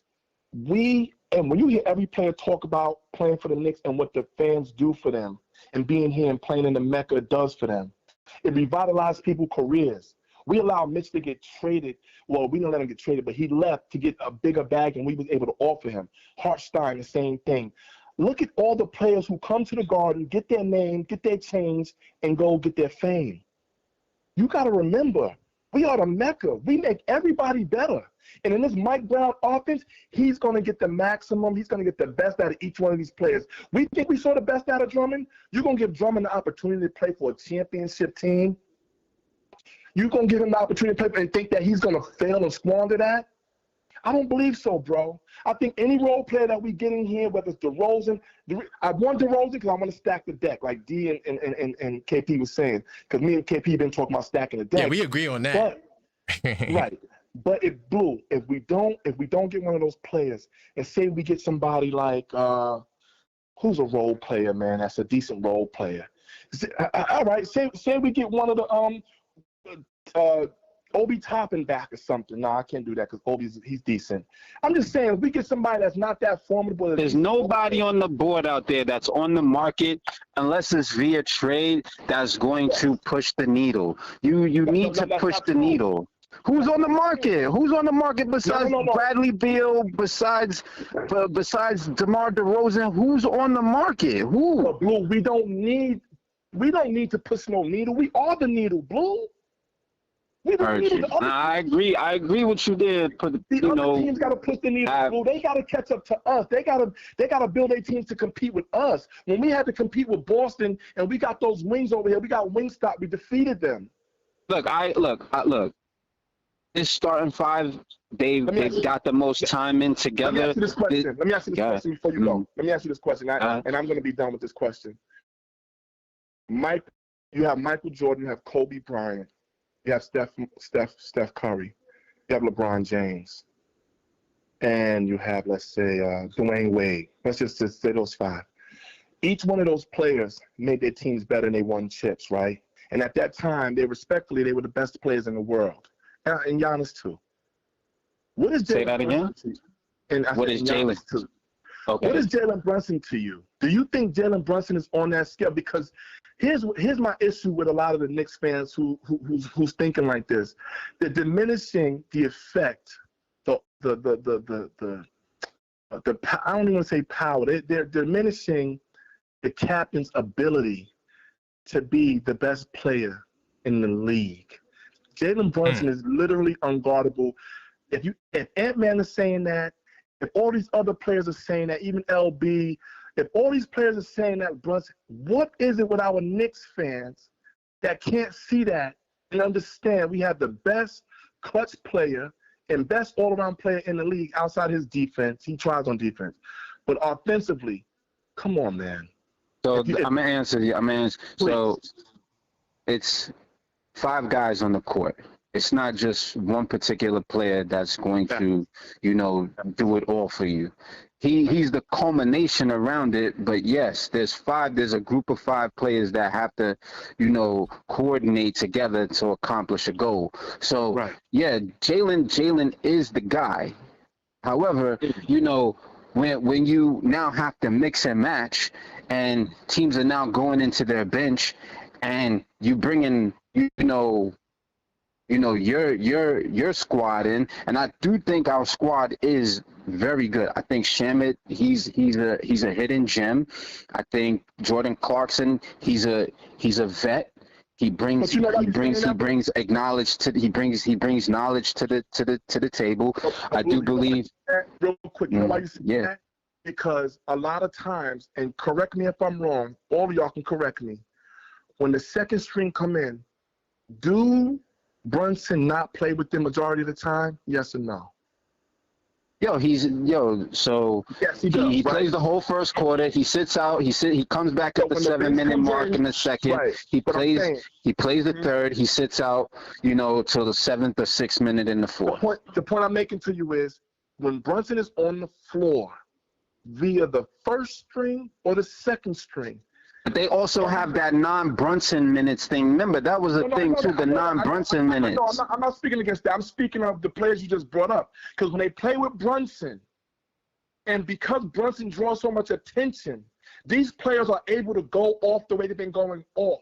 So when we try to diminish his effect with the first and second string, it's not relevant because we're talking about the non-Brunson minutes though. That's what we're talking about. Now those non-Brunson minutes, those are when teams make their runs. This is when teams come back into games. This is when the Knicks are not at their best. Now you see Karl-Anthony Towns come in and he's trying to now change the narrative of how he's being played and what he brings to the table and how he affects the offense. Now, if you're just gonna have Karl-Anthony Towns with these guys and OG, yeah, that's good. That's good enough, yes. But you need more. That's what I'm trying to say or convey to you is that we need more. Okay, so But doesn't every team have that problem? You had the non-Wemby minutes, the non-Jokic minutes. You could go to non-SGA minutes. See, those non-Wemby minutes, those non-Wemby minutes, right? They actually were really good on the floor without him. They're not. Yeah, they were. They were really good. They were good without him. Blue, we could solve this by looking at plus minus, right? No, but when we went on our runs, Blue, it was when Wemby was off the floor. Yeah, look that up. But look at this, Blue. I know that to be a fact. When we went on our runs, Wemby was off the floor because we were trying to get him off the floor. And we got him off the floor, we went on our runs. But check this out, Blue. The reason why I disagree with the whole part about Brunson, teams make runs on us with Brunson off the floor, that's not true. In the beginning of every game, with Brunson on the floor, we got down 15, 16, 17 points going into the second quarter. That's a fact. You can't dispute that. That's a fact. So with Brunson on the floor, teams still went on runs on us and put us in a hole.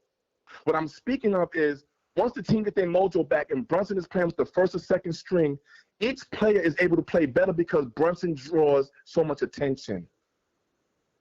All these players in the NBA can really play. They're really elite. The average dude can't just play these NBA players. Come on, we got to stop. These players are the best players in the world. Wemby on is a +9. Wemby off is a -1. It's really a -9 though. If you're matching it against the on-off. Yeah. So he's a plus. I mean, they're not bad. We could go net rating as well. No, that is bad. That's a huge deficit. They're -1. That's and he's there +9 when he's on the floor. So that means that he's really a -10. Yeah. When he's not on the floor. Because you're going +9 and then you're just doing that. Right. That's not net rating, they're +12.9 when he's on the floor. Net rating when he's off the floor, they're -2. That's a huge difference. Again, you could do the same math. That means that so you're just saying that they're elite with him and they're just average without him. No, they're terrible without him. -2 is not that bad. Like when you're telling me that with him, they're telling me when he's on the floor that they're an elite team. No. So look at it like this, Blue. If they go, and then when without him, they're mediocre. Their offensive rating is a 106 when he's not on the floor, and it's a 114.4 when he's on the floor. That means that they're subpar when he's not on there. The floor and they up 9, but when he get off the floor, they down. They lose that 9. They lose at 9. Every team has that problem. That's my point. There's no real way to fix that. Every team has that problem. Again, only thing I'm gonna say, Blue, is this, right? And I hear you. We need to get better. We want to get somebody over here. I get that. I'm not disagreeing with you. I'm saying to you though, if we do not, and we go with this team that's constructed right now and add another player, I think we still get to the finals. Do I think it's gonna be tougher than last year? Of course. Even if we got DeRozan, it will be tougher. You know why? Because the teams are now saying we're not going to get swept no more by these Knicks. We might lose to them in 5 or 6, but we ain't getting swept like we did last year. That's my whole thing. It's gonna be more competitive, Blue. But I don't definitely gonna be more competitive. But I think that, Blue, I truly think that if we just get a regular player, I think that we still go to the finals and win it, man. I think we have a dynasty. That's just my argument, man. It's not, and Brunson makes everybody better. I think our bench has really got a good bench, but you're right. Should we add another player? Absolutely. Absolutely. Somebody formidable? Yes. Sure. I do. So you got my vote. We're going to do that, y'all. We're going to do that, man. In final words, man. Final word. We worked it out. First ever conference call. Salute to that. Salute to Blue, man. Salute to you, Blue. Same. Respect, man. Respect, man. That always, was cool. Yep. Always. Look, man. All right, man. I say this, man. I've been a Knicks fan since '85, since I was 6 years old. Okay? I've been watching this team for a long time, and I just want us to continue down this road of success, right? Just like everybody listening, just like everybody who watches these games. Right. When we sit here on these calls and we just trying to politic about it, we just want the best because they make us feel good. We dedicate a lot of time, money, all of this stuff to this team that we truly beloved, and KP, much appreciate the time, much love, Ty, it's nothing but love always, you know what I mean? That's all I gotta really say. Let's go Knicks, you know what I mean? I'm still blue and orange, you heard? There we go. I like that. Yo, KP, I appreciate you, man, for this. This merge call was fire, man, and very tasteful, respectful, man, and this is something that I'll definitely pay again for if we get to that point, man. Big facts. But everything taken positive, man, and we all on the same team, man. You know what I'm saying? Hey, Blue. Facts. Blue, hey, listen, if they get a little blue over here for me, man, come get me out the woods, man. I got you. I got the orange side of things. My God. All right, bro. I don't know if it's gonna get blue for you again because of Mike Brown. You on Mike Brown's side now, so I don't know if it's gonna get blue for you, but we'll see. Never know. All right, y'all. No doubt, y'all. All right, one. Hey, that was a good exclamation mark to the conference call, the back and forth. I'm gonna figure out the I gotta talk to Maxine, the super producer. We're gonna figure out exactly how to run that merge call thingy. I just wanted them to get it out because they would have been here all night. And I know y'all still in the building, man. Salute to everybody who's still in the building, watching us go back and forth for like 4 hours. But hey, yo, we love basketball. It's always a great conversation. So, the first ever merge call. I might have to clip that. Salute to my man D from LA. He said Warriors went back to back and still went after Cousins. Hey, yo, D, one thing you know about me, bro, I'm trying to create cheat codes. I listen, man, I don't give a damn about staying the same. If I can get talent, I'm getting the talent, bro. Like, period. I mean, everybody's trying to stack the deck, man. Everybody.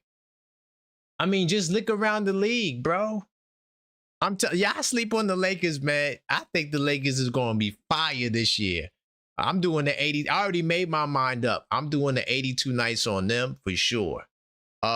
Just to let you guys know, if it doesn't rain tomorrow, I'ma still hoop because like the way, like from where my view is of this window, it's like raining and then like sunny, but then raining. It's just weird. So I don't know what the weather's gonna be like tomorrow.